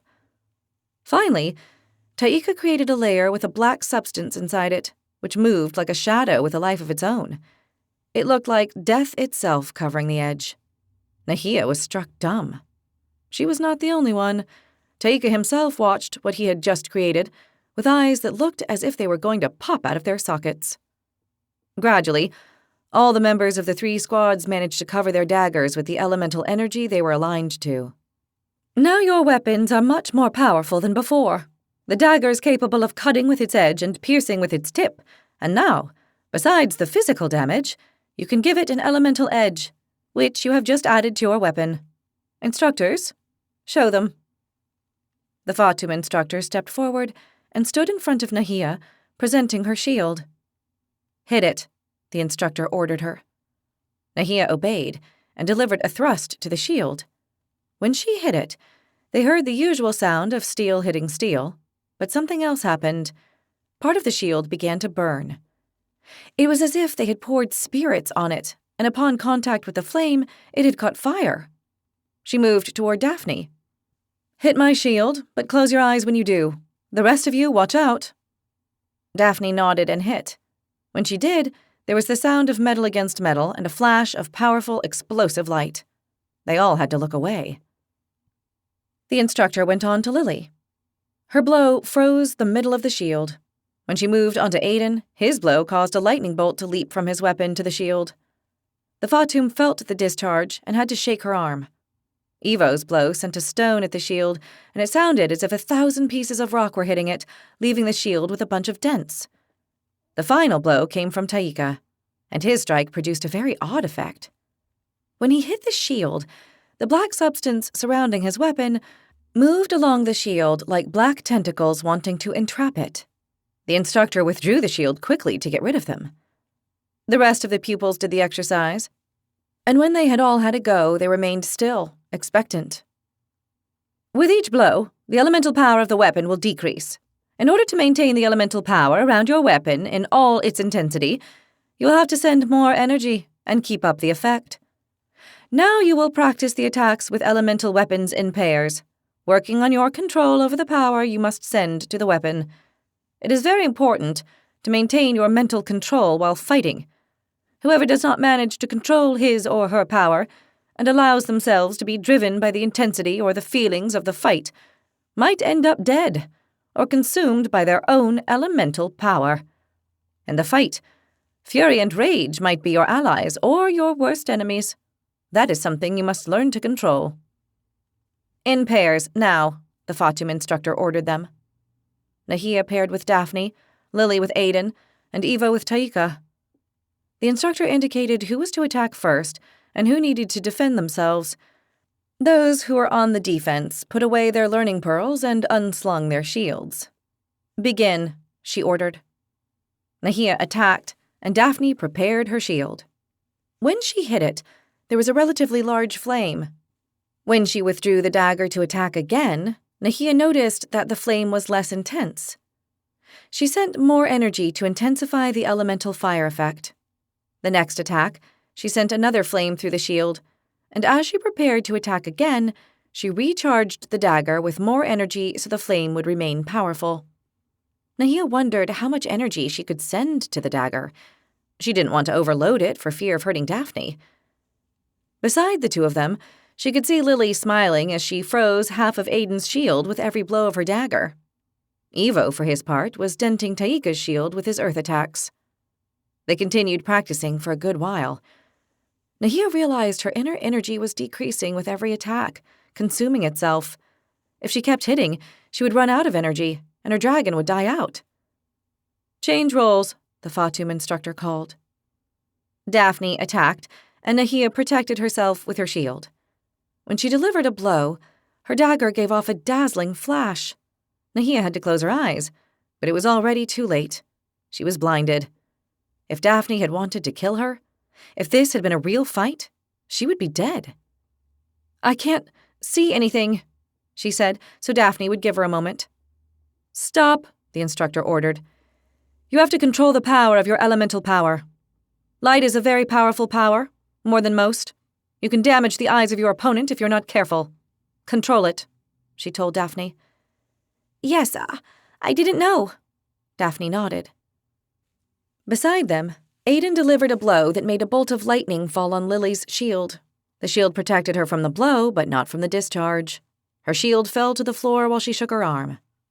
Taika hit Evo's shield, and some black tentacles spread throughout the shield. Evo stared at it with wide eyes. The blackness covered the whole shield to the point where Evo had to drop it before it spread up his arm. "Don't infect me with that darkness," he told Taika, who was as dumbstruck as Evo. They kept practicing until the instructors told them to stop. "Now that you see the power the elements add to your physical attacks, it is time for you to also understand the advantages of that power when applied to defense. I want you to envelop your shields with the power of your element and use it to defend yourselves." Nahia was very surprised. Using fire to attack had crossed her mind, but surrounding her shield in flames had not. Would it not consume itself? She figured it would get so hot that it would be impossible to wield. She was about to find out. "Same pairs, use elemental shields," the instructor ordered. Nahia concentrated and sent elemental energy to surround her whole shield. She did it so the flames only covered the outer side of the shield. She didn't touch the inner side. The shield began to burn on the outside. It was very intimidating. Daphne threw her head back and calculated how to hit so the flames would not reach her hand. She delivered a direct thrust with her elemental dagger of light. Upon contact, there was a blinding light, and at the same time a defensive flame from the shield. Nahia had to step back dazzled. Daphne had to step back so the flame would not burn her arm. The result was similar with their comrades. Aiden hit Lily's frozen shield, and the bolt of lightning broke off part of the frozen protection. At the same time, the ice began to freeze the dagger, and Aiden had to quickly withdraw. Taika struck Evo's shield, which was covered with pure rock, and the blackness managed to break away part of the protection, while some rocky rubble flew off toward Taika, who had to protect himself. They switched from offense to defense, and now, when Nahia hit with her fiery dagger, she received a discharge of light with every blow on Daphne's shield, which shone with blinding intensity. She had to stop attacking because she couldn't see a thing. Lily attacked with her frozen dagger, and Aiden's shield, protected by lightning, discharged upon her. After the first attack, she no longer wanted to get hit by any more electrical shocks. Evo hit Taika's black shield, and with each blow the blackness tried to swallow his dagger. The Taruk ended up struggling with some black tentacles that wanted to devour his weapon. He managed to hold on to it, but he stopped attacking. The other two squads were having similar struggles. They were all trying to adapt to the situation and the advantages and disadvantages of the elemental attacks and defenses. The faces and gestures of surprise were constant. When they finished the exercises, The brown dragoness addressed them all. Now that you know how to apply your elemental power to the dagger and shield, both in offense and defense, I want you to practice and improve your control. You must be capable of attacking and defending with your dagger and shield loaded with elemental power and send energy to support them both. It is not easy and requires a lot of practice, and you will practice until wielding your elemental weapons is second nature. You heard. Now practice. Change partners, the Fatum instructor ordered. Nahia sighed. This was going to be intense. They would have to be careful, because now they could really hurt one another. They had already run the risk of cuts and stings before, but now it was all kinds of elemental attacks and defenses. She wasn't wrong. Before finishing the class, Drader, the Draconid of the Ardent Squad, and Beck, the Fatum of the Searing Squad, had to be taken to the infirmary, one with burns, and the other one with a frozen arm. That evening, dinner became more entertaining thanks to the new abilities they had developed in weapons training. No one was eating the excellent roast lamb except Evo. They were still awestruck and wanted to discuss what they had learned among themselves. I can't believe we were able to fight with our elemental powers like we did today, Daphne said, still dumbstruck, shaking her head. Taika nodded repeatedly. It's been quite interesting and surprising. My elemental power is the best by far, Aiden proclaimed proudly. You mean for offense or defense? Lily asked him. Both. I have the elemental power of air. I can create lightning storms and encapsulate them in a sphere or apply it to daggers and shields. It's awesome. I don't know. I prefer Nahia's fire, Daphne said. You get distracted and she burns you whole. Yours isn't bad either, Nahia told her. You've blinded me 4 times. I didn't know what I was attacking or who I was defending myself from. I couldn't see anything. I still see big white flies. In fact, I'm looking at the plate with the lamb and can't see it. Then I'll help you. Pass it over, Evo said with a smile, reaching with his huge arm and beastly hand. Don't be such a glutton. You still have a piece of your own serving, Lily chided him. This won't last a moment, Evo replied. Besides, inner peace begins once the stomach is served. I don't know what philosopher guides you, but that saying doesn't sound too profound to me, Lily said. Evo shrugged and went on eating. I'm not saying that blinding your opponent isn't a valuable power. I'm only saying that fire seems more powerful. I still think a bolt of lightning is more powerful than a flame, Aiden insisted, very pleased with himself. What would happen if I drenched him from head to toe with my water power? Lily suggested. Who? Granite Head? Daphne asked. Yeah, when he's about to deliver his lightning. Well, from what I understand, water is a conductor for lightning, so most likely he would receive the discharge, Taika said. There, he's the most powerful, Daphne mocked him. I'll make sure he's drenched all day, Lily laughed mischievously. That's not true. Since when is water bad for discharges? Don't they go hand in hand with storms? Taika raised both hands. I'm only saying what I believe is the truth. I don't know for sure. But there are people who have died when lightning hit a river or a lake where they were bathing. It also rings true to me, Evo said. And then he got up to go for a second serving. You're only saying that because you know I have the best elemental power and you're envious. Yes, of getting struck by lightning in the rain, Daphne laughed. Or taking a bath in the sink, Lily joined in the laughter. Aiden got up all discombobulated. You two are insufferable, he told them and left. Oops, we've offended the little dragon, Daphne said and made a contrite face. I can't believe how vain he is, Lily said. I think the most singular power is Taika's, said Nahia. It is very unique, Taika agreed.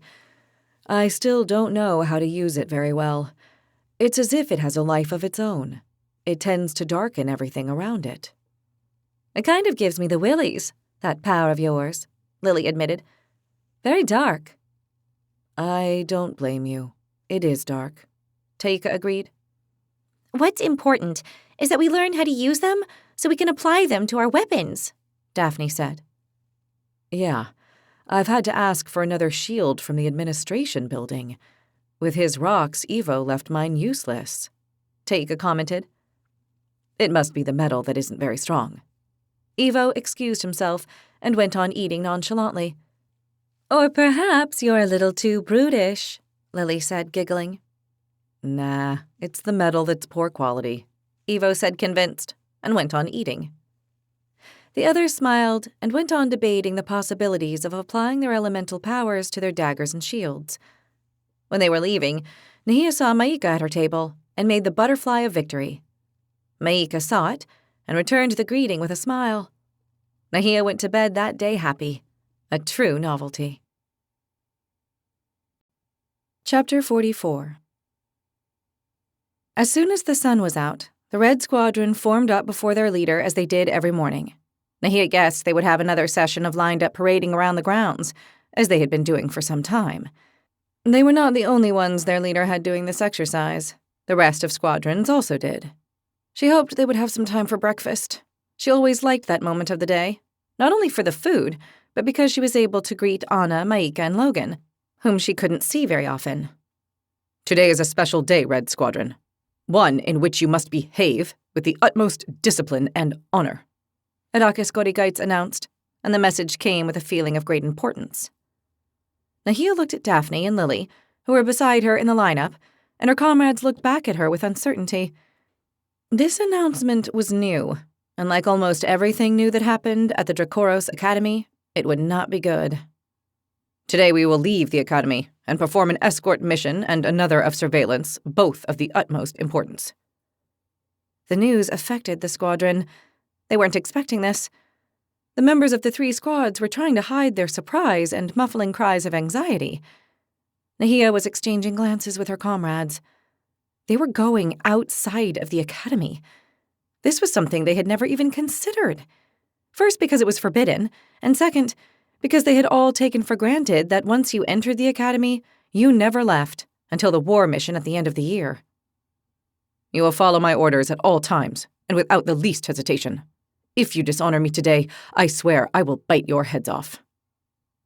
Whatever it was that was going to take place, it was obvious that it was important, and that Irakis Gorigaitz did not want to look bad. This was not good for them, since they still made mistakes sometimes, more so if the situation was difficult. You will march in perfect formation all the way. That is what I have prepared you for. I do not want a single misstep or loss of balance the whole way. We march at my signal. Nahia was trying to stay calm, but she was finding it more difficult with every passing moment. All of a sudden, the great gates of the academy opened at the south wall. The White Squadron began to move, led by their leader. They were followed at once by the Black Squadron, also led by their leader, which was followed by the Blue Squadron. They then realized it was not only an exercise for the Red Squadron, but that all the first-year squadrons were participating. We march. Now. Follow my step. Igneous Squad, after me, with Ardent Squad in the middle and Searing Squad closing ranks. In formation. Move on. Irakis Gorigaitz ordered and started to move, following the Blue Squadron. Nahia and her comrades marched, following their leader in a parade they had been practicing for a long time without knowing why. Well, today they were going to find out the reason for so many morning martial marches. They were only hoping they were not going to war. No, Irakis Gorigaitz had said it was an escort and surveillance mission. There would be no fighting. Or at least, so she hoped. They left the academy, the 6 squadrons forming a long retinue. As soon as they came out, a cart joined them. Nahia saw it out of the corner of her eye just before losing sight of it at the end of the line. It was a closed cart, pulled by 4 horses and driven by 2 Turgnamus.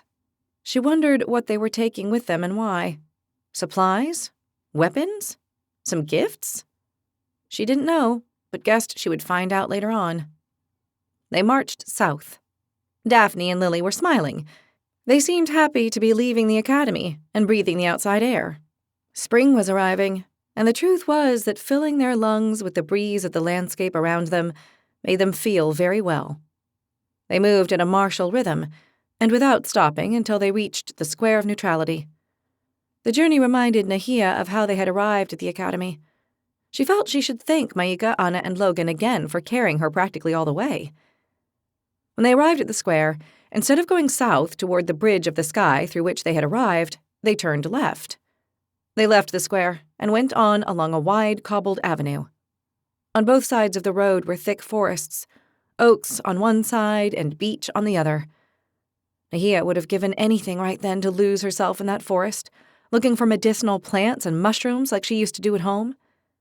That world, home, seemed so far away to her now, almost alien. She was going to lose all the skills she had for healing, and that made her sad. So many years with her grandmother, learning everything that had to do with healing plants and healing, only to lose it now, to have it all supplanted by weapons and destructive magic. It was a contradiction, and it saddened her greatly. She promised herself to try and not forget everything she had learned. For that, she would need books about healing. Perhaps they had some at the library. She would have to ask and see whether they would let her consult them. They marched on all morning at the same rhythm and formation. After noon, they glimpsed a building on their left that froze the blood in their veins. It was the upper part of an enormous sphere that stretched over 45 feet in diameter. They could only see the upper half, and it looked as if the lower half was buried underground. They had already seen large spheres in this world, but none like this one. The left half of the sphere was silver-colored, and the right half gold-colored. The sides were so bright in the noon sunlight that they all had to squint to protect their eyes from the flashes it gave off. A wide avenue, also half silver, half gold, led to the great building. "Attention, we stop now," Irakis Kodigites ordered.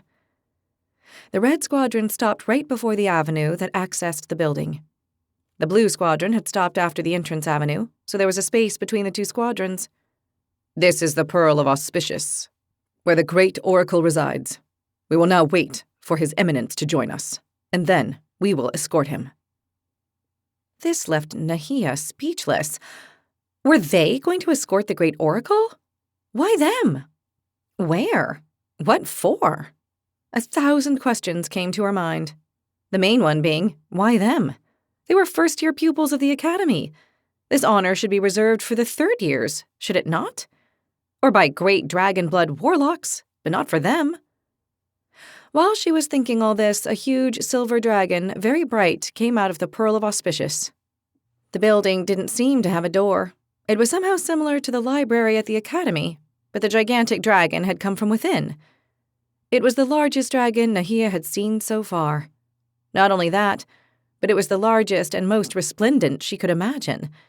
It had to be over 300 feet long, and it was silver with golden streaks that ran down its back, sides, and wings. As it approached, they noticed it was an ancient dragon.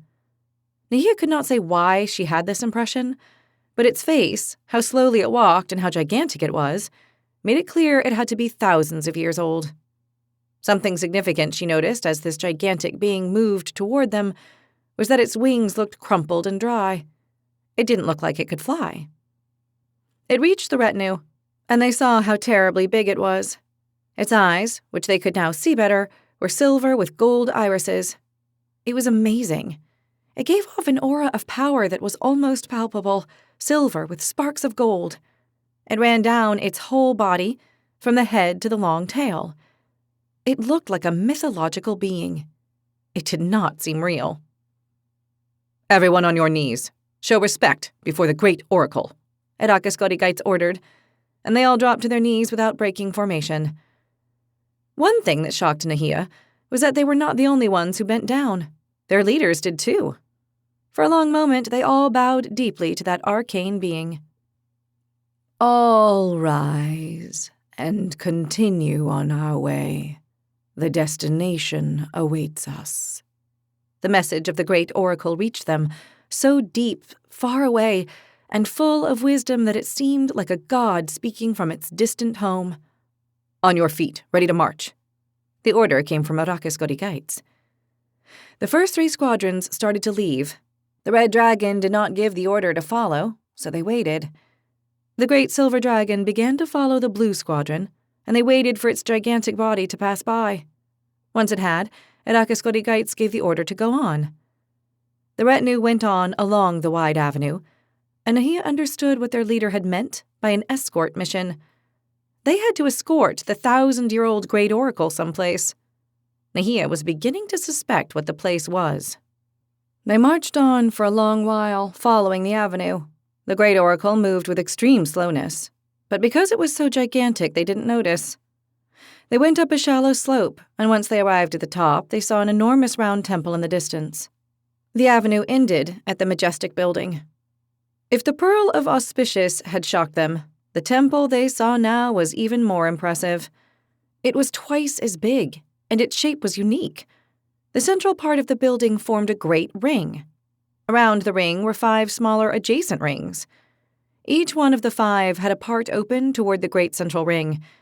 Surrounding it all was a great circle with 5 access doors. The whole structure looked like white marble. They arrived at the temple and received the order to stop. The whole retinue did so, and the Great Oracle headed inside along a large path that led to the temple's entrance. "This is the Temple of Harmony. It is a place of great importance," Irakas Godigites messaged to them all. They all looked at the temple in awe at how huge and majestic it was. All of a sudden, they saw appear in the sky a colossal red dragon over 150 feet long. It flew over the temple, and they could see it was a powerful, mature dragon that gave off a crimson aura of power. On its head, it wore a silver crown with rubies. "The guests of this meeting are beginning to arrive. Listen to me carefully. The temple has 5 entrances. Each one of the squadrons will cover one of them, and the 6th squadron will remain here at the access path. You will cover the north entrance, the one that corresponds to the dragon you are watching flying over our heads. That is King Eri Gormau, leader of the Gondra clan and monarch of its realm in the sky." They all looked up at the great, powerful dragon king flying over the temple in great circles. Nahia swallowed with difficulty. That was the king of the Gondra clan, and the humans were its domain. It came from the realm in the sky she had seen at her home. "The dragons cannot approach the temple. It is a neutral place, which only kings and the Great Oracle may set foot on, so I will not go with you. I will wait here. Do not dishonor me. Line up in front of the door and make sure no one tries to enter or spy on the meeting of the 5 clan kings. It is a task for a guard of honor. No one will try anything, so you will only need to line up and keep your eyes open, nothing else." They all watched the dragon as they absorbed the orders they must follow.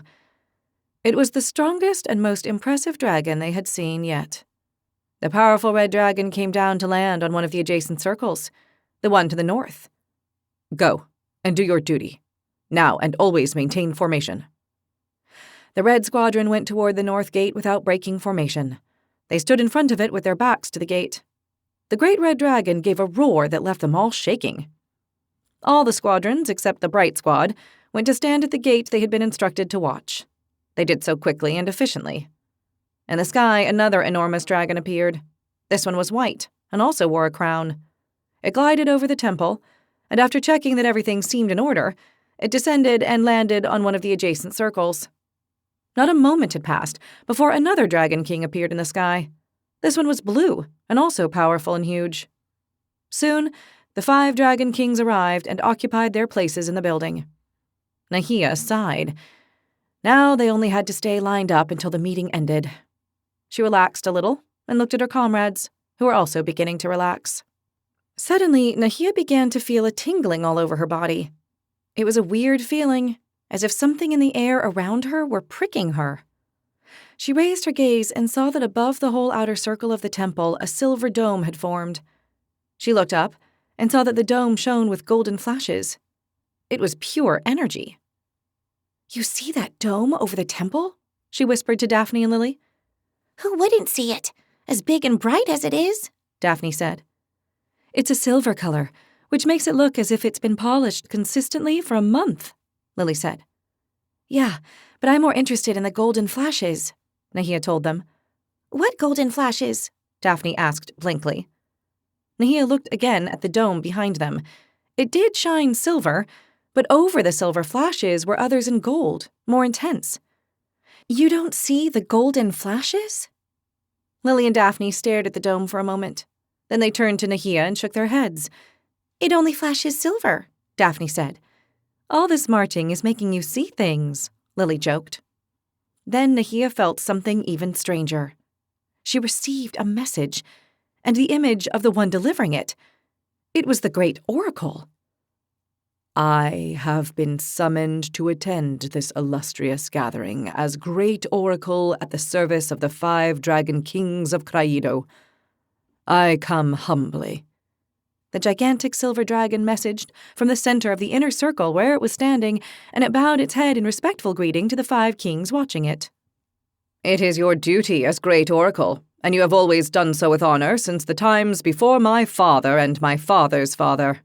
As it is an obligation that all those present introduce ourselves so that it is so registered, I will begin with myself. I am Eri Gormau, leader of the Gondra clan, the huge red dragon said. The presence of the great oracle is always appreciated, more so when it is for a gathering of importance. As a representative of the Zudrik clan, I, King Aizur Tor, am here today. A white dragon said that also looked weathered and powerful. Nahia looked again at the dome and realized that the golden flashes only occurred when the dragon spoke. Not only that, she was picking up the golden flashes for some reason. Today we have a very important decision to make. It affects us all and also the future of dragons. As representative of the Urdik clan, I, King Itz Urd Ar, am also present, said a blue dragon with a lethal look. A decision which, before making it, we wish to consult the great oracle and listen to its wisdom. Representing the Beldrak clan, I am King Oskbel's Hill, present here today, said a dragon black as night. Nahia turned her head toward Daphne when she felt an unnatural heat on her forehead. Are my scales shining? Daphne narrowed her eyes and looked at them. Yeah, they are, a little. Decisions of importance must be made with the understanding that they affect the fate of dragons, a fate that must be glorious. As representative of the Marduk clan, I, King Ram Mar Oya, am present here, the brown dragon king said. Now they shone once stronger. Of fighting, conquest, and glory, so our fate must be.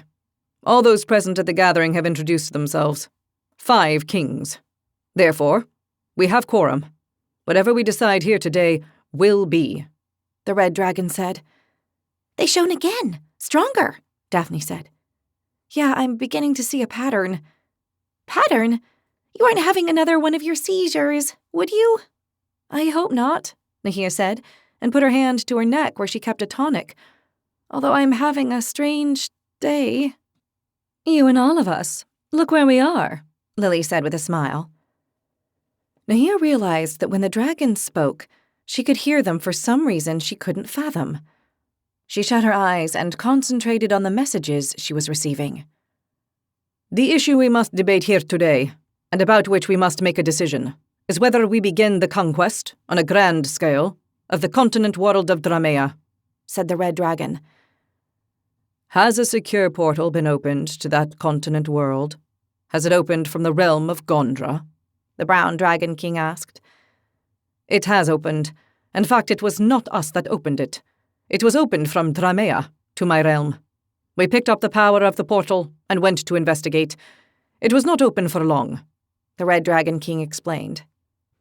But it was open long enough for you to determine the world from which it originated, the blue dragon king wanted to know.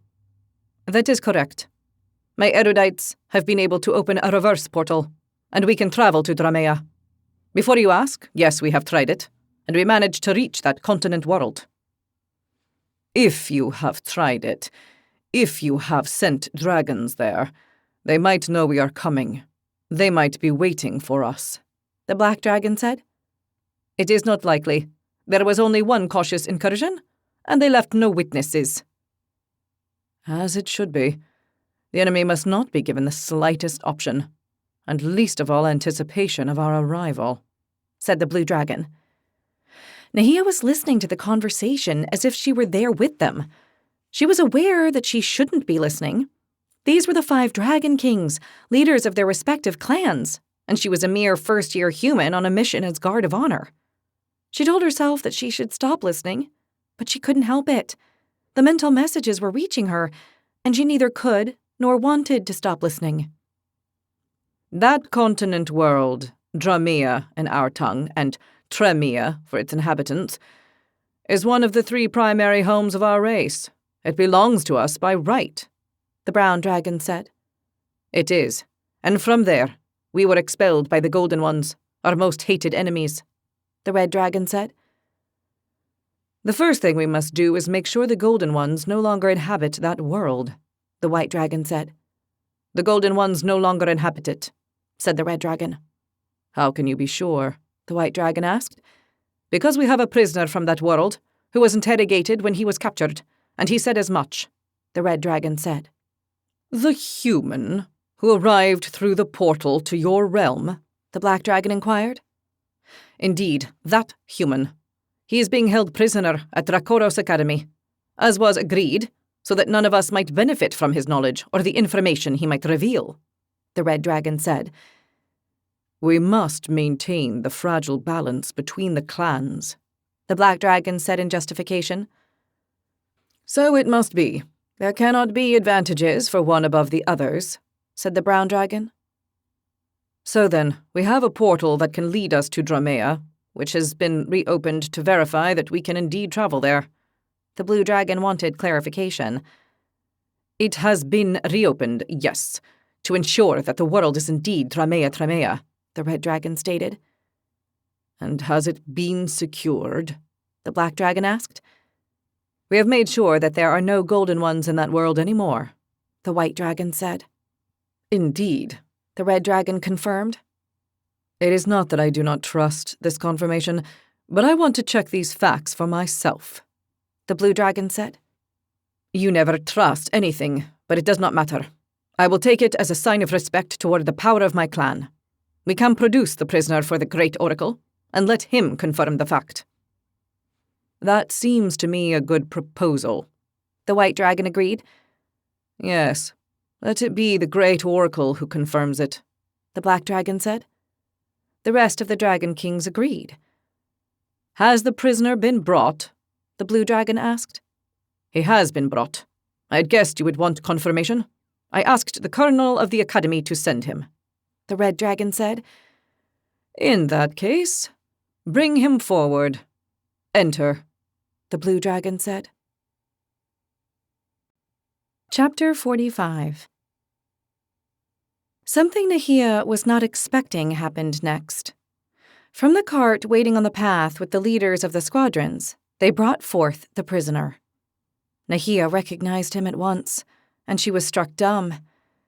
It was the prisoner with the gold dragon mask. His feet and hands were in chains. The 2 Turgnamus led him to the south entrance, where they were let in.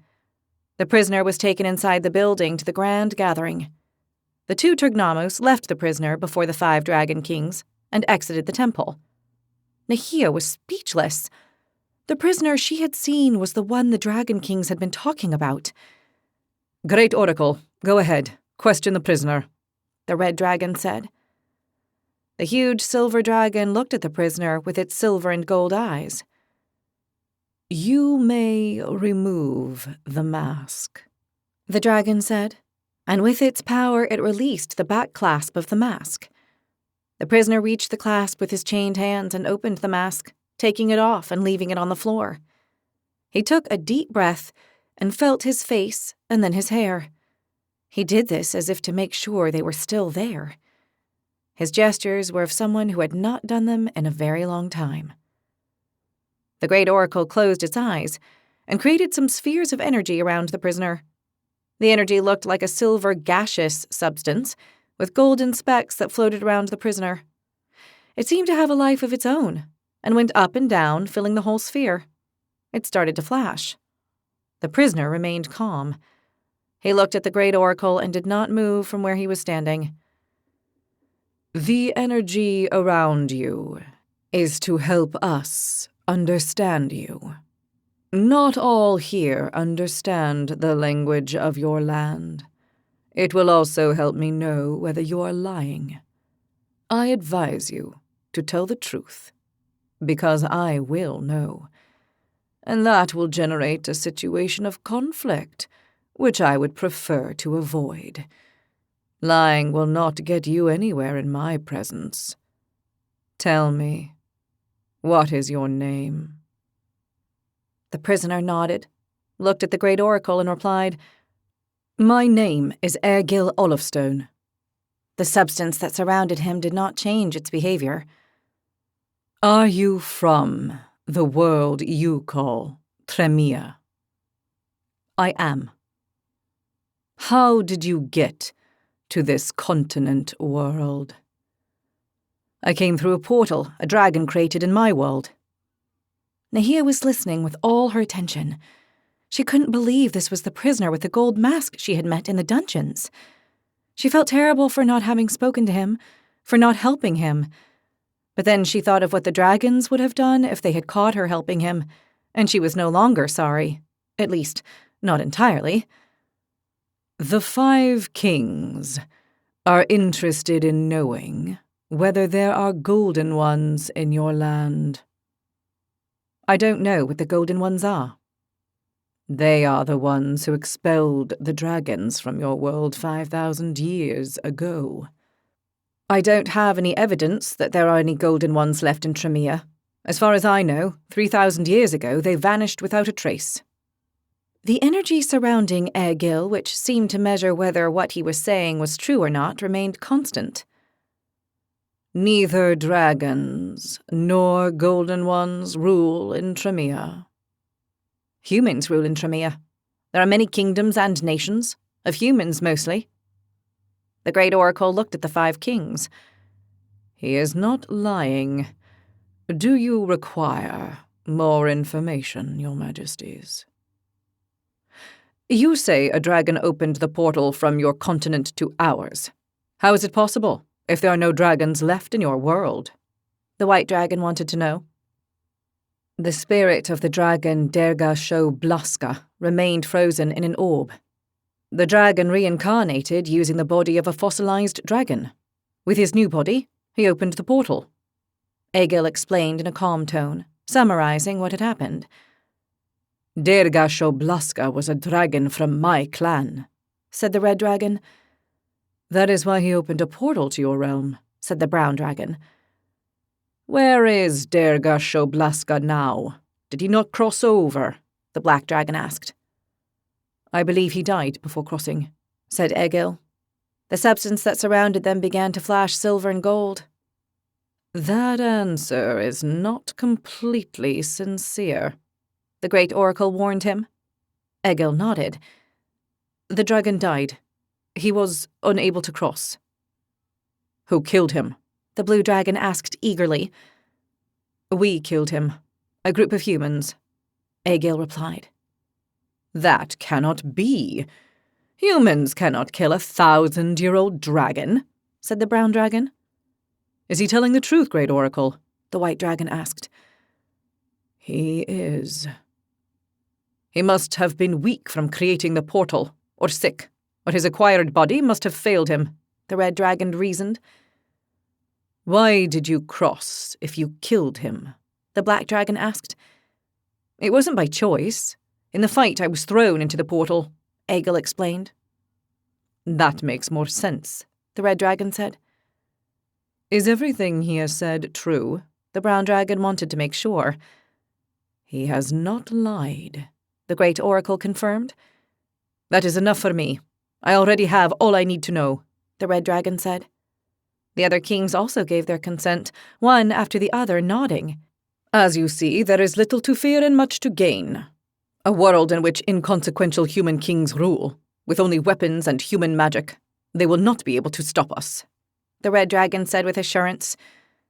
"I agree. We must recover our land. We will destroy those humans and their insignificant kingdoms and conquer that continent for ourselves," the blue dragon said. "The weak human beings will not be able to do anything against us and our armies. We must retake what was once ours and must be ours again," said the brown dragon. "Let me remind you, we have other wars we are fighting.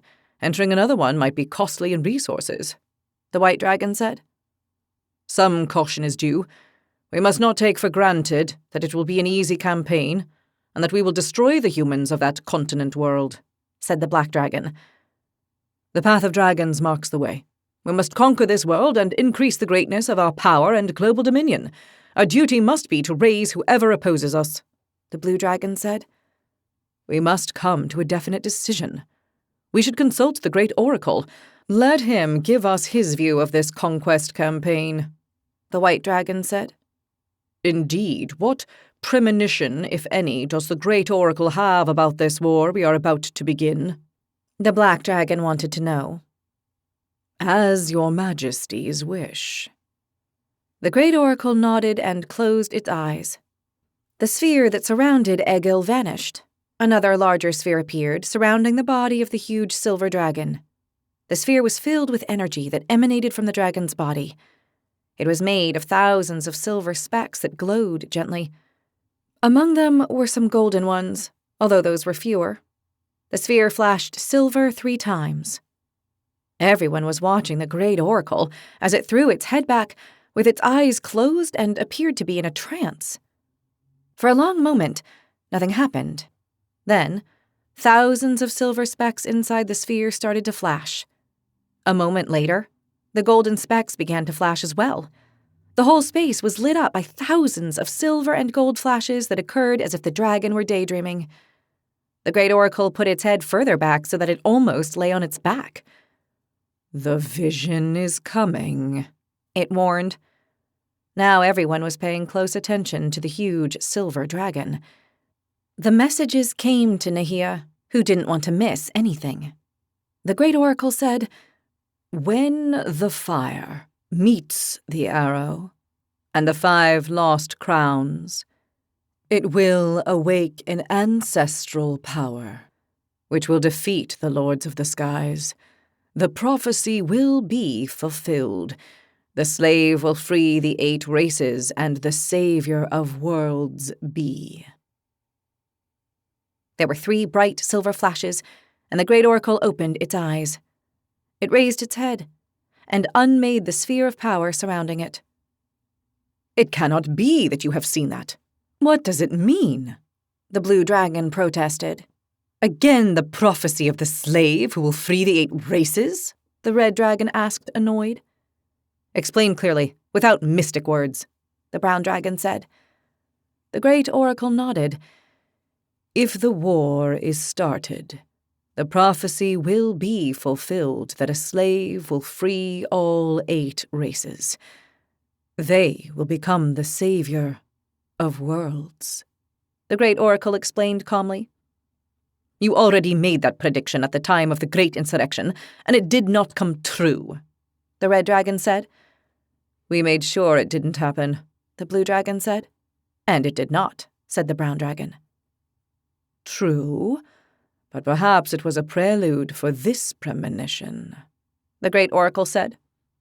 Perhaps. The red dragon was not convinced by the great oracle's words.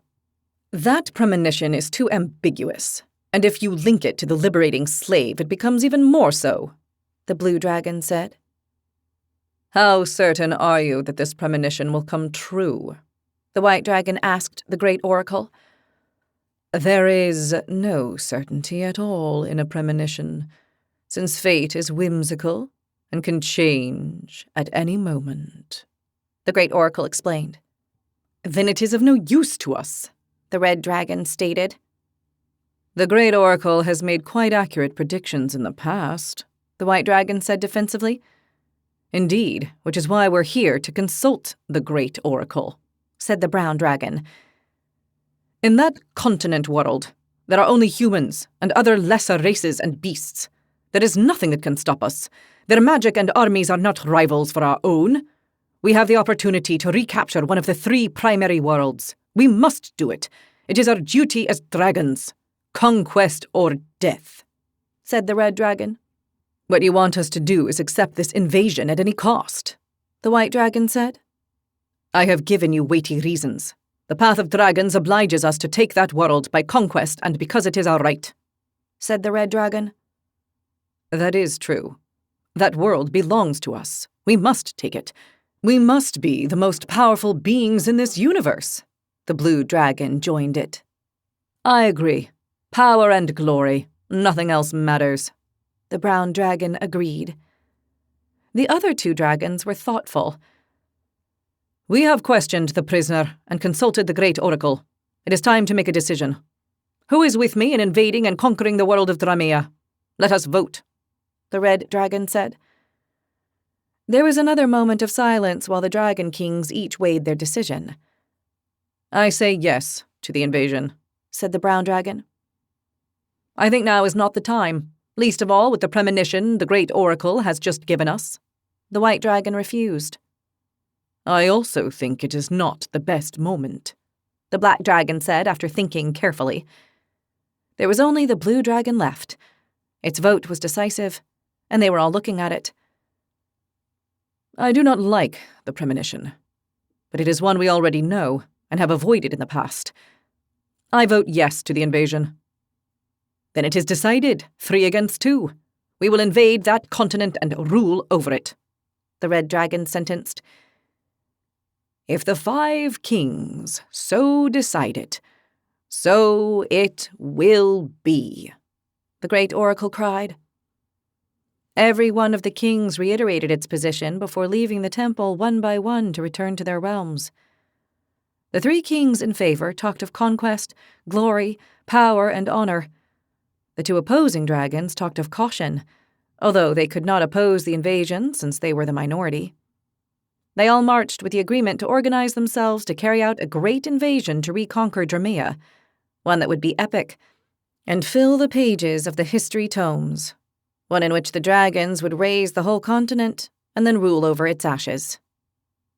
Once the kings had left, the 2 Turgnamus returned for the prisoner, put the gold mask back on, and led him to the cart. The last one to leave the temple was the great oracle. Once it did, the retinue of honor squadrons formed again. They escorted the silver dragon back to its home, and then continued back to the academy. The whole way back, Nahia was thinking about what she had heard and trying to make sense of it all. What she could not understand was how it was possible that she had been able to hear their conversation. She was sure she shouldn't have done it. There was also the weird phenomenon of the energies that had taken place, and yet another thought circled through her head. Should she tell her comrades what had happened? She wasn't sure. Not only because she didn't know how they would take it, and whether she could trust them entirely, but also because this knowledge might be dangerous for them. The dragons made no distinctions or exceptions. If they found out she and her friends had this private information, they would kill them, without a doubt. It was military intelligence. Nothing would save them. She decided to keep the information to herself for the time being. She did not want to risk their lives. Chapter 46. The days went by, and Nahia could not shake off what had happened at the Temple of Harmony and the poor prisoner. For some reason, she kept thinking about him, and although she had not told anyone, she felt a terrible need to talk to him. It was almost stronger than her will. Her common sense told her she should stay away, or she would find herself in big trouble that might even cost her life. This was a very serious matter, one where the 5 dragon kings were involved. The training days moved on, and soon the year would be over. If she managed to finish, she would be sent to the battlefront for the war test. And now she knew to what front, or she suspected it. They were going to send her to the world Egil the prisoner came from. This knowledge, this almost certainty, made her think about him even more. Unable to resist any more, she decided she had to speak to him. In order to do so, she needed a plan. She thought one out and determined to carry it out. The following morning, at first hour, they were running to line up before Arrakis Godigaits. The red dragon was still making them march in formation every day, although lately this exercise did not last as long, so they had time to have breakfast. As they were running to line up and were almost in front of their leader, Nahia took a bad step, and her boot twisted to one side. She grunted and fell to the ground. She stayed there, 3 paces from the dragon, holding her right ankle and grunting. Lily realized and went over to help her. Go back to the lineup, Scarlatum, Arrakis Godigaits messaged her. When she received the message, Lily stopped and looked at Nahia. She could not disobey the order. She went back to the formation. You have a moment to get back to your place in the lineup, human. Nahia was holding her ankle lying on the ground. She acted as though she were trying to stand and dropped back on the ground with a grimace of pain. Her squad comrades were watching her out of the corner of their eyes with great concern, fearing for her life. You are a disgrace, human. I do not understand how you could have been blessed with the power of a Flameborn and have such an appallingly weak body. I still do not understand how you rose to triumph at the half-year test. Since you cannot march in formation or even line up, you are punished with a month of cleaning the dungeons. I hope that cleaning excrement and ending up exhausted from doing it every day will help you strengthen that pitiful body of yours. Go to the infirmary and then to class. Your punishment begins this evening. Nahia managed to get on her knees and nodded. She remained with her head bowed. Her comrades started the morning martial march. She got up and, limping, went to the infirmary. She explained what had happened to the Exarber nurses, and after diagnosing the injury, 2 Tergnomus nurses bandaged her right ankle. During the rest of the day, Nahia attended classes. She was sorry she had to lie to her comrades, because there was really nothing wrong with her ankle. She had faked it, but she didn't tell them. She needed to see the prisoner, and did not want to tell her squad so as not to get them into trouble. She also didn't fully trust that Aiden would not tell Irakas Korigaits. When the class ended, which was luckily magic class and not weapons, she headed to the dungeons. She knew the way and the protocol. She waited in front of the horrifying fortress dungeon for Tarsel to come out for her. You again. The Tergnomus was surprised to see her, and gave her the kind of look the Tergnomus put on when something did not fit. If by nature they were lacking in physical beauty, when they frowned, they were really ugly. You didn't learn the lesson the first time, did you? I'm unlucky, Nahia replied defensively. Rather, you're clumsy, he said with a face that meant that was not good at all for her. That too, yes. Well, let's look on the bright side. I don't need to tell you how everything works. His face improved when he realized this. True, I remember everything perfectly. I'll take you to Framus, and he'll assign you to the cleaning team he sees more suitable. Come on, let's register you. Nahia nodded, and the 2 of them went to the Exarber controlling the entrance to the dungeons. To Nahia's surprise, he remembered her, everything about her. Nahia. Oske. Red Squadron. Igneous Squad. He wrote down in the register without asking her. Yes, that's right, she nodded. Tarsel went with her and left her with Framus, who when he saw her made a disapproving face, wrinkling his ugly nose and shaking his head. Some never learn. I was unfortunate, she pointed at her bandaged ankle. Bad luck might be easily mistaken for weakness in this world, he warned her, wagging his finger in front of her face. I appreciate the advice, Nahia said. She could tell the Tergnomus was annoyed to see her there again. Well, the Tergnomus were always more or less annoyed, so it was not easy to tell whether he was more annoyed than usual. If I might ask a favor? Framus looked at her, frowning. We're not here to do favors, or make life easier for anyone, he grumbled. I'd like to be assigned to the same section as last time, with Ufrem, if possible, Nahia asked anyway. The Tergnomus was about to say something in a temper, but then he was thoughtful. You seem stronger than before. You'll go to a lower level. Not with this ankle. Nahia leaned on her foot and made a grimace of pain. She wanted to go to the same level, not out of fear, but because that was where they had the prisoner she wanted to talk to. When did you do that? Framus asked her. This morning. Framus sighed and shook his head angrily. All right. Underground level 1 then, with Ufrem. Thank you very much, Nahia said with a big smile. Don't forget to put on the bracelet. The Serpetus are quite stirred up lately. Nahia did not like this at all. Stirred up? Yes. We don't know what the matter is with them, but they are more restless than usual, so if you come upon one, stand as still as a statue. I will, don't worry.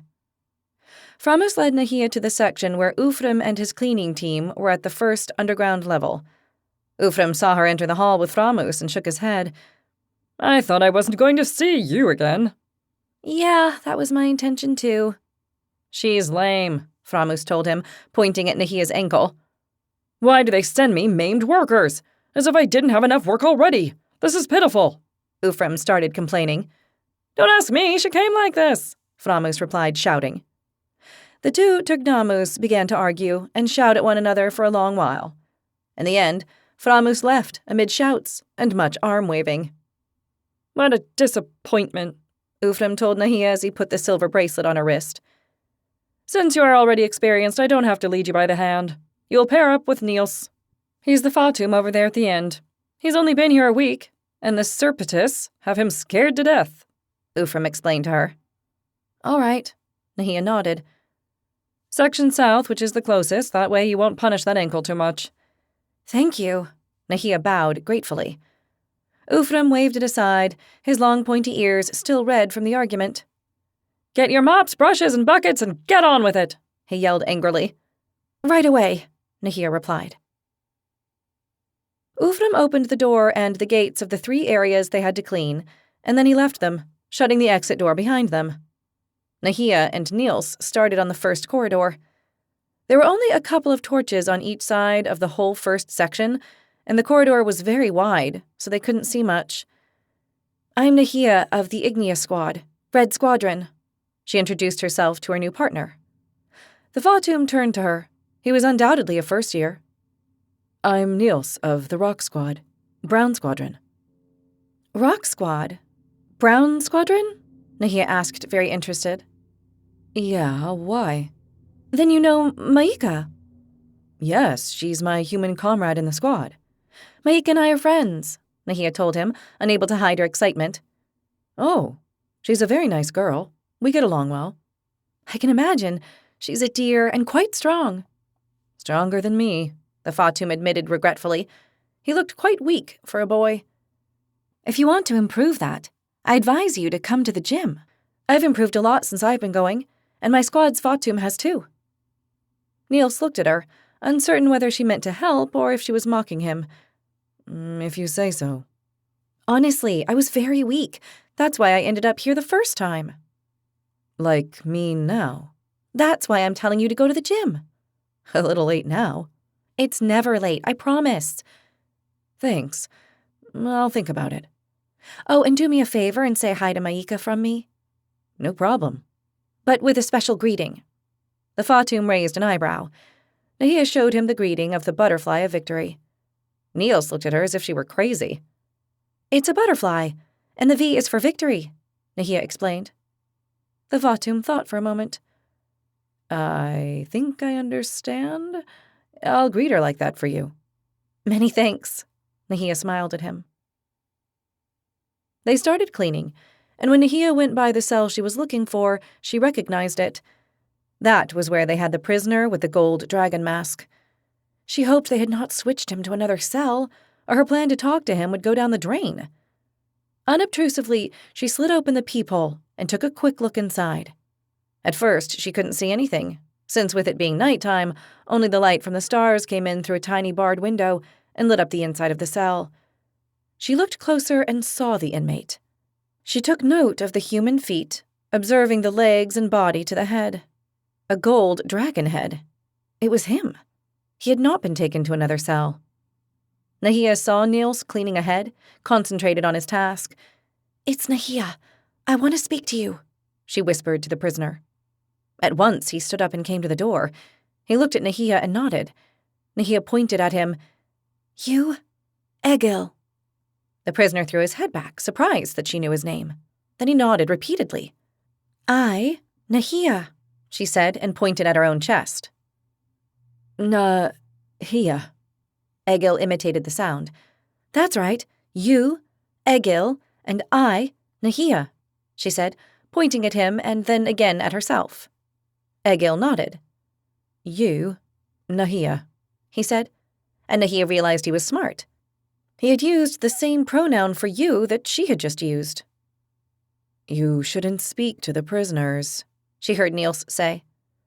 Nahia looked at him and saw that the Fatum was watching her. He had discovered her. She was going to say something when she saw a shadow approaching the Fatum. Stand still. Don't move. No, the Fatum said, turning. An enormous Serpetus was coming toward him, upright and threatening.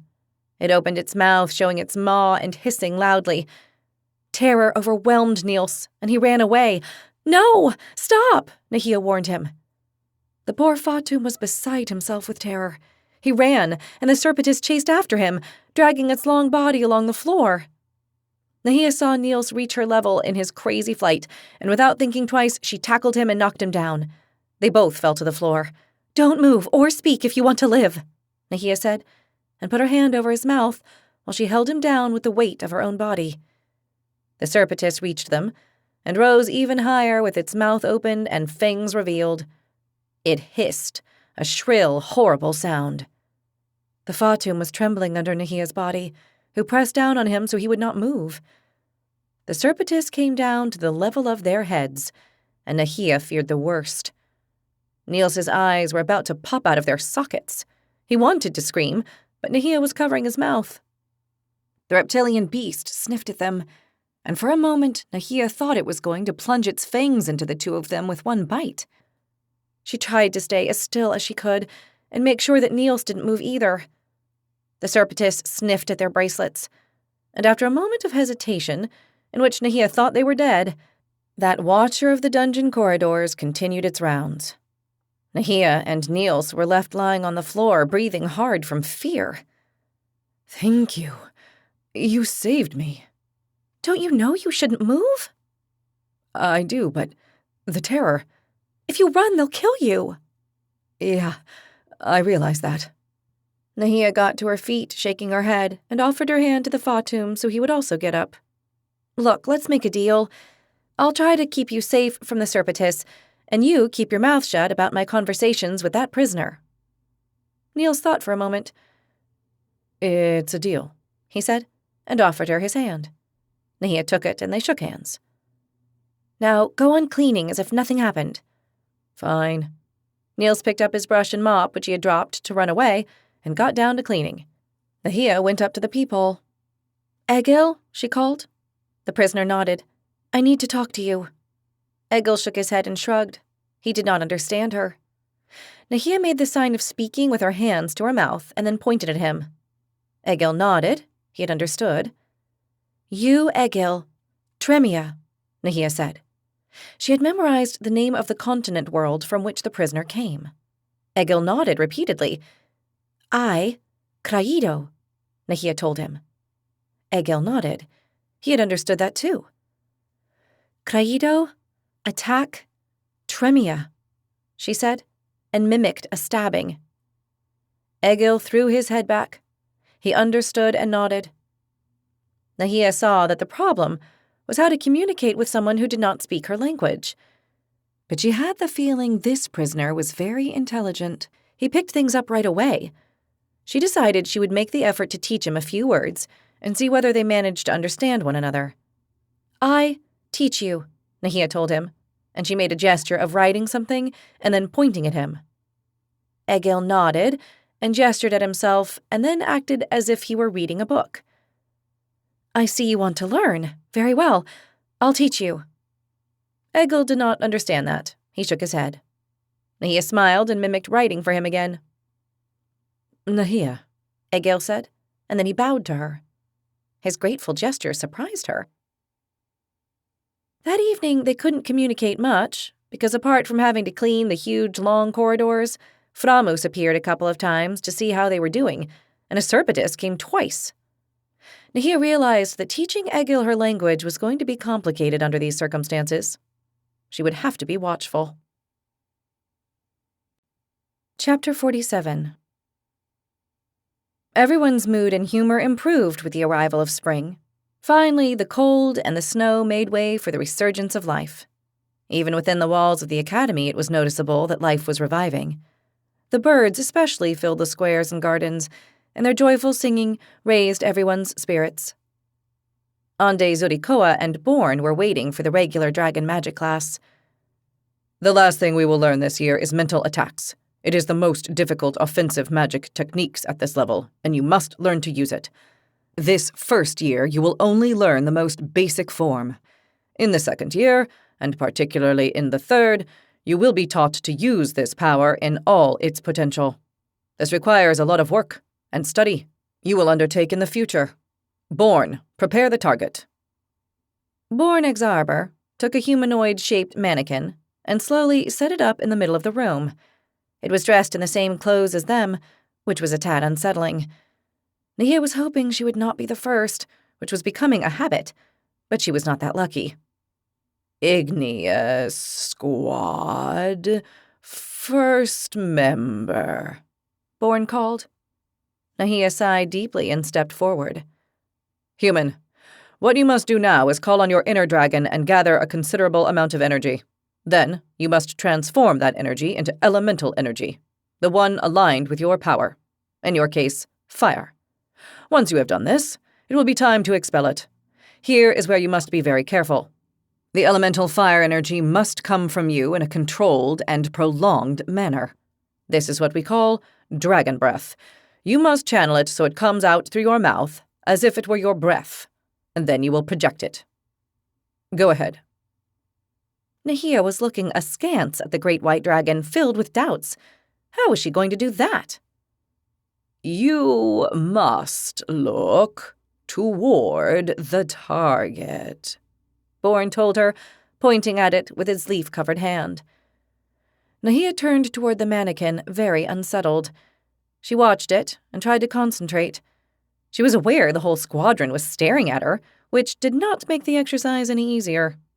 She didn't want to do badly before the squadron, and least of all before the white dragon. She knew how it would respond to failure. Do not hesitate, and do exactly as I have told you. Follow every step. There was no going back. She had to do what the great dragon had ordered.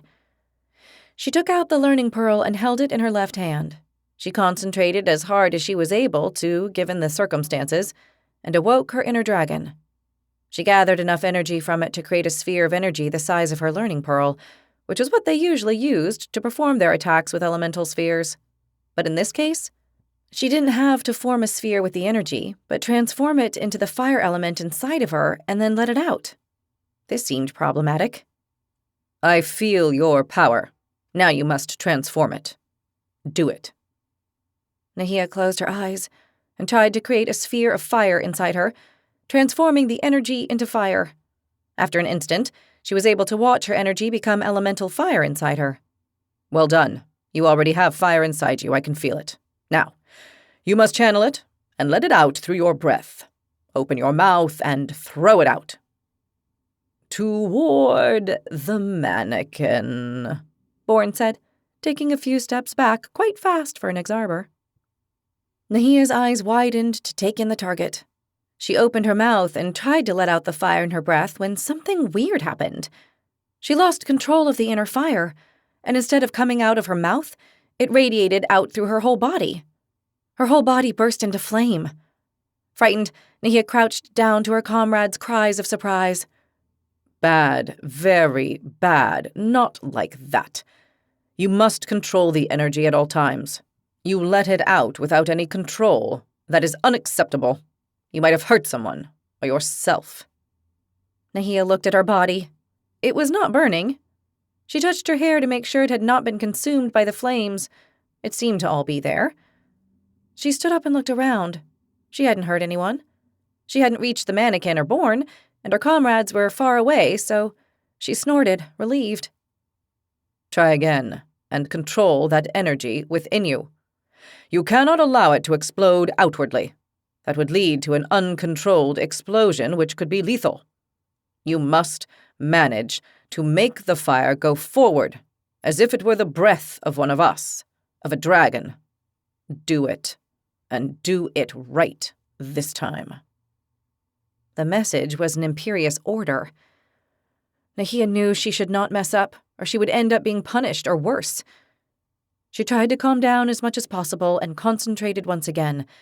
She had no problem with the first part of the process. She gathered the energy and transformed it into elemental fire within herself. This time, she didn't create a sphere to encapsulate it, but let it stay alive and ardent inside her. She felt as if she had to do something with that flaming energy or it would burn her inside. Her instincts told her she should put it out before it consumed her, but that would mean failing the exercise. She opened her eyes and looked at the mannequin that reminded her of one of her comrades. It even had the hood on. She opened her mouth and directed her inner energy so it would come out as if it were her breath, but in a controlled way, not all at once, but letting it flow like a river. An intense flame came out of her mouth as if it were the breath of a dragon, and she projected fire onto the mannequin. The flames reached it and enveloped it. Very well. Maintain the flow of energy and keep it constant. Don't stop. Nahia was struck numb. She could see the fire ejecting from her mouth toward the mannequin, which by now was burning up, entirely wrapped in flames. She let out all the elemental energy she had transformed and projected it onto the mannequin. When she was left without any more fire to throw, she shut her mouth. That was a lot better. You must improve your control of the flow and learn to transform inner energy into elemental fire according to your needs, instead of having it prepared beforehand. That is something we will practice in the next classes. Next pupil. Nahia withdrew, spellbound, watching the mannequin burn. The frame had held at first, but little by little it had been consumed by the fire until it was all scorched, just like the mannequin. Born let the mannequin burn completely, and calmly took out another one he had ready. From what they were able to see, the ex-arbor had over a dozen mannequins under a canvas on one side of the classroom. Daphne was the next, and in her case, the effect was not as destructive. Like Nahia, at first, she had trouble controlling her inner energy, and on 2 occasions, she issued 2 explosions of light, which almost blinded everyone. On her 3rd attempt, she managed to channel her elemental energy as breath, and sent her dazzling light against the mannequin. Lily, on the other hand, had some problems, and nearly froze Born completely when she hit him without meaning to as her freezing breath went out of control. The white dragon didn't like that at all, and Lily very nearly ended up cleaning dungeons. Luckily, on her next attempt, she did well, and her frozen breath froze the mannequin completely. Aiden had a very hard time controlling the storm he generated inside him. Every time he tried to make it come out as a controlled breath, he failed.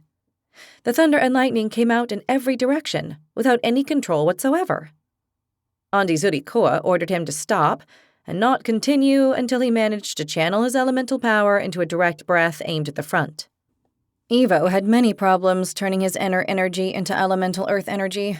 The first few times he did not succeed, and when he opened his mouth and sent forth his breath, it came out as pure energy, not elemental. And although he hit the mannequin and knocked it down with his strength, it was not what he had been ordered to do. He finally had to stop because all his attempts were unsuccessful. Taika also had problems. In his case, they were strange issues.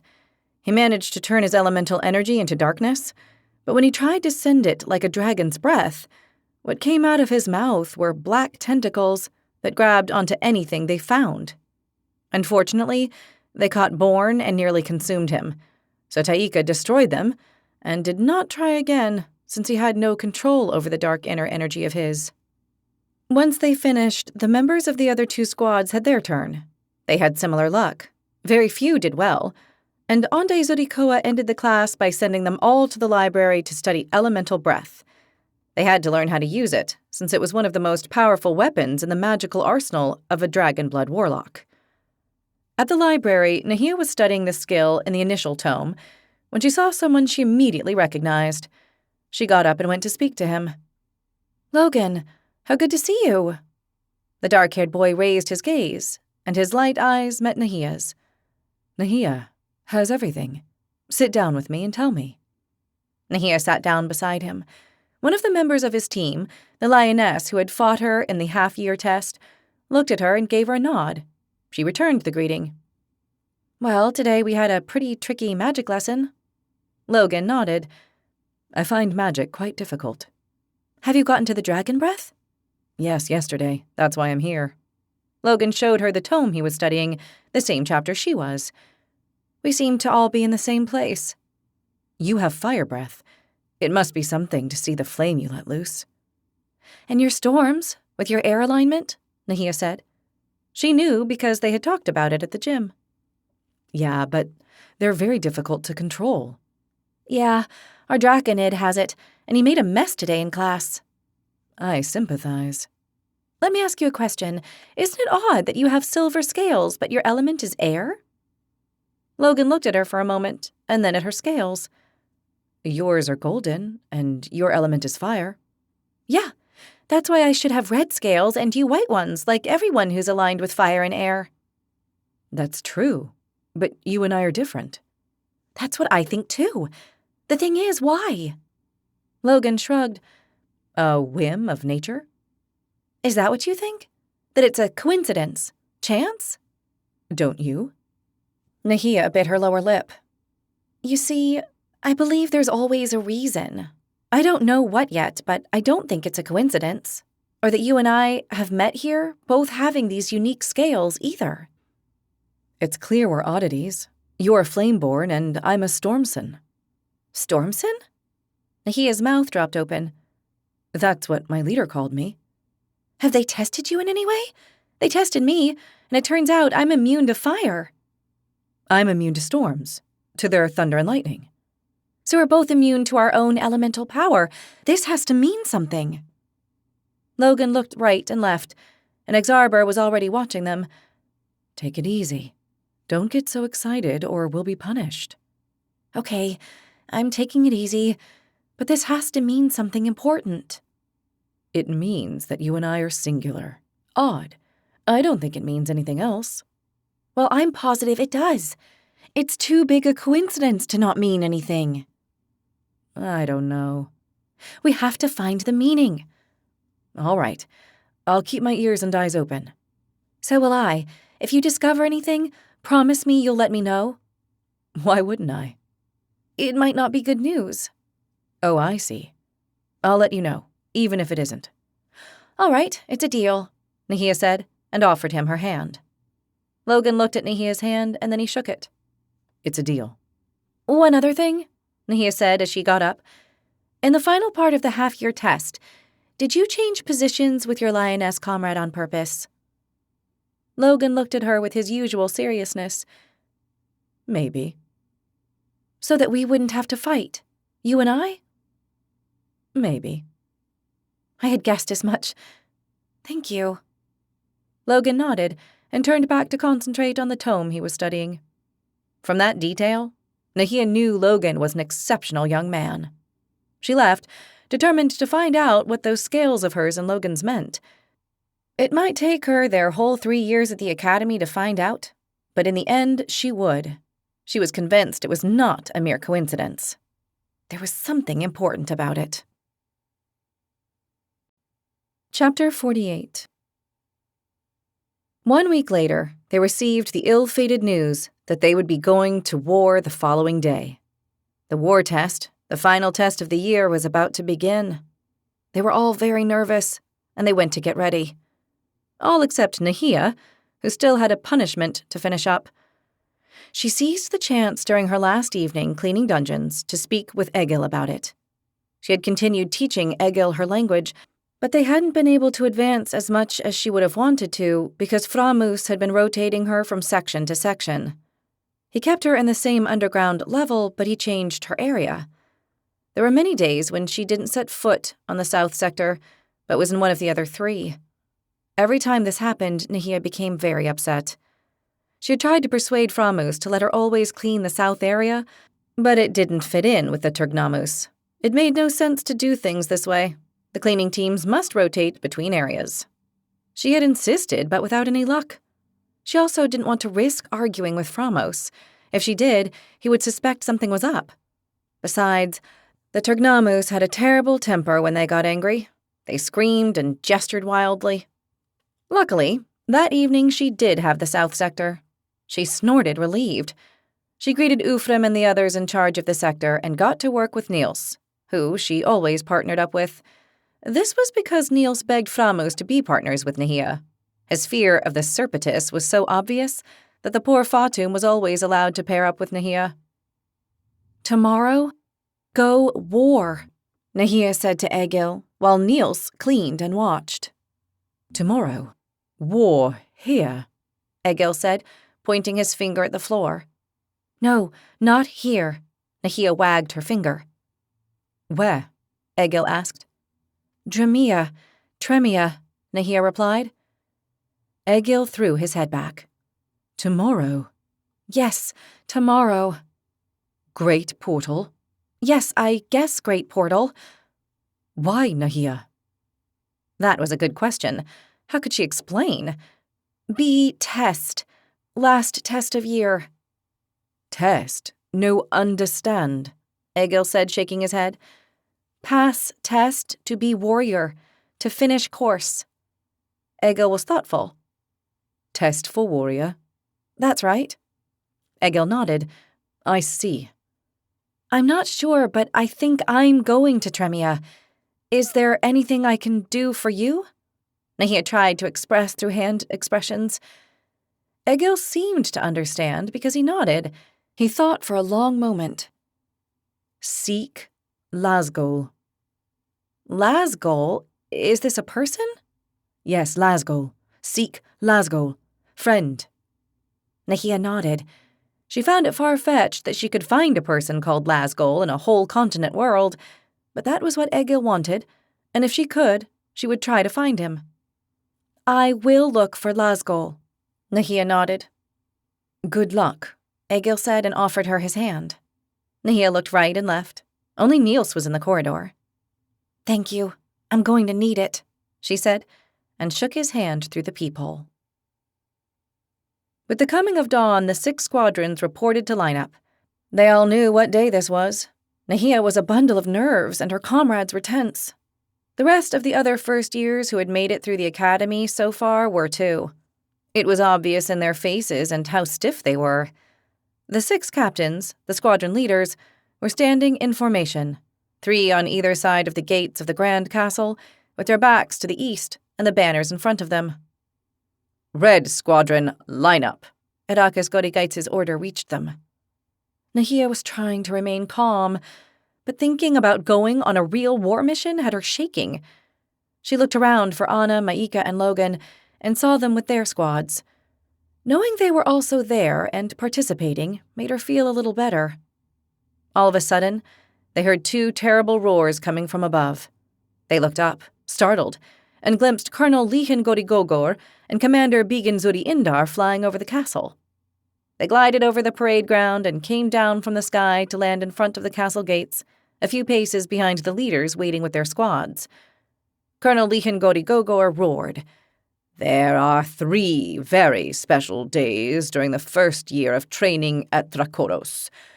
You have already lived through the first one, the squad competition in the middle of the year. Today is the second, the war test at the end of the course. I promise you will never forget it. And the 3rd day is graduation day. That is, if you survive today. And not all of you will. Nahia looked at her comrades with horror. Lily and Daphne looked back at her with a similar look in their eyes. Commander Bigan Zuri Indar roared, You will accompany your squad leaders on a war mission into enemy territory. You will follow their orders to the letter. This might be the difference between living and dying, so I advise you all to follow them without hesitation and without failure. You will fulfill the mission and return. If you succeed and your performance is acceptable, you will graduate. If it is not, or you do not manage to come back, you will have failed and will not graduate from this distinguished, glorious institution. Colonel Lihan Gorigogor roared once again. I bid you good luck. Fulfill your duty with courage and honor. The glory be yours. A group of Turgnamus appeared carrying backpacks, and every member of each squadron was given one to carry on their backs. The dagger and learning pearl they carried at their waist and the shield on their back were the regulatory equipment of the academy. Red Squadron, we march. Follow me, Irakis Gorigaitz messaged to them. The other 6 squadrons received the same order from their leader, and they all set off together. Nahia did not know where they were heading, but she was sure of one thing. If they were going on a war mission, it could not be in this sky realm they were on. This meant they would have to travel to some other place. She was right. They marched south, through the Gardens of Useless Hope, the Square of Neutrality, and the Bridge of the Sky, until they arrived at the gate. They stopped before the Great Pearl, surrounded by the 6 lookout towers. Nahia felt a shiver run down her spine, remembering what an awful time she had experienced here. It had become engraved forever in her mind and used to give her nightmares. Sari Urdin Olto, the great blue dragon who served as the guardian of the gate, was waiting for them. The 6 leaders spread their wings, and with one leap, they took off to climb the 6 lookout towers. The guardian did the same and climbed onto the pearl. For a moment, they all waited. "Where do you think we're going?" Lily asked in a whisper. "Somewhere to gain honor and glory for our masters," Aiden replied in a proud whisper. "They'll open the portal and we'll go somewhere, like we did when we first arrived here," Daphne guessed. "It's going to be more complicated than that," Nahia told them. "Why more complicated?" Evo asked. "I am strongly against complications." "Because this pearl only communicates with nearby places of this world," Taika guessed. "That's right, and we're going to a very distant one," Nahia told them. They all looked at her blankly. "You know something we don't," Lily realized. She had already guessed and was watching her with wide eyes. Nahia blushed. "I do know something, yes," she admitted. "So tell us if you do," Daphne said with a frown. "I think we're going to a world continent called Dramea. It's very far from Craido." "How do you know that?" Aiden asked. "That must be a military secret." Nahia let out a deep breath. She wanted to tell him everything, but she feared they wouldn't understand her or that they might misinterpret her. She knew what she knew thanks to a fortuitous fact, and, well, also because of Egil. "It came to me." "What do you mean, it came to you, if it's secret military information?"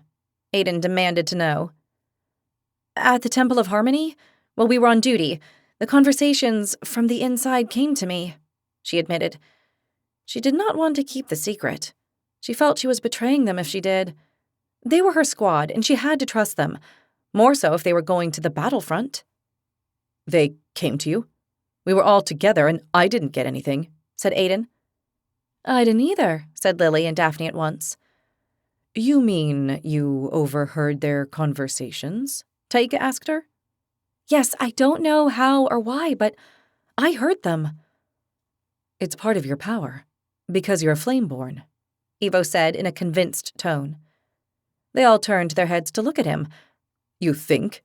Aiden asked. "I'm sure. She's special. You don't get it because you're not at peace and in harmony with nature and the world around us, but I am.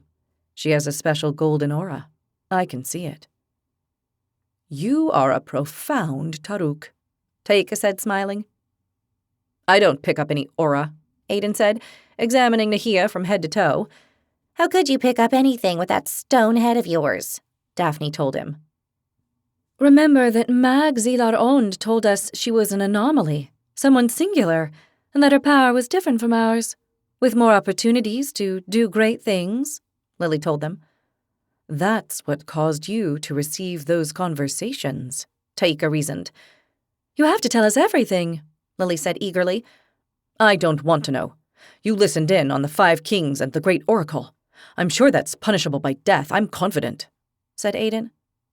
"So don't listen," Lily retorted. "And don't snitch, because I'll gouge out your dragon eyes with my dagger while you sleep," Daphne threatened him. "I'll hold him for you," Evo offered. "Aren't you the peaceful and balanced one and all that?" Aiden reproached him. "We're sometimes forced to do what we must, so balance prevails," Evo replied, and gave him a look that assured him he would do it. Suddenly the pearl let off 3 silver flashes. The Guardian is opening the portal, Taika realized.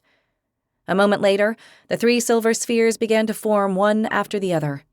Another moment, and the great portal took shape.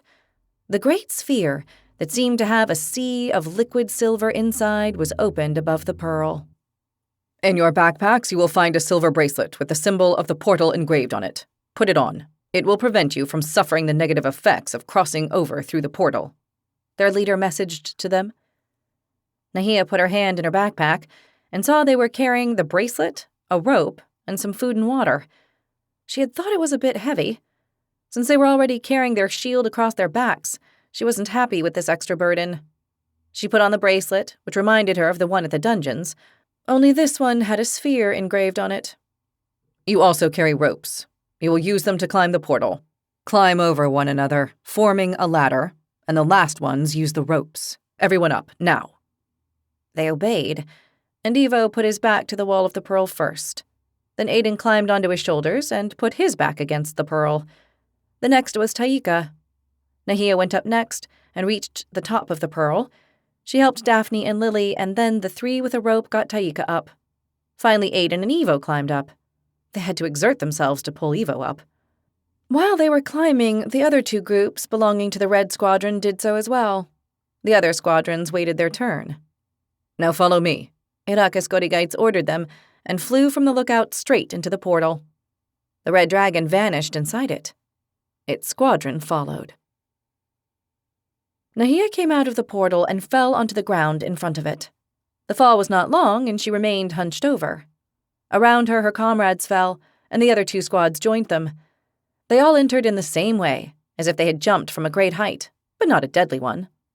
She turned around and saw behind her a similar pearl to the one they had just used with an open portal. She also saw a dozen platform towers surrounding the pearls, and on them, dragons watching. They were young dragons of medium size. "Move. Line up in front of me. The rest of the squadrons will arrive shortly."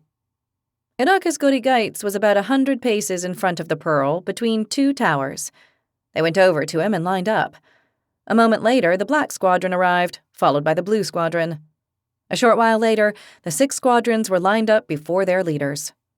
Nahia was looking everywhere to try and guess where they were. She saw clouds around her, and a clear sky where the land ended at about 500 paces. Apart from that, based on the chilly air and the fact that it was hard to breathe, she knew they were on one of the dragon realms in the sky. They were not below on land, that was sure. Taika was looking around with narrowed eyes, most likely thinking the same thing. "We set out, in formation, now." Irakis Godigites and everyone else started out, following a wide avenue to the north. The 6 squadrons formed a line with the red one in the lead. Nahia enjoyed going first. She could see the landscape around them better. It was not very different from the one they had left behind. The avenue divided a great field of tall grass, and on either side they could glimpse forests in the distance. They didn't see any buildings. Several dragons flew over them, and Nahia wondered whether they were watching them. "We are in the domains of Edi Gormau, leader of the Gondra clan and king of this realm in the sky, as well as the human race below on Earth. We only have permission to pass through, and the dragons which are not of this realm cannot fly here without the king's permission," their leader told them, which answered many of the questions they were all asking themselves. Nahia felt like running to one of the cliffs and plunging down. Her home, her grandmother, and her village were down there. Unfortunately, she had no wings, and if she jumped, it would be to her death. "The king's castle and the royal city are to the north of the realm. We are not going there. We are heading east." Suddenly, they saw what looked like a great mountain in the distance. But when they approached, following the avenue, they realized it was not a mountain, although it had the size of one. It was a colossal pearl, 100 times larger than the one they had seen. They were all flabbergasted by the tremendous size of the object. They reached the pearl that rose like a great spherical building and saw that there were long stairs that allowed people to climb it. Looking at the pearl and the stairs, Nahia realized they were both creations of the dragons and were not natural. She thought again and arrived at the conclusion that this pearl had been built so large to be able to open a huge portal that could reach very long distances. King Edi Gormau had built it to be able to travel from Craido to Dramia. The distance between both continent worlds had to be gigantic. She also clearly realized that they were doomed to make the journey. She no longer had any doubt. The Great Pearl was also surrounded by a dozen lookout towers, and on top of them were dragons. Only these were large and silver, which intrigued Nahia. These were no watch dragons. These dragons were old, and each was silver. They were all there for some reason. Nahia still did not know what element silver dragons controlled, but since the Great Oracle being one of them, she guessed it had something to do with time, since the Great Oracle was supposed to be able to see or predict the future. "We will stop here, but maintain the formation." Irakis Godigites' order reached them. The 6 squadrons stopped. For a long while they waited. Everyone was nervous. The presence of that colossal pearl was not exactly conducive to calmness. On the contrary, even the most absent-minded had already realized what was going to happen next. Suddenly, they heard loud roars. They all looked up at the sky. About 15 dragons were coming from the north, flying in formation and creating a large triangle. At the head of it, in the lead, came an enormous red dragon. Nahia knew who it was at once. King Eri Gormao was flying toward them with a royal escort. The dragons flew over the pearl and them, making several passes and letting loose powerful roars. Nahia thought they were trying to intimidate them with their power, although she didn't really know why. Seeing them come down and land a little way apart, she understood they were indicating who was master here. "Everyone stand still. Wait," their leader messaged them as it joined the other squadron leaders who were walking slowly toward the king and the royal guard. Nahia noticed that both the king and the royal guard were all much larger than their leaders, which left her gaping. Those were all very powerful dragons. When the leaders reached the king, they all bowed their heads until they almost touched the ground with them. She had never seen this behavior before. That a dragon should bow low seemed to them unthinkable, and their leaders least of all. And yet here they were, the 6 with their heads bowed, paying homage to the king of this realm in the clouds. For a moment, King Eri Gormao seemed to be speaking to the 6 leaders. Then they returned to their squadrons. "We have the king's permission to use his portal. Go up the stairs," Irakis Gorigaits ordered. This they did, and as they went up, they saw the silver dragons flashing from the lookouts. Then the great pearl flashed as well. They were opening the portal. But unlike the portal they had just used, which had been opened by the guardian quickly, this one was much slower. The silver dragons took a long time before they managed to form the portal, and there were about a dozen of them. Nahia guessed that to open such a portal, a lot of energy was required, as well as powerful and wise dragons. Once the enormous portal was formed above the pearl, she had no doubt that was the case. She felt like an ant before the huge sphere and the silver sea that filled it. Her comrades were not saying a word, but they all looked overwhelmed by that grandiose portal. "The time has come. Enter the portal. The mission awaits us," Irakis Gorigaits ordered them. Nahia took a deep breath. She did not think twice and entered the colossal portal. Chapter 49. Nahia woke up inside what looked like a military tent. She was lying on a camping cot. She had a slight headache, but it wasn't too bad. Her squad comrades were sleeping beside her in the tent. She got up puzzled. She remembered entering the great portal and then nothing else. She looked at her silver bracelet. Perhaps it was only good for short trips and not between continent worlds. Yes, that had to be it. She saw that everyone's things were in the tent. Backpacks, shields, and cloaks. She could hear movement outside, a great deal of it. She opened the canvas flap and poked her head out to look. She was struck dumb. She was in the middle of a huge military camp. There were thousands of tents around and soldiers everywhere. Soldiers of the dragon's army. They were wearing clothes she had never seen before, and that were not like the ones they wore.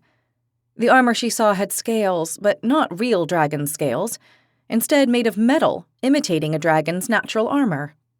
They all wore metal helmets, which had a dragon on the back. Some had a roaring dragon with spread wings, and others with folded wings. The clothes were the elemental colors of the dragons. She shut her eyes tight several times to make sure this was not a dream. No, she was seeing reality. There were human, Taruk Capro, Scarlatum, Fatum, and Dragonid soldiers everywhere. They looked very busy, going hither and thither, carrying spears, shields, crates, sacks, and all kind of supplies. She could hear shouting from those who must be the officers calling orders.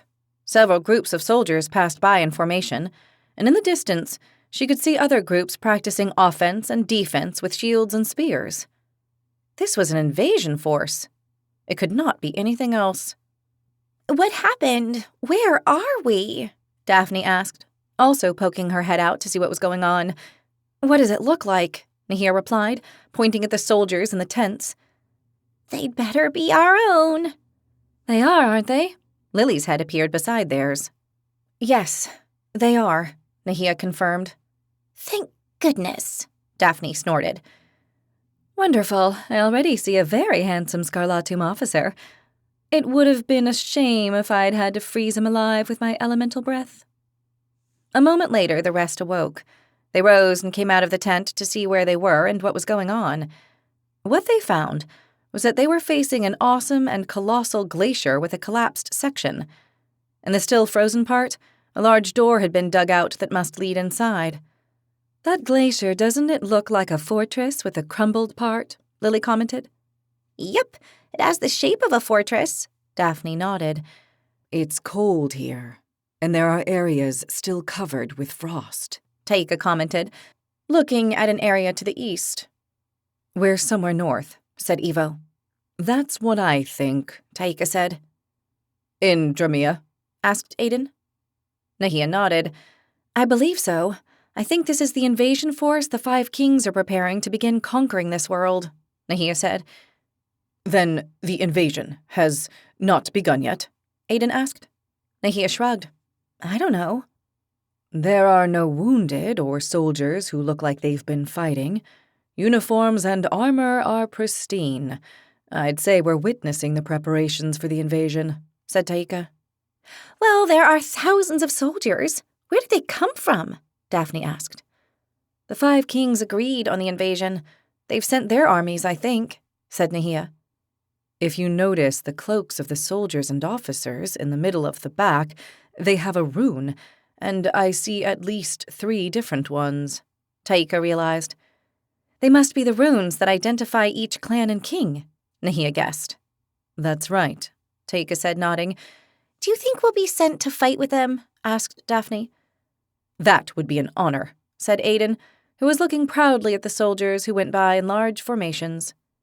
We'd be protected, so I don't think so, Daphne said. No, it wouldn't be a test if we went with all of them, Lily said, shaking her head. Nahia said nothing, but she was sure the dragons would have chosen something much more risky for their lives, she had no doubt. A dragonid officer approached them. The squadron leaders are waiting for you at the end of the camp. You must go to them. He indicated south. Right away, said Aiden, and he went into the tent to get his gear. Now we'll find out what this mission is all about, said Daphne. They gathered their gear, got ready, and crossed the camp. As they did so, they saw the rest of the members of the squadrons leaving other nearby tents as well. They joined up together and went in formation, passing between the soldiers. Nahia saw Anna and greeted her. Anna returned the greeting with dull eyes. Then Nahia saw Logan, who looked calm but tense as usual. Finally, she saw Maika, who smiled at her, and Nahia smiled back. They couldn't talk since they were each with their squad, but they gave one another encouraging looks. As they were crossing the military camp, they realized how enormous it was. Nahia was shocked at the magnitude of that army. There were tens of thousands of soldiers here. When they left the camp, they found themselves in an area of tundra with a few guards. They looked back and saw the camp, the glacier behind it, and a dozen dragons flying over it. Nahia realized then that the pearl they had come to, the portal on this side, was inside the glacier, hidden. That had to be the case, because there was nothing but plains in every direction, and a pearl as large as this was like a mountain. It could only be inside a larger one, the glacier. They arrived at where their leaders were. The 6 dragons were a league away from the camp, in the middle of a plain covered in part by frost and in part by snow. Form up, Red Squadron. Edakis Godigaitz's order reached them. They formed up and awaited orders. The rest of the squadrons also lined up, each before their dragon leader. Listen with perfect attention. What I'm going to tell you is critical and secret. We are in enemy territory. We have traveled through the great portal to another continent world. The portal you have come out of is inside the glacier. Being such a long journey, the bracelets could not keep you conscious. We are in Dramea. The locals call it Tremea. The 5 kings are preparing for the invasion of this world to the greater glory of our race. The army, you have seen, is preparing to attack soon. This world is one of the 3 original worlds, so it is of vital importance to recover it. When I say recover it, it is because thousands of years ago the dragons ruled this world. A group of soldiers on patrol passed by Edakis Godigaitz, and the dragon stopped talking and watched them pass. After a moment, it continued. We are on a continent in the north of this world. The locals call it the Reborn continent. Luckily, there are portals from this world's ancient times here. The first one is south of our current location, and that is where we are going. From there, we will split up to carry out the mission. Nahia did not like the idea of separating very much. All the rest fit in with what she had guessed from what she knew. She looked at Anna, who was close by, and saw her swallow. She was very frightened. Our mission is one of reconnaissance. We must travel to the portals in this world and make sure they are intact, operative, and reconnoiter the area where they are to evaluate the risk of using them during the invasion campaign. We will most likely encounter humans and other local races. If so, we must eliminate them so as not to lose the invasion's surprise factor. That did not sound good to Nahia at all. She looked at Logan and managed to meet his gaze. He gave her a nod which Nahia understood as, keep calm. She tried to, but things were going to get ugly. She looked at Maika and she looked back at her. There was no smile on her face now, only worry. We will now go to the pearl south of this tundra. Advance at a run. Go. Edakis Godigite's message to them as it took off. The rest of the dragon leaders also took to the sky. A moment later, the 6 squadrons were running to the south along the tundra. Soon they arrived at a part with grass and went on further south. It took them time to reach the pearl, but they made it. It stood alone, unprotected and unwatched, or so it seemed. The 6 leaders came down from the sky and landed around the pearl. While the group recovered from the long run, they opened a portal. This pearl and the portal were similar in size to the one in Gorja. Nahia guessed that the distances they could travel with this portal, and the others like it they might find there, were for this world exclusively. Each one of the squadrons will be in charge of one of the pearls in this world. It is time to begin. Wait for my order to climb into the portal. Nahia saw that the first team to leave was the blue squadron, and wished with all her heart that Anna would be all right. Anna gave her a goodbye look before she entered the portal, a look filled with fear and anguish. Nahia felt a shiver. She had a bad feeling which she tried to shake off. The worst thing was that they were separating, going to different places in this world they knew nothing about, with unknown people and dangers. The more she thought about it, the more she worried. The black squadron followed, then Logan's white squadron. Nahia looked at him, and he looked back at her before crossing. A look of confidence, intense. Logan would come back, she was sure. Nothing was going to happen to him, not to Logan. I'm going to select the rune of the destination pearl in the portal. Enter when I tell you. Nahia sighed. She could not get rid of this bad feeling. The portal flashed. Destination pearl selected. Enter. They climbed onto the pearl and entered the portal. Nahia fell to the ground and hunched over to cushion the fall. Her squad fell beside her, and they all did the same. They remained hunched over and looked around. The Ardent squad and the Searing squad fell out on either side. A moment later, Edakis Godigaites flew out of the portal. They were all looking around, alert. They were in unknown territory. Nahia studied the place. She was cold, very cold, colder than where they had entered the portal. They were in the middle of what looked like a colossal frozen valley. It was gigantic, with its walls of frozen rock rising to the sky. She touched the ground. It was frozen. Behind them was a pearl, identical to the one they had entered to get here. If the ground and the frozen walls surprised her, the sky was even more shocking. When she looked up, she couldn't see it very well. There was a layer of ice that did not let them appreciate it clearly. A layer of thick ice covered the entire gigantic valley. They were inside a frozen valley. We're inside a glacier, Eva whispered. How do you know? Aiden asked him. I know a lot of things. You'd be surprised. It has to be a glacier, or a frozen valley, whichever you prefer, said Daphne. It's really cold. My face is getting all wrinkled. I don't like it at all, Lily protested. This place is absolutely silent. It transmits a feeling of peace, Taika commented. Let's not get too overconfident. There's bound to be danger, said Nahia, who didn't trust the frozen serenity surrounding them. Edakis Godigaites flew over them inside the valley. I am going to secure this area. Do not move. I am detecting a lot of magical power here. As I was saying, Nahia said, looking around worried. They all remained crouching in front of the pearl, whose portal faded away until it vanished. Nahia realized they couldn't get out of this valley if Arrakis Godigites did not open another portal. She looked around and saw several caves and grottos at different heights on the walls of rock and ice. She had the impression that they were the huge layers of dangerous beings. Or perhaps it was only her imagination fed by the fear she felt. They waited in tension until the red dragon returned and landed on the pearl, folding its wings. It addressed them. "This place is quite unique. There are creatures here with power resting, ancient and powerful beings. I pick up a lot of power. We must not awaken them. We are going to secure the surroundings.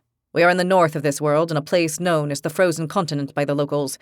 There will be cold and ice out there. Also, possibly, natives of the ice. Everyone be alert. Follow me."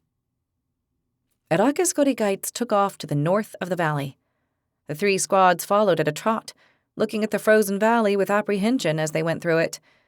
Those caves, and the profound quiet, gave Nahia a bad premonition. They arrived at the north wall, and a great cavern tunnel appeared before them. Their leader could not fly out from there, so it landed and walked toward the cave. Suddenly, a giant albino spider came down the wall. Arrakis Godigites sent a tremendous flame with its fire breath, and the spider withdrew to the heights with several legs and parts of its body horribly charred. Arrakis Godigites went into the cave, and they followed. They went along a large, long tunnel, and another impressive creature appeared before them. It was a snow-white snake of enormous size. Arrakis Godigites stared at it and opened its mouth as if it were going to use its fiery breath. The snake hissed, showing its fangs. They all waited with shield and dagger in hand. Suddenly, the snake withdrew and let them pass. "They are guardians of this place. Now we have free passage," Arrakis Godigites informed them. They went along the tunnel without any other setbacks and came out to a freezing, icy world that left them dumbstruck. Wherever they looked, everything was frozen.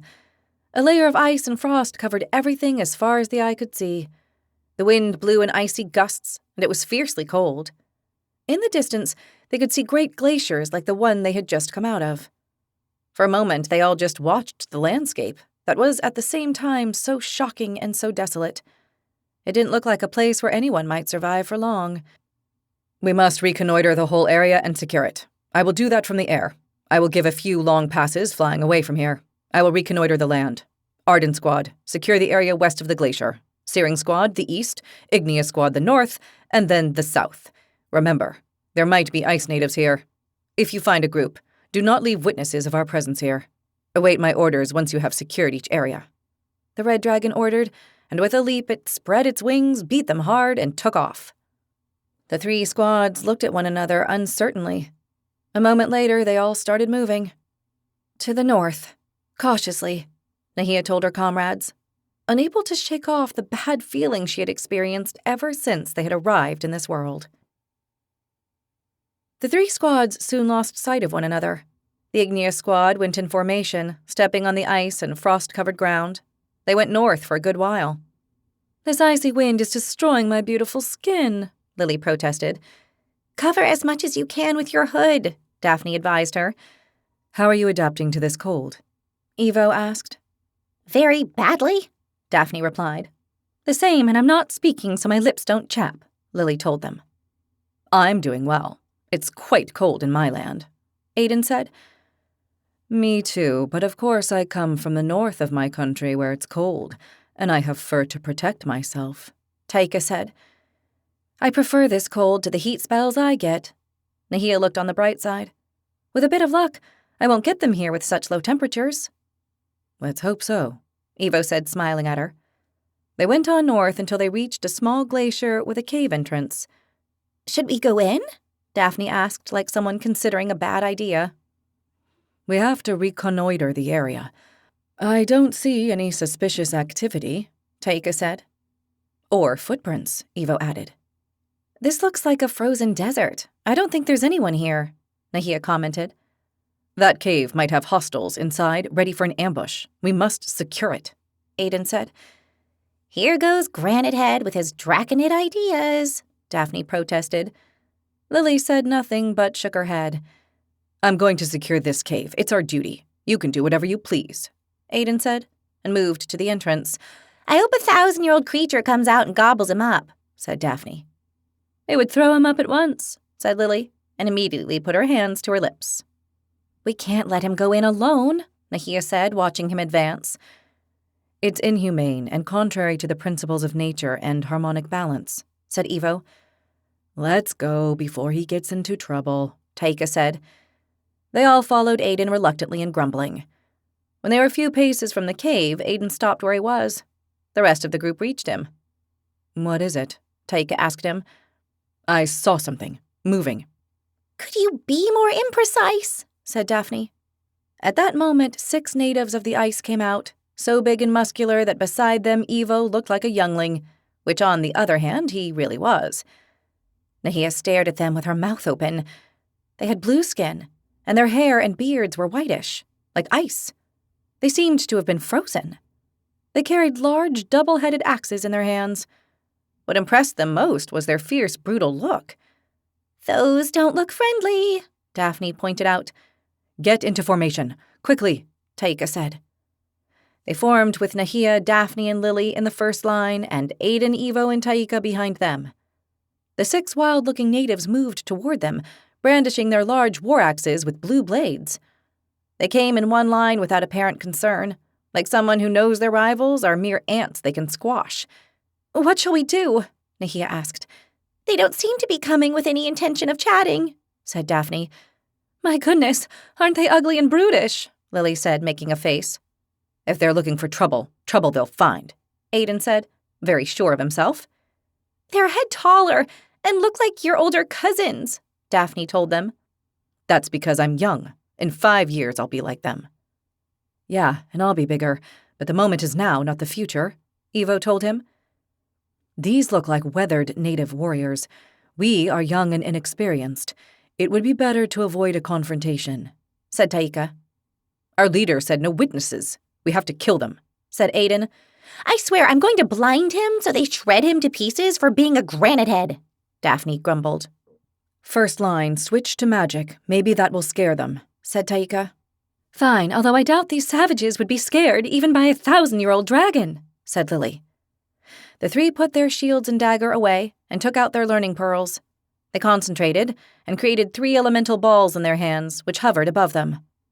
The 6 blue wild ones stopped in front of them. They pointed, and one of them, the strongest, started shouting at them in a language they did not understand. We don't understand you, Nahia said. The wild one began to gesture, pointing at them as he shouted. He doesn't seem to like us, said Daphne. Suddenly, he gave a war cry and the 6 lunged in to attack. Throw at them, Taika shouted. Nahia looked at her elemental ball of fire. She sent more energy from her inner dragon and made it bigger. Then she looked at one of the wild ones. She used her mind and sent the ball against his powerful blue chest. The ball hit him and exploded in flames. They consumed him where he was in a moment, enveloping him in intense flames.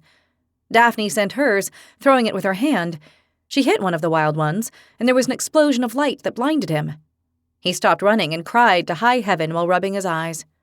Lily threw her ball of ice, and when it hit the wild one's feet as he was approaching her, they froze. He couldn't keep running. Cover yourselves, Taika told them, and the 3 ran to get behind the 3 boys who, with their shields and daggers ready, prepared to withstand the clash of the wild ones. The wild leader went straight for Evo, as if he were the leader of the group, since he was the largest. Evo defended himself with his shield. He received a tremendous axe blow which he bore by a hair's breadth. Aiden, on the left, was fighting against a wild one with his usual self-confidence, only his rival was stronger and more weathered. With a crossed blow with the axe, the native sent him flying to one side. He was left lying on the ground. The wild one raised his great axe to split him in 2 before he could get back up. Nahia threw a ball of fire at the attacker and burned him up. He died at once, without being able to kill Aiden. Taika dodged his opponent's great axe instead of blocking it with his shield and plunged the dagger into his side. The wild one roared with pain and rage. He delivered a side blow with his weapon, and Taika stepped back, letting the blade pass in front of his stomach. Then he gave a powerful leap and plunged his dagger into the other's neck up to the pommel. There was only the leader left, and he was fighting Evo. The Wild One had torn away his shield with an axe blow, and now Evo was holding the Wild One's weapon with his 2 large hands as they both exerted all the strength they were capable of. It was a fight between 2 colossuses. The Wild One delivered a kick to Evo's stomach, and the Taruk doubled over, letting go of the axe. The Wild One raised to hit him, but Daphne's ball of light burst in his face, blinding him. He took a step back, surprised. He tried to come forward, blinded, but Lily's ball of ice froze his feet. Even so, he tried to come, but Nahia's ball of fire hit him in the head, and he burnt in a raging bonfire, dying right away. "Well fought," Taika congratulated them all. "There's the blinded one and the frozen one," said Aiden, who was getting up with his arm sore. "We have to finish them off." "We're not going to finish off anyone," Evo told them. "That would be very bad for our karma. We'd break the natural balance." "Our leader has ordered as much," Aiden retorted. "I'm going to freeze them alive. Since they're from here and have those blue furs, I think they'll survive my cold. That way we do our duty and don't have bad karma," Lily said. "That's not." Aiden started to protest, and Daphne threw a piece of ice at his head. "Shut up, Icehead." Lily froze them completely with 3 elemental balls of ice thrown at each one. Once frozen, Taika knocked them down on the ground. "That's settled. There's no one left standing." "What do we do now?" Daphne asked, looking around. "I think we've explored this area north of the glacier well enough. There are large, aggressive wild ones here. That's what we have to report," Lily said. "Correct. Let's go south and fulfill our orders," said Taika. "Very well. To the south," Evo indicated. "Let's see what we find," Nahia said, worried. "Whatever it is, it will surely break the harmonic balance," Daphne said with a glance at Evo. The Taruk smiled and said nothing. Chapter 50. They went on toward the south, which led them back to the Great Glacier and the Frozen Valley and the Pearl. Since they had already been inside the valley, they decided to go around it by the west side. Halfway to the Great Glacier, they saw the Ardent Squad not too far away. "Lazy bums. They haven't advanced almost at all," Daphne said, pointing at them. "It's not that they haven't advanced. They're being attacked," Nahia realized. Farther to the west, beyond the Ardent Squad, they identified about 20 natives with spears. "Let's go help them. For the glory of dragons!" Aiden was already running toward them. Daphne looked at Evo, and he shrugged. He smiled at her and ran off after Aiden. "Karma," he said. They all followed. Running through the frozen tundra was no easy feat, and they had to be careful not to slip and fall. Besides, the strong and cutting wind of that place pushed them around haphazardly. They arrived where their squadron comrades were defending themselves from a superior number of attackers. These were different from those they had just fought against. They were thinner, not as strong and brutal, although tall and athletic. Their skin was crystal white, and it shone, reflecting the sunlight as if it were made of crystallized snowflakes.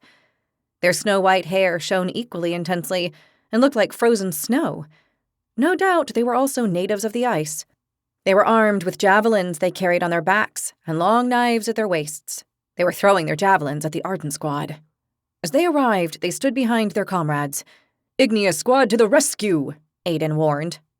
"Native enemies, with throwing spears," Brendan warned them, the blonde human who was behind Drader, the Draconid, who was holding his shield and dagger in a defensive stance. They were at the left end of the formation. Cordelius, the huge Capro, was also in the middle with his shield and dagger. Evelyn, the Fatum, was behind him. She was bleeding from a nasty wound in her right hand. It appeared that a javelin had pierced it.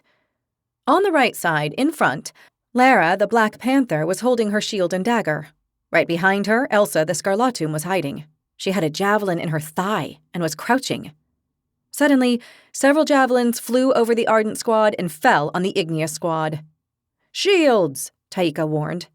They all raised them and managed to protect themselves. The javelins bounced off. "We can't fight back here," said Aiden. "He's right. We should stand like them on the left," Taika ordered. "Change formation." The boys stood in front and the girls behind. They maneuvered and stood beside the other squad. Now they made 2 rows of 6. The enemy was on top of a small frozen hillock. There were more of them, and they had the height advantage. "What do you suggest?" Brendan asked. Let's all move in close formation with the shields on top until we reach them, Taika told them. We have 2 wounded, Brendan replied. If we don't finish off the enemy, we can't tend to them, Aiden told him. He's right, Taika said. They'll cut down our numbers with their javelins. Brendan thought about it. All is one! We move! Shields to the front! Brendan gave the order. They advanced in perfect formation as they had practiced so often, every morning before their leader. The natives threw their javelins, but the shields they all carried up front or over their heads deflected them. They reached the foot of the hillock, and the natives changed tactics when they saw them so close. They ran down with their javelins and knives in their hands and lunged at them. The first line withstood the crash. Aiden, Evo, Taika, Drader, Cordelius, and Lara rejected the attackers with their shields, maintaining the formation. Second line, elemental attacks, Brendan ordered. Nahia, Daphne, Lily, and Brendan created elemental balls. Evelyn couldn't throw. She was covering Elsa with her shield, since the Scarlatum had collapsed on the ground. They threw the balls over their comrades' heads, straight at the attackers. When they exploded among the attackers as they ran down like a horde, they were hit with fire, ice, blinding light, and more fire. They heard screams of pain, and several fell, wounded or dead. The shields saved those in the first line from some explosions which fell too close to them. Elemental weapons, Nahia cried to Brendan. The other human nodded. Nahia and Brendan concentrated and began to apply a layer of fire to their comrades' shields. A moment later, the 6 shields were burning on the outside. The attackers were surprised to see this, but they went on attacking with javelin and knife. Evo and Cordelius had no trouble since they were stronger than the natives, but the rest were fighting for their lives. More elemental weapons, Nahia told Brendan, and they began to set fire to the blades of their daggers. This would help their comrades. When the enemy saw the fiery weapons and shields, and that they couldn't break the first line of formation, they stopped. They decided to attack the flanks. They went around the formation, on the right and left. Cover the flanks, Taika called. Nahia saw an enemy appear on her left and didn't think twice. She called her inner dragon, and gathering energy, called her dragon breath. From her mouth there issued a tremendous flame, which caught the native fully as he was coming to plunge a knife in her heart. He died, incinerated in an instant. On the right side, Brendan was protecting the 2 wounded, and he did the same, using his own dragon breath. Lily went to help him and use her icy dragon breath on another attacker. Daphne stayed with Nahia and helped her, blinding the next attacker. The battle lasted a little longer as the last attackers fell scorched or frozen in their attempts to break the defensive formation, which they did not manage to do. Enemy defeated, cried Brendan. A glorious victory, Aiden cried, excited. Cordelius, Evo, go up the hillock and tell us if you see more enemies, Taika told them. Nahia went over to the 2 wounded. We have to make a tourniquet, she said. And leaving her backpack on the ground, she opened it and took out a small sachet with some medicine they had been given in case they were wounded. It was not much. A needle and suture thread, disinfectant ointment, another for scarring, and herbs against fevers. Nahia got to work. There are no enemies in sight, they heard Cordelius confirm, which eased them. I thought steel couldn't pierce through our dragon scales, Daphne said, watching Nahia treat the wound. The edge entered between 2 scales. There's quite enough space between each scale. And it's cloth, Elsa said, bearing the pain. Daphne looked at her breeches and realized Elsa was right. And we don't use gloves in order to have better control on our magic, said Evelyn, whose hand was bleeding profusely. Nahia healed them, making use of her knowledge as a healer. They were all very impressed, and she had to explain about her old profession. I'm very glad to have a healer in the squad, Taika told her. And I'm happy there's one in the squadron, said Brendan, smiling at her. I'm happy to be able to help. I would have rather been a healer than a dragon blood witch, but this is how the cookie crumbled. The life that awaits us is mysterious in its complexities, Evo commented, returning from the hillock. They all stared at him with blank looks, but he didn't mind. What are you going to do? Nahia asked Brendan, once she finished curing the 2 wounded.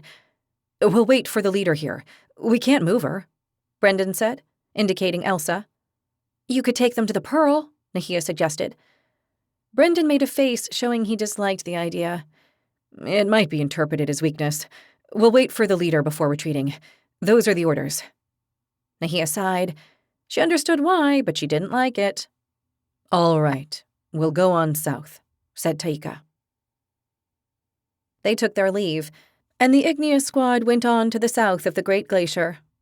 It took them quite a while to go around it, and at last reach the area they had to investigate.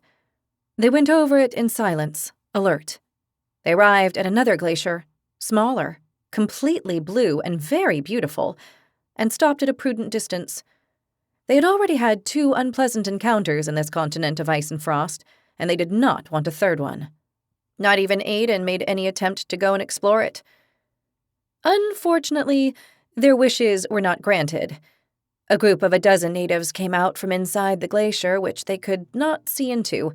That area was filled with natives in every direction, it seemed. "In formation," called Taika, and they all did so quickly. "These are different. A stranger," Daphne commented as the 12 natives approached. "Yeah, I don't like this," said Nahia, who noticed they had a very strange look.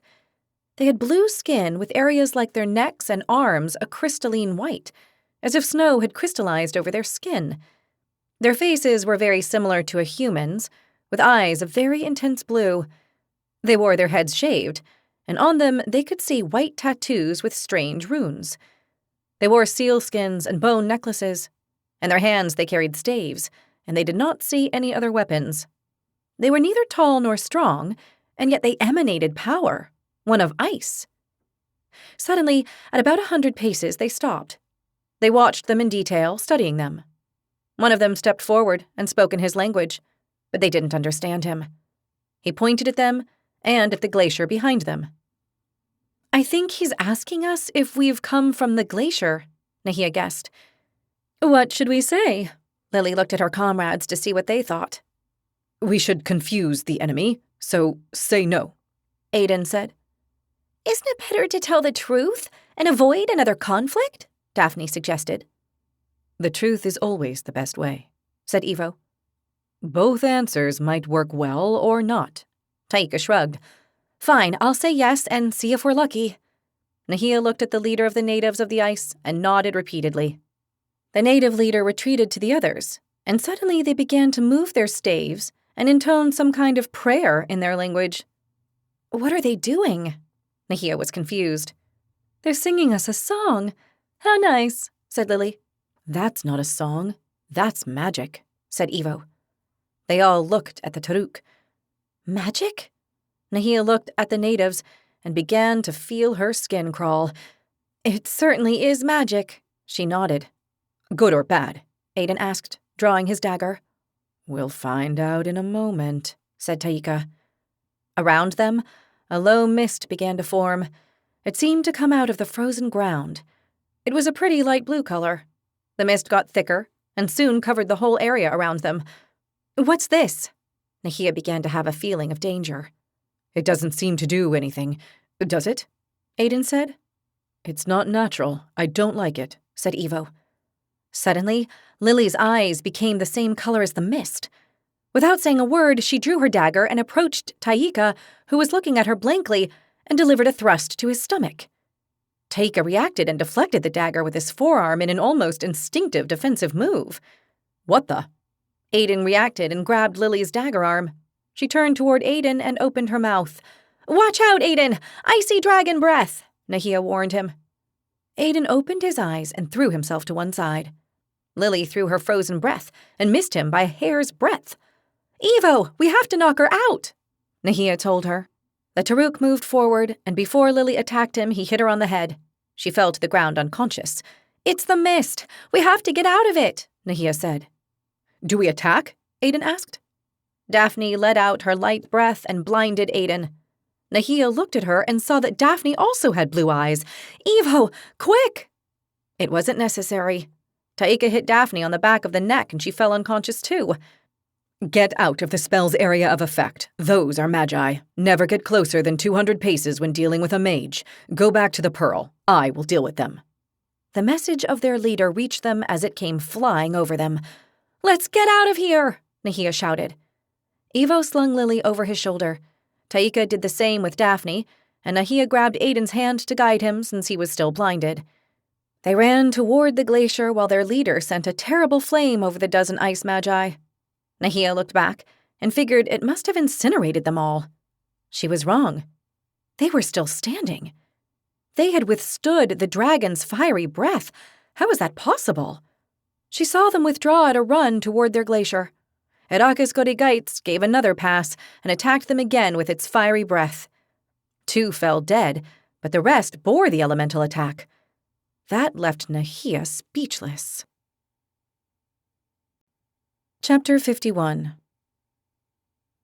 When they reached the glacier, they did not stop and went on inside. There was a similar entrance to the one at the north side. They went in and continued running. They saw the huge albino spider, one of the watchers of that place, but it let them through. Nahia guessed that Herakis Godigites had permission to go in, and that permission extended to them because they were with the great red dragon. They arrived at the pearl and saw no one there. They left Lily and Daphne on the ground. Nahia examined them. They were fine, but they had fainted. She took the water skin out of her backpack and wet their faces. The 2 came to at once, and their eyes were no longer blue. Nahia sighed with relief. "What happened?" asked Lily, who had a terrible headache. Did anyone hit me in the back of my neck? Daphne asked, massaging it. "I had no choice," Evo apologized. "You were going to kill us," said Taika. "I'm still blinded," Aiden told them. "I can do nothing about that, but it'll go away in a short while," Nahia told him, looking at Daphne and asking her with a nod. Daphne shrugged. "It better, or else Daphne is going to get what for." Daphne looked at Nahia and made a gesture of, "Was that me?" Nahia nodded. Daphne grinned and shrugged. Suddenly, they saw a native mage in the distance arriving with others. The pearl was covering them, and they hadn't been seen yet. "More magi," Nahia said, looking around. "What do we do?" Evo asked. "Better not confront them," said Taika. "Their reach is much farther than ours." "Then we'd better hide. There are hundreds of caves here," Lily said. Good idea. Daphne nodded. "Come." Nahia ran off with the pearl behind her, hiding their presence, and she grabbed Aiden.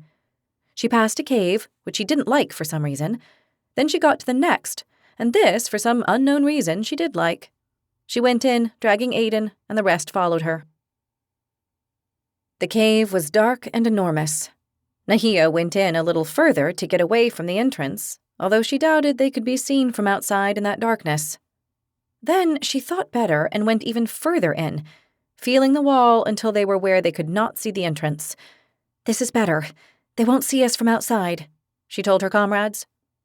They remained hunched in silence. Outside, they heard footsteps. They were different than theirs. The beings seemed to drag their feet over the frozen ground. They all stayed silent. Nahia reached for her dagger and remained quiet. Suddenly, a pair of cat's eyes appeared in the middle of the raining darkness, and they heard a growl. "A panther," Taika whispered, recognizing the eyes and the growl. A new set of eyes appeared beside the first, and a threatening growl followed. "Wolf. Big," Taika recognized.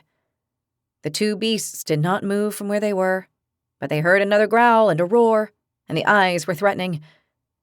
"They're inviting us to leave," Taika whispered. "This is their cave, their territory."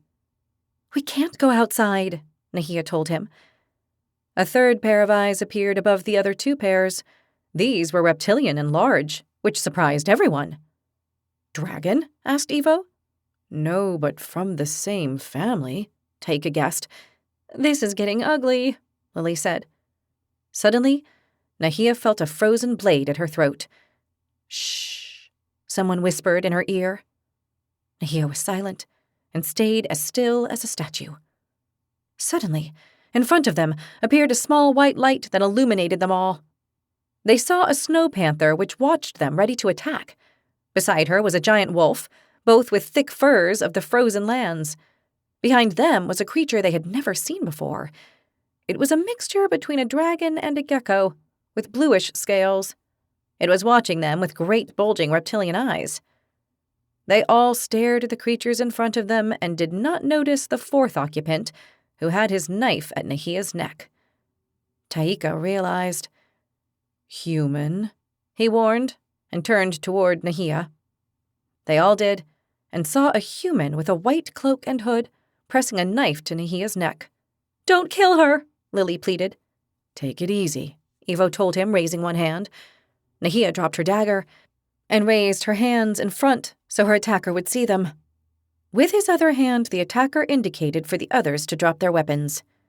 Do what he says, Taika indicated, and they all left their daggers on the ground in front of them.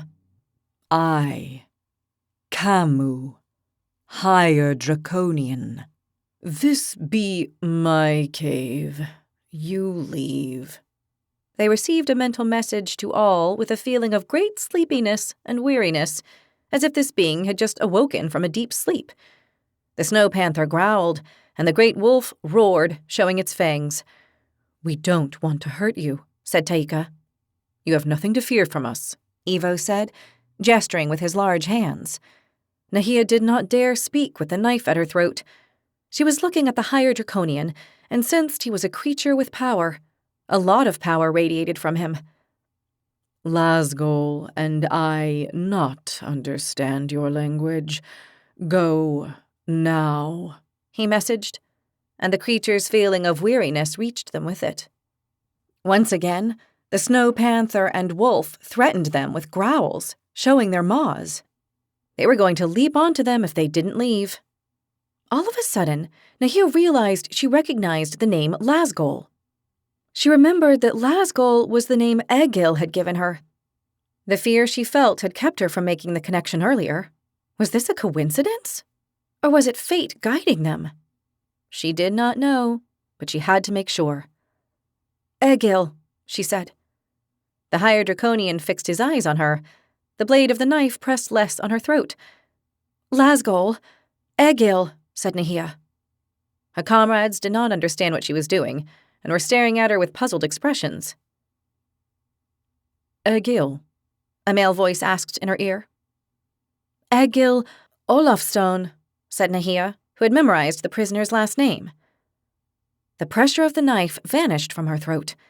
The attacker turned her toward him, and she could see his face.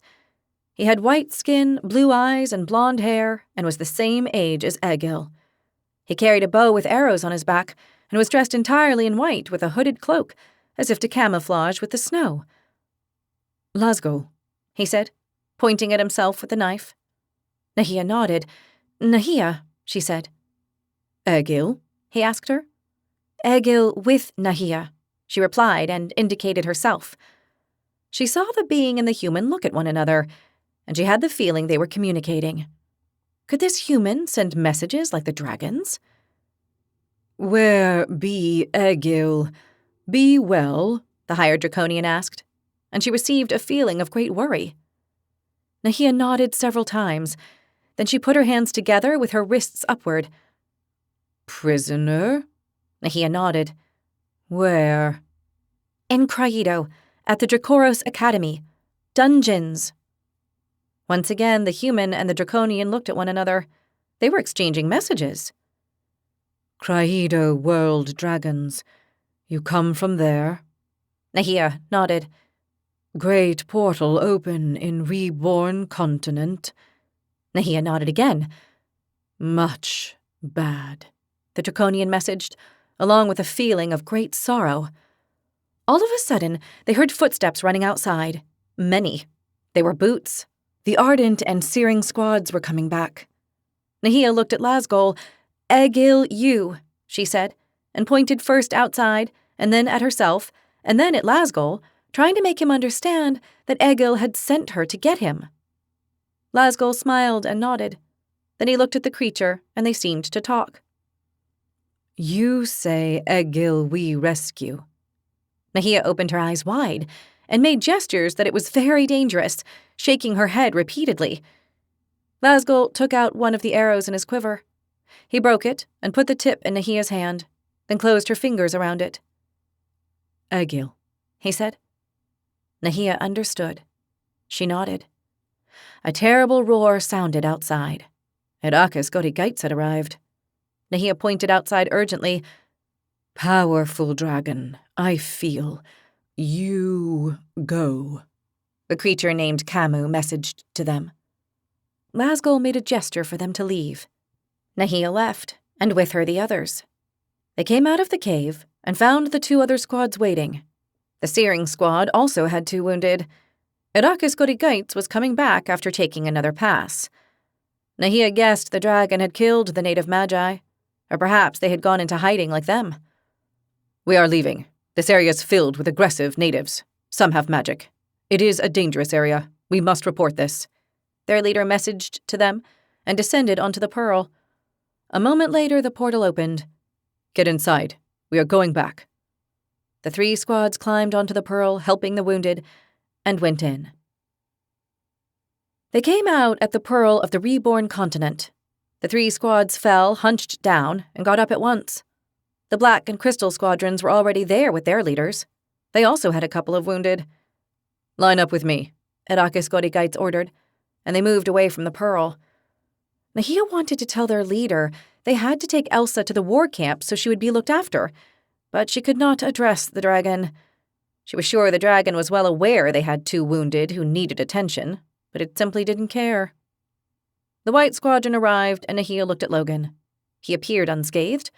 He moved, and she could not see any wounds on him. She sighed, relieved. Logan saw her and looked at her for a moment, as if also making sure she was all right. She greeted him with a nod, then ran to line up before her leader. The squads continued arriving. The Blue Squadron arrived without any wounded, and Nahia was glad from the bottom of her heart that Anna was all right. She smiled at Nahia and greeted her with a nod, and Nahia exhaled, relieved. Finally, the Brown Squadron, Maika's, arrived. At once, Nahia saw that something was not right. 2 people were lying on the ground, and 2 others couldn't stand because of their wounds. Nahia's heart skipped a beat. One of the 2, who could not stand, was Maika. Her squad comrades dragged her to their leader. Nahia saw Niels kneeling beside Maika. He was trying to reanimate her heart while another filled her lungs with air through her mouth. Maika! No! Nahia cried and ran to her side. Stay at your post. Maintain the formation. Irakis Godigaitz's mental message reached her. Nahia ignored it and got to Maika. She was purple. What happened to her? She asked with her heart in her mouth. Jungle natives, with blowpipes and poisoned darts, Niels told her. Nahia saw Maika's right hand very swollen, and she held it and turned it around. She had 2 clear punctures. 2 darts had hit her. She took out her dagger and made 2 cross cuts on the wounds. She put Maika's hand to her mouth and began to suck to extract the poison.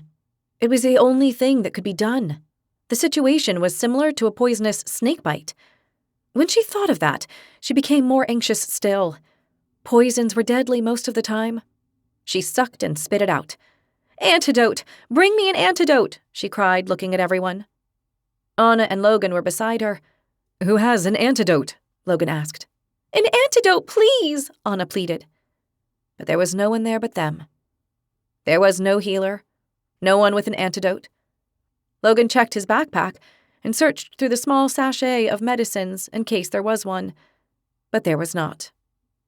Maika opened her eyes suddenly. Maika, hold on, Nahia told her. Maika looked at her and coughed up blood. Fight for freedom, Maika said. We'll do it together. Hold on, Nahia told her as she went on trying to get all the poison out. Maika started to convulse.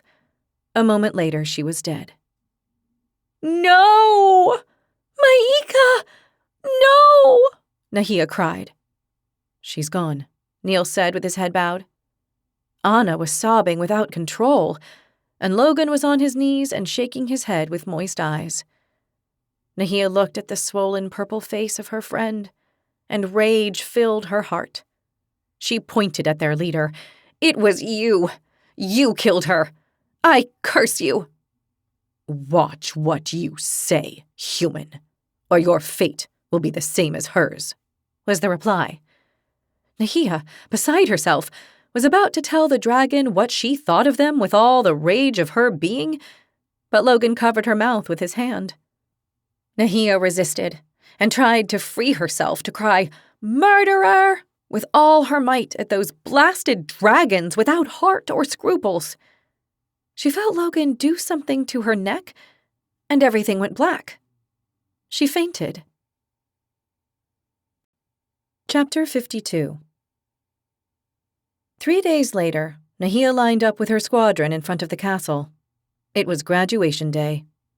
Her heart was broken from Maika's death, which had not been the only casualty of the end-of-the-year war test. 2 more had died, and several had been wounded. For 3 days, Nahia had wept with sorrow and rage, cursing the dragons and their dark and twisted hearts. But lining up here on this day, she realized something that gave her strength. She had survived the first year of training. She was graduating and was still alive. She had achieved what they had set out to do when they had first arrived.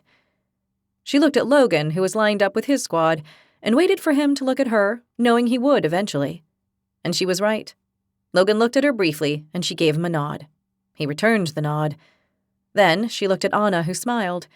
Another positive thought came to her mind.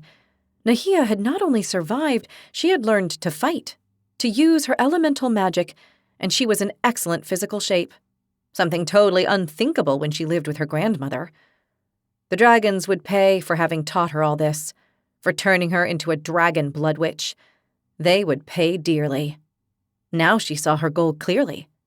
She had to become a powerful dragon blood witch, the most powerful ever, not to fight for the dragons in distant worlds, but to fight against them and defeat them. One day, they would regret training her, taking a poor healer and turning her into a powerful dragon blood witch. They will pay, she muttered under her breath. Daphne and Lily eyed her with concern. She smiled at them. She was fine, better than fine. She had a clear purpose. Fight for freedom, as Maika had asked her to with her last breath. And she would fight until she had avenged Maika's death. Colonel Lehin Gorigogar roared, standing in front of the castle gates with Commander Biganzuri Indar beside it. Today is a glorious day. Today, the first years who have finished the course alive will graduate. Graduation day, a day of glory and honor. Those who line up before me have completed the training of the first year and are graduating. You should feel proud and honored, since others have not made it. Not only that, many more do not even have the chance, because they do not have dragon blood like you do.